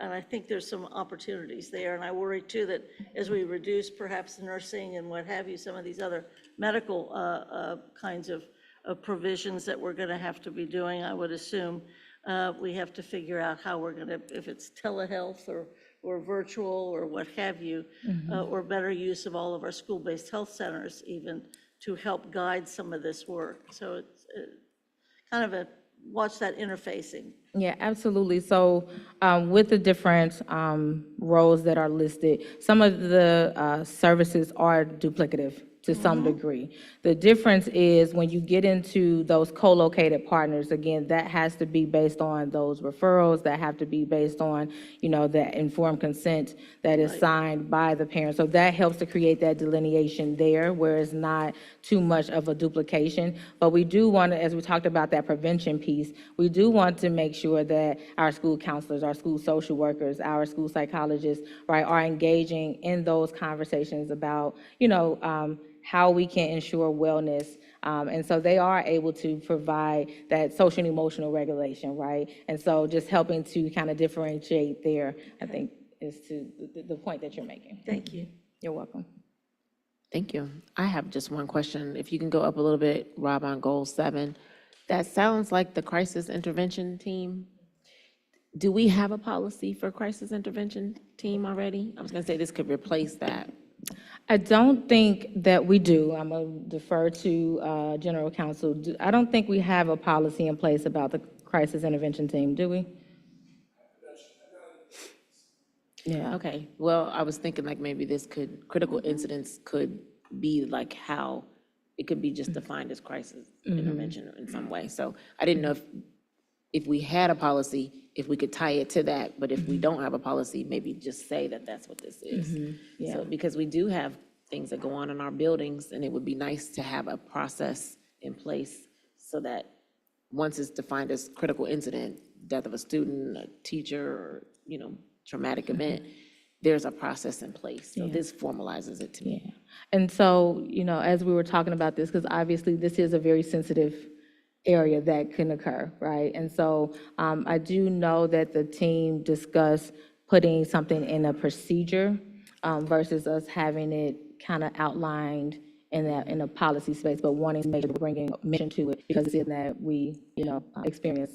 Okay, well, good work. Any other questions, board member questions? Board member Landy? Just from a process perspective, hope is that this would come up at the next board meeting for adoption.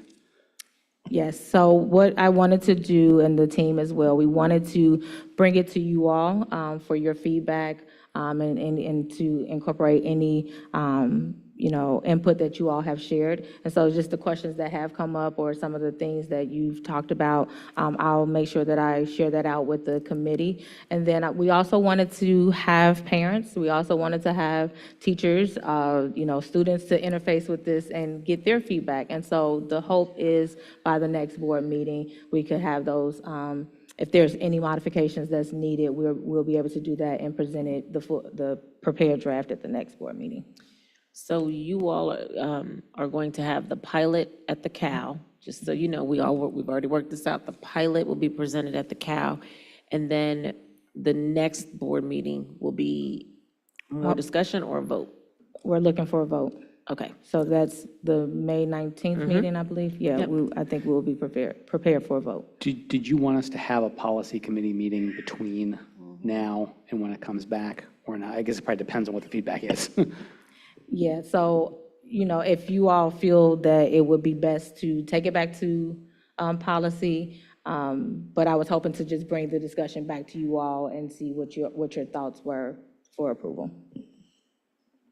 That's great. We certainly don't need to talk about it again. Faster is better from my perspective. Thanks. So the anticipation was that you all would provide feedback today. It will be incorporated. We'll see the pilot on the, whatever the date is, the CAL.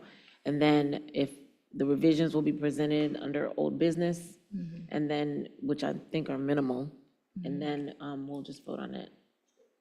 All right. Thank you. You're welcome. Great job. First policy you got done, and you can testify that it takes a while for policies to go from idea to generation, but you did it. Absolutely, and again, this was a collaborative effort, and so I really want to just highlight and stress the great work that the team has done in developing this, as well as General Counsel Dan Hoy. All righty. Vice President Bolton, you have the next two topics. Yes. Brevity is the key today. And we can, I think these can go fairly swiftly. The first one is an issue regarding the naming of schools as we prepare and are in the midst of marketing for our grade bands of 6 through 8, that I think we have to come up with names, perhaps for the 6 schools that are now either 6, 7, 8, or 7, 8. And I would, maybe this can be an assignment too to the administration, that are they all 6 going to be called middle schools? Will they, or will some of them be called junior highs? Will they adopt the same building where they are? I know we've had a request, and I think it's totally justifiable for the Ethel Taylor community to maintain that name because of Ms. Taylor. And indeed, it isn't necessarily associated with only one neighborhood. But regarding the Schroeder Middle School, is that going to be, are we going to do the same for Withrow? Are we going to do the same where we have another, the West Highs? So I think it would be great to have the administration come back and tell us what the probability would be regarding the names of these places, because some of the marketing might be dependent upon whether or not people are aware of the names, the places, and what have you. So that's an interest of mine, and I think we need to do that relatively soon. I think that's time sensitive, especially with the marketing.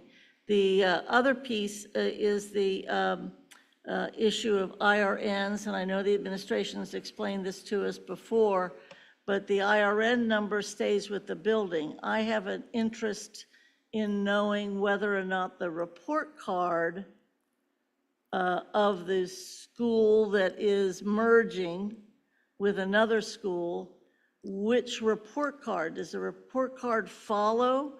Do we get to choose, let's say an emerging like Douglas and Evanston, is that merger, do we get to choose which of the report cards follow that, or does it stay with the building? So I understand IRN, you've explained to us, it stays with the building, but I do have an interest moving forward for the report card in the coming year as well, as to whether or not, how we take care of the report card.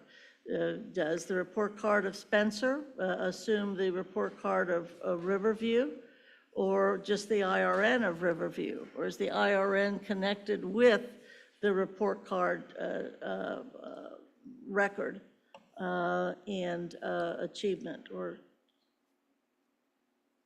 scale achievement? So I do want to, just before I call on everyone, thank you for this update. The superintendent did send board members an email with regard to what you're talking about. So you would need to look at your email. It's the very first part, she sent it today. It says IRN related to reorganization. So look at that. She sent it today at, hold on, 4:25. So that was sent to all board members around the information that she received about the IRNs of the building from the state. So you have that context to put this particular I appreciate information that in. context today. Board Member Craig.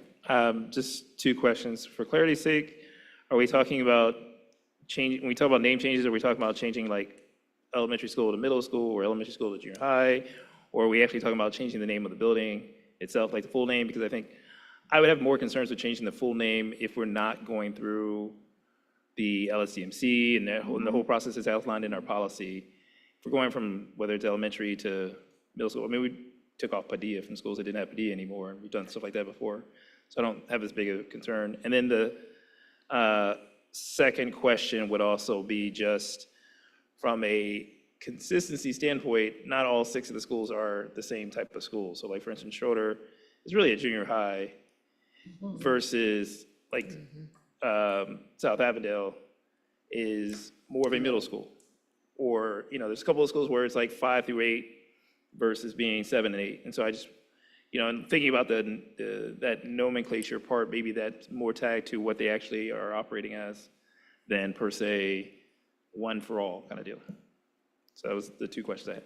So Board Member Bolton, you made this as an assignment. Can you put a date to it? I think we need to start putting timelines to things. When do you want this to be? Okay. Yes. So before you make an assignment, I actually have a question on that. And thank you, Board Member Craig, for bringing up the naming of schools in the question. So according to our policy that's listed here in 7250, if we are truly renaming it, which I don't think we are, it is the duty of the board to come up with a name. So if we are deciding, I think you had asked if the superintendent could do that. In actuality, we are to do that. So if we're wanting to say Evanston Middle School, Evanston Junior High, whatever, that would be for us to come and then to give her those names. So I think we need to decide if that's what we're doing versus if we're coming up with a whole entirely new name. As Board Member Craig said, we would have to follow 7250. But I think when you're saying an assignment and asking for assignment, technically that's going to be the discussion among the board members to come up with that information to then give to her. So I just want to make sure that we follow the process correctly. Thank you, Board Member Weinberg. I heard your assignment to be for the superintendent to come back and see if that's the desire. I'm sorry, I may have misunderstood that. No, I think that they should come back with a recommendation because they've already made some plans, I'm sure, regarding marketing or whatever, but Board Member Weinberg is right, it does fall to us. And actually, it's supposed to go, I think, initially through policy committee and then come back to us. But I don't know that we have all that time or that it's that important based upon what Ms. Craig is saying, how far along are we in this thing or how big is the big change? So I would like to send it to the administration to at least put together some parameters, but it does fall to us to agree with that or come up with different ideas or give them direction as to what to do. But I think I'd prefer the administration come back with what their best thinking is in the midst of their marketing and in their planning. Yeah. And just to comment on that, obviously that would be your opinion. I would like to also suggest, can we also just come up with a name right now? Can we come up with some suggestions to be able to give to her so that she can then move forward with the marketing aspect? So, for example, each of the schools are different. Each of them have a different grade span. Can we suggest keeping the name of the school but changing it to that particular grade span instead of changing the name completely? I'm sure we could do anything we want to. I just don't know what their marketing plan is or how they're selling these schools. I mean, of course, to me, it's a junior high, but I think that junior high is much more associated with, for example, it makes it easier to have it be associated with the high school that it's associated with, but that doesn't work either, No, except no. at Schroeder. So, Right. yeah, my only suggestion is that we maintain the Ethel Taylor because the community has asked that. But maybe in the marketing, it's something else. But if people have ideas, I'm sure the superintendent would be happy to hear ideas. And I guess my next question would have been to the superintendent, in terms of marketing, do you have a plan in place? And if so, what would that plan be? And obviously being open to hearing from board members as well, maybe sending that information to you to give those suggestions. Absolutely open to any suggestions at all. I will say that they are all thinking about their names. And I would say that if you just give me, I'd say a couple of days, I can get something to you in writing in terms of their interest. I feel confident in saying tomorrow, but just in case somebody's out or whatever. But, and you might be surprised since they've been in their training, a lot of the things that they've learned and what they would like to be known as. So if you give me a couple of days, I can bring that to the whole board. Okay, great. So then maybe by the next board meeting, we can be discussing it. I just think we need to put timelines on things. I also do have a question to Board Member Craig's point.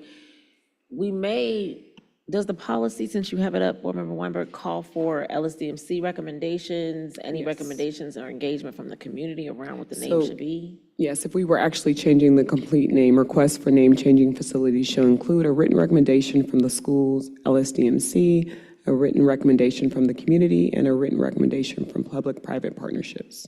And then the board should approve it. Okay. I think it's great to get the building administration's opinion, but I also do wonder about community engagement and the Ethel Taylor was very clear, but what are some of the other stakeholders' interests in what their name is going to be? So definitely come back with some suggestions by the next board meeting and we'll talk about it for sure. Board Member, Vice President Bolton, you have the next topic as well. The second part of that was trying to find out, we know about the IRNs and the buildings, but the report card piece, So I did have a chance to talk with Kathy Spellman because the report card piece, that's a great question because of the grade levels changing and whether that report card will continue to follow the current school. Based on what has been shared with me, it seems like the state is saying it would follow, but it really doesn't make a lot of sense that that report card would follow because those children aren't necessarily still in the school to be able to make instructional decisions about. So Kathy and I are going to be talking more about that, just to be crystal clear. I just remember when we eliminated one elementary that was so wonderful and heavily into the arts, and we kind of said, because we have SCPA, we can eliminate this one building and this one school.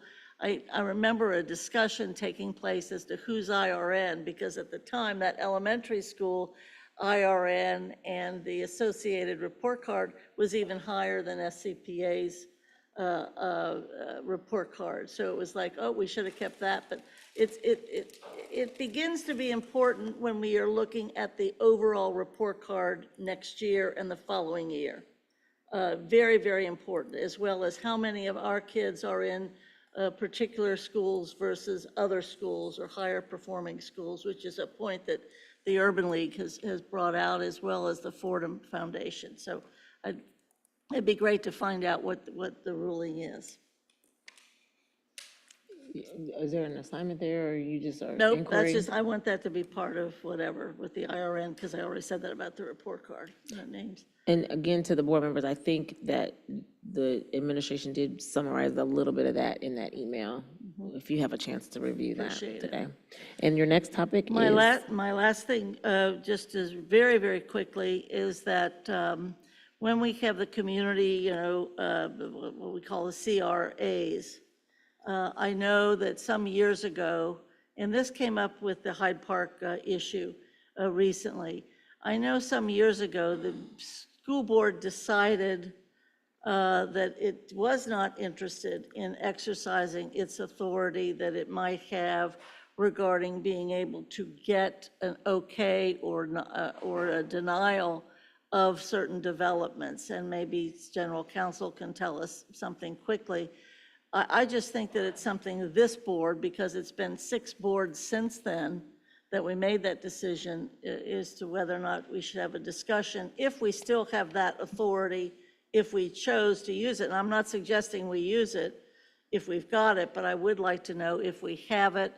And I think the board needs to have a discussion, not tonight, but later on, as to whether or not there's an interest in exercising that authority, as we seem to always be the last man out regarding the CRAs, and we've just been rubber stamping as we go. So given the agreement that the board agreed to in 2020, the city actually has the ability to put in place CRAs, and the board doesn't vote individually on those. It's a 5-year agreement that ends in December of this year that gives the city the authority to put in place CRAs without asking the board for individual approval for those. Per an agreement that we have with the city. Correct. But what does state law say? It would give us that ability to, the CRAs still require the Board of Education's approval, but we've foregone that in this, per this agreement. Perfect, thank you. Future discussion. Okay, and just to clarify, are you suggesting that after the expiration, we resume our responsibilities? I think this board, since we're 6 boards into this, I think it's something we should reconsider. Okay. And if we still have the authority through the state, it also could impact the relationship and the negotiations with the city. Okay. Thank you. Any other questions? Board Member Lundy? We should talk about this another night. I disagree, and I like the idea that we play to our expertise, but I do think we should negotiate for a number that gets CPS what we deserve, and I'm open to renegotiating that. But again, topic for the night. Okay. Board Member Craig? I was just going to say, I think part of the benefit of what we were, when we negotiated, was that it set a dollar amount that we were guaranteed to kind of get, or percentage amount that we were guaranteed to get. I think that would present, that's the question we may have to ask, is what are we giving up by not having agreement? Does that mean that we then have to have more of those discussions or walkthroughs, whatever, and whether or not that's the best use of the time? So when do we need to have this discussion? I'm just thinking of, you said before December. Okay, so that's great. It doesn't have to be done in conjunction with this board, the budget stuff, so that's great. Any other board member questions, comments, and concerns? Let's move on. Board members, are there any assignments that you'd like to state that have not already been stated, or you'd like to clarify? Board member, Vice President Bolton, you shared yours. I shared mine. Any other assignments? I think we said this earlier, and I think this is the administration's plan anyway, but just that we come the board meeting before the last board meeting in June with the administration's recommended budget. Or early, or I know people want earlier is fine, like for me, but I honestly, I don't know that we need an assignment because I feel like we're all on the same page. I agree. I did hear an assignment around the foundation report of the goals by June 2025. I heard that one, that we find out what the goals of the foundation are. So I did hear that one. Anything else?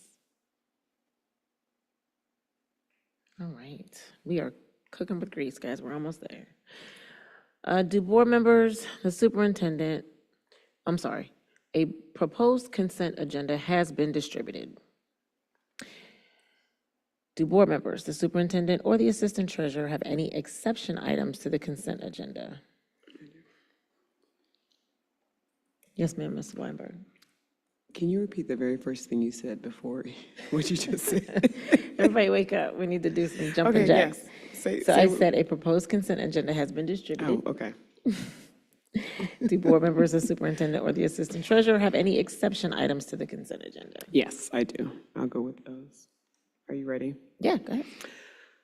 All right, on the superintendent report on page 12, section F, line 9. And then do you want me to give you the treasurer report as well? Treasurer's report on page 15, 1 through 7, and page 16, 7 through 8. These are extensions? Yes, on those particular pages, page 15 and 16, yes. So page 15, 1 through 7, page 16, 7 through 8. Thank you.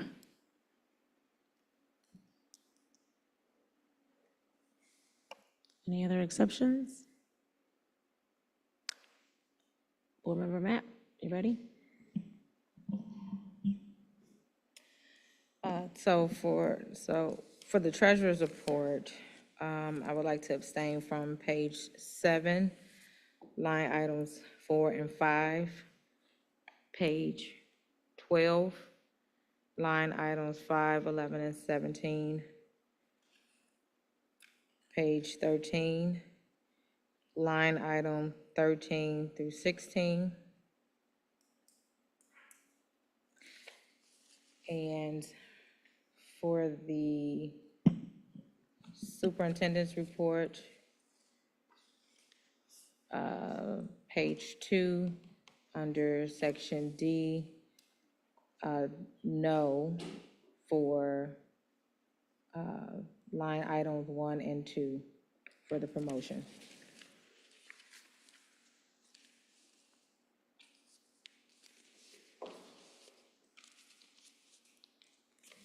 Okay, I'm sorry.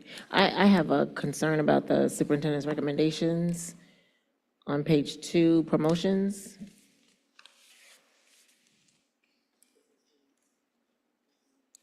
Yeah, I'm just pulling that out.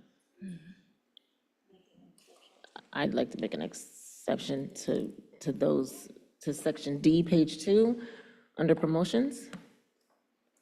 Well, I'm not making an exception. I'm requesting, well, how would I do that? Because I'm wanting, so I need to make an exception and then up for discussion.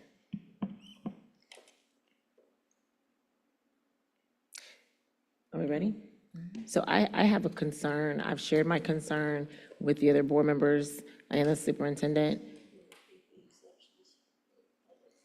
Do you need those repeated, the exceptions? I didn't think, you No. good. Okay. I have a concern around the promotions at this time. I think that with the exception of the principal that's listed, because I think by law we have to have a principal, the other two positions, I do not think we need to have at this time to be considered. And I would like those positions to be pulled for consideration at a later date, if so. These are two promotion positions that are not set to start until August the 1st.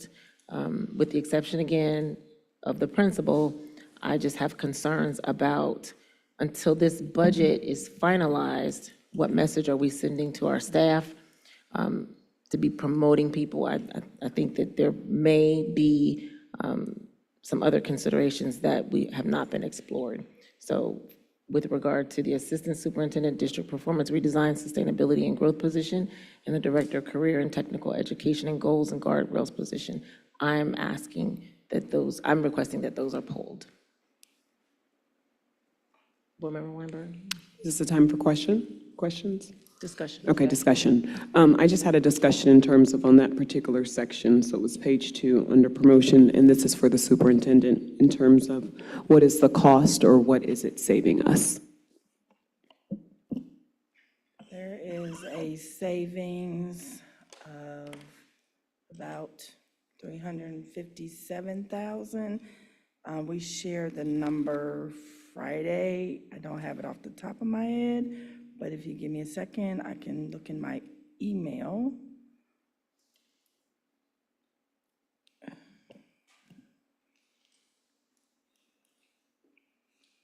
I believe it's about $357,000 in savings. I'm sorry, Superintendent, I didn't hear you. I believe it's about $357,000 in savings. Okay.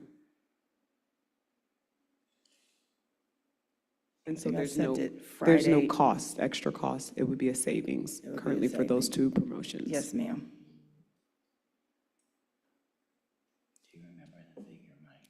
Vice President Bolton?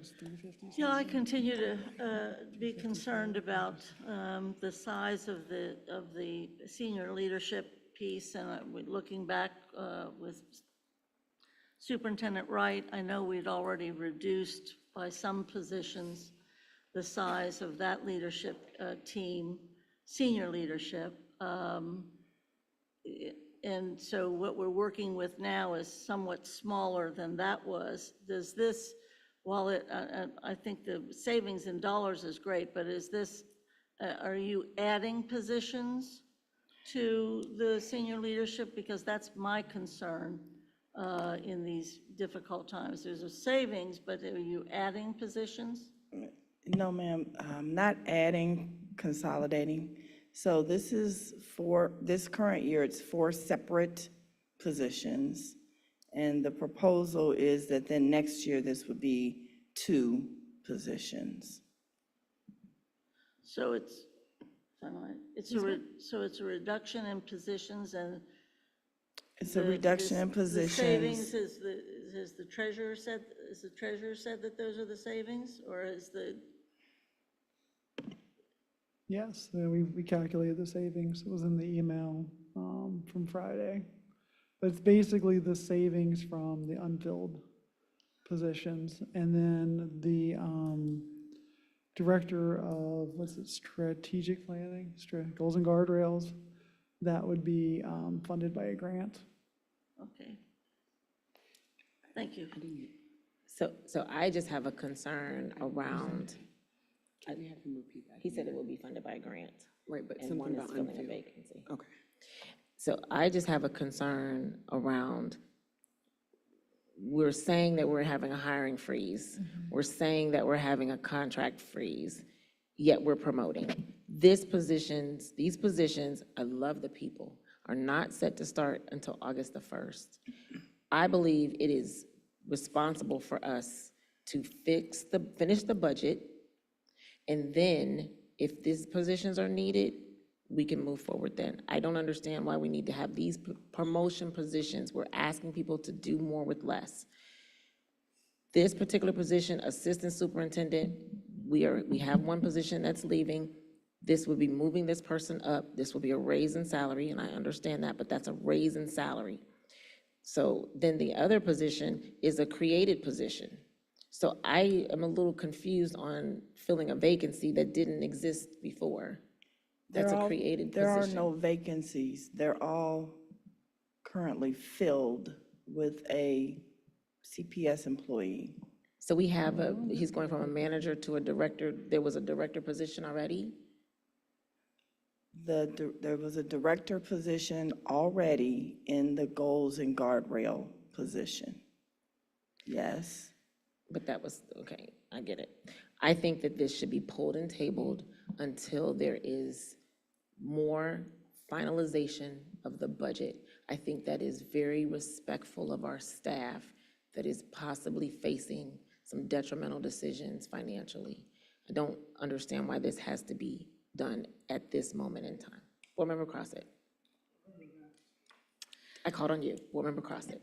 Well, in my business experience, I see this as a very positive move to consolidate work and to eliminate positions that are maybe not as efficient. So I commend the administration for finding these savings of $357,000. I think it's huge. It's important. I also think that my experience is when you have some folks maybe are going to be in a difficult spot with employment here at the district, the folks that you retain, you want to treat them as well as you can. So I think this is a good move, and I commend it because based on my business experience where I've been through situations like this before, it's valuable to, if you're going to consolidate some jobs, you got to make sure that the people that are going to take on that work are compensated for taking on extra work. I think that's important. So for whatever that's worth. Thank you. Yeah. But just to remind you that the position doesn't start until August the 1st. So what my suggestion was is that it be tabled until a later date. Well. Board Member Matt, I got you. I didn't relate to that, but okay. I understand. Yeah. Board Member Matt. I agree with your recommendation, and I'm also, I guess, having just a challenge in processing. We know that there's been other roles that have been possibly consolidated. Has there been an increase in salary or pay for those other positions that may have been consolidated? Because we're making the recommendation in this particular, role here, or these particular roles. Has that been the same for other positions that are in the space of being consolidated now? I don't believe that this administration has done any other consolidation. Maybe there's something I'm forgetting about. But I cannot recall any other consolidation. So when we're talking about, you said the recommendation in your list of 100s, relooking or looking at the work in terms of like vacancies, what that would entail, and the recommendation for consolidating central office as well as schools. So maybe it has not been done now, but would there be the expectation to increase the salary for those particular recommendations? Well, no. So in that case, so the vacancies is, in my mind, if there's a position that will not be filled. So that vacancy will just essentially go away. In the conversation about consolidating, that was a conversation that came out of the budget task force to look at our clerical pool to see if you have an individual who's possibly serving one person, could they serve two people? So it's the same work versus in this case, these are two different pockets of work. So we're making the recommendation for the assistant superintendent. We currently have two assistant superintendents and a deputy superintendent. Could this work not fall under the work that they are currently doing? My thought around one of the assistant superintendents is they currently have 25 schools. I find it challenging to add more schools to that person. The other assistant superintendent has all of the high schools, I think that would be a challenge as well, to add more schools. The performance redesign sustainability person will be taking on our middle schools. And it is my true belief that we need to have someone to be able to focus on all of that new work.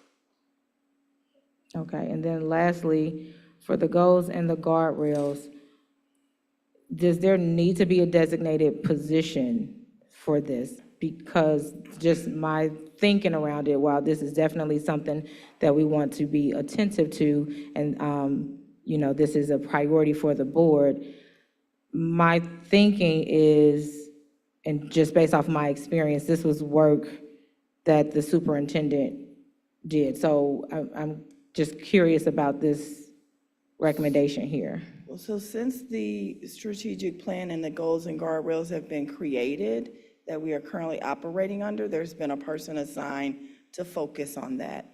And because that, to me, is the priority of the district, it's important, critical work. The other piece, in terms of making that go away, that is funded by dollars afforded to us by Children's Hospital. So really, essentially, in a lot of different ways, these current 4 positions, I don't know, Mike will correct me if not even today, but in many ways, this is almost one salary compared to the 4 different salaries we have in place right now. And it's important to be able to move forward now for a few different reasons. The work has already started around the middle schools, as you know. The second thing is making this move will help us with our budget. We haven't applied those dollars to helping us with our gap yet, but I would like to. So thank you for that. I think for me, my recommendation still stands as to not believing that this is an ideal time to advocate for promoting individuals, again, knowing that we've just talked about having to have the hard conversations around cuts. So my recommendation would still stand, and my vote is still a no for those positions. So I just have another question. From the one position as a promotion to assistant superintendent, is there a plan to fill the position that he currently holds? So he's currently serving as the Director of School Community Partnerships. That would be absorbed into the role as Assistant Superintendent and not filled by another person. And therefore, that's why I'm saying this is almost like 4 administrative positions rolled into one single salary, essentially. Thank you. I question the timing. I'm not saying that there's not validity to the position, to the need of the position. I just really think that this doesn't send a message of valuing our staff at this present time. When we're talking about a hiring freeze, we're talking about, which was inclusive of promotions, we're talking about contract freezes, we're talking about looking for areas to save money. I just questioned whether or not the timing of this is appropriate. I thought that we had some significant discussion at the previous board meeting around stating that there was a hiring freeze, making sure that people understood that we needed to halt things respectfully to be able to get a handle on the budget. I thought that was very, very clear by board members, that was kind of the intention unspokenly. And to see a promotion here, well, I think that's not even starting until August 1st, is just concerning to me, because I just don't know what type of message that sends. I understand what you're saying. I just think that the timing is just kind of a slap in the face. So for me, I don't know. I think that it should be tabled rather than just taken out. I think it should be tabled for a later date. But I'm happy to vote no against on that as well, whichever is easiest. Yes, ma'am. Board Member Matt. I just had one additional question, just in thinking about this. One would become a vacancy, and the other is, I guess, creating a position in a sense. Were those positions posted for other individuals to apply? The assistant superintendent position was posted. The combination of career and technical education and the goals and guardrails was not, because I was not interested in looking for another person to do career and technical education when we have a strong person doing that. These are additional responsibilities. Okay, go back. You said the assistant superintendent So the position. assistant superintendent was posted? Okay. Yes. The combination of career and technical education and goals and guardrails was not, because I was not looking to get rid of the career and technical education person in that role. Therefore, taking on additional responsibilities means an elevation in the work that's currently being done.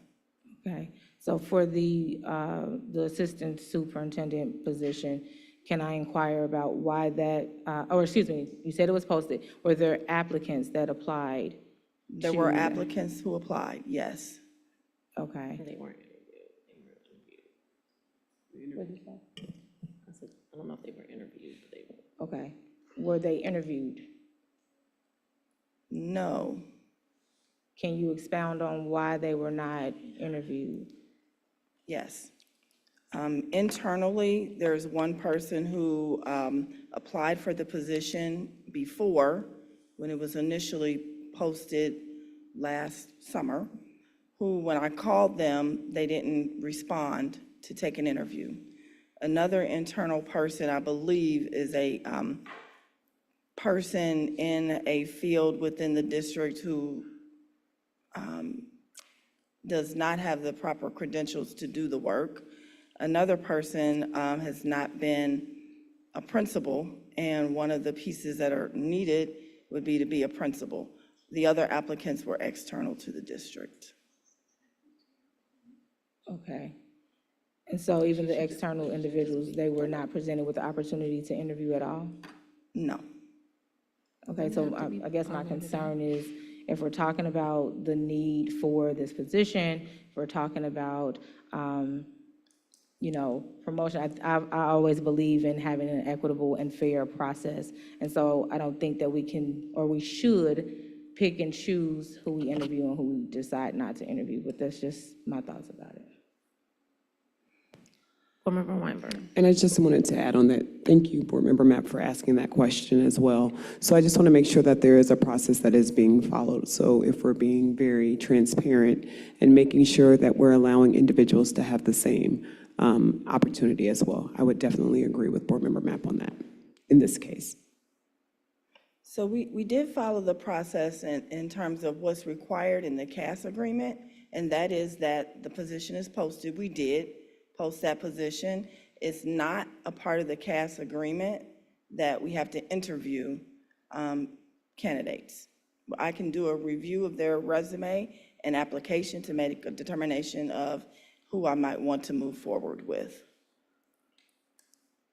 And since you brought up the CAS, the director position is the current CAS president that you're promoting, correct? That's correct. Okay. That sounds conflict of interest. Board Member Craig? Can we just either vote on whether or not we're going to put this on there or not? Because I think this is a waste of time, to be quite honest. If we don't like the position, it's not going to change tomorrow. It's not going to change next month. It's not going to change the next month after that. So we can vote to table it, which is fine. That's what we, the board, can do. But I think I think getting too far into the weeds of what was done and why it was done and all those other parts of it is not a productive use of time at 10:30 p.m. So if we want to just do a vote as to whether or not to table that particular part and vote on the rest of it, I think that's fine. But I think just trying to dive into this it gets into things that are personnel matters that we really shouldn't be tackling anyway in the conversation we're having on the floor. So, I mean, again, if folks want to make a motion to amend the proposed consent agenda to table those things till another date, feel free to do so, but I just think going back and forth over why and all this other stuff is just it's not really the best use of our time on the floor here. Well, thank you, Board Member Craig.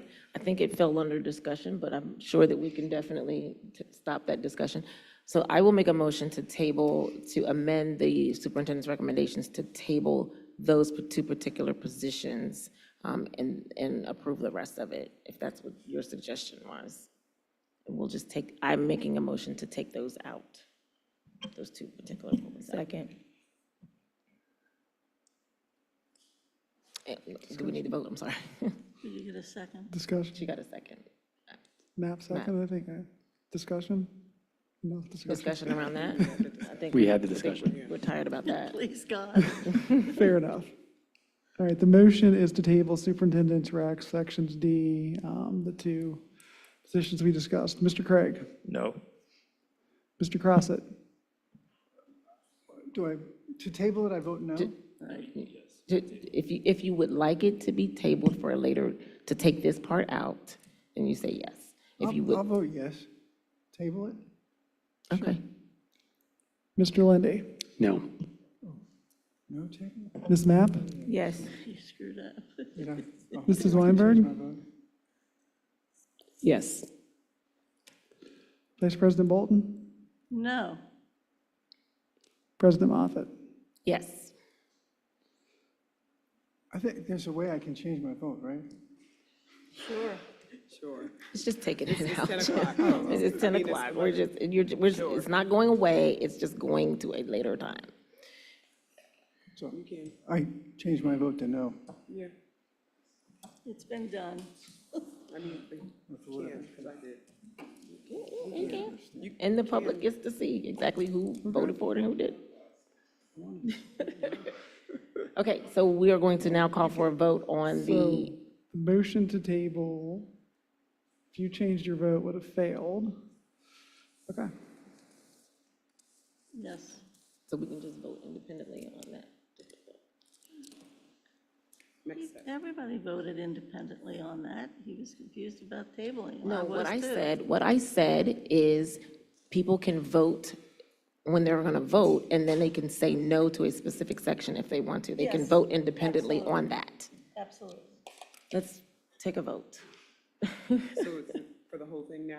Yes, and if Okay. you have a specific section, you can vote no on the section. Motion for the, So motion for the consent agenda. motion for the consent agenda.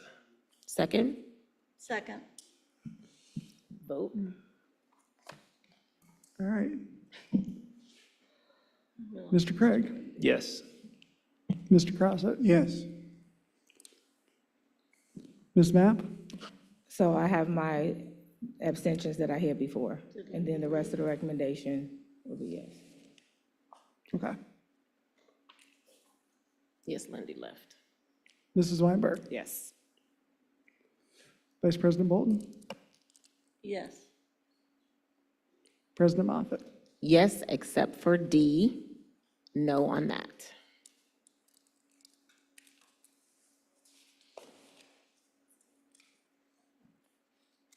And then Mr. Lindy is absent. Mr. Lindy is absent.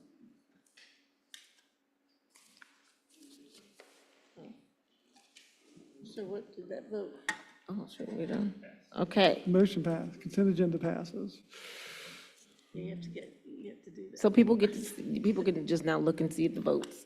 All right, we are, now we got the assignments already done. The chair will entertain a motion for adjournment. So moved. Is there a second?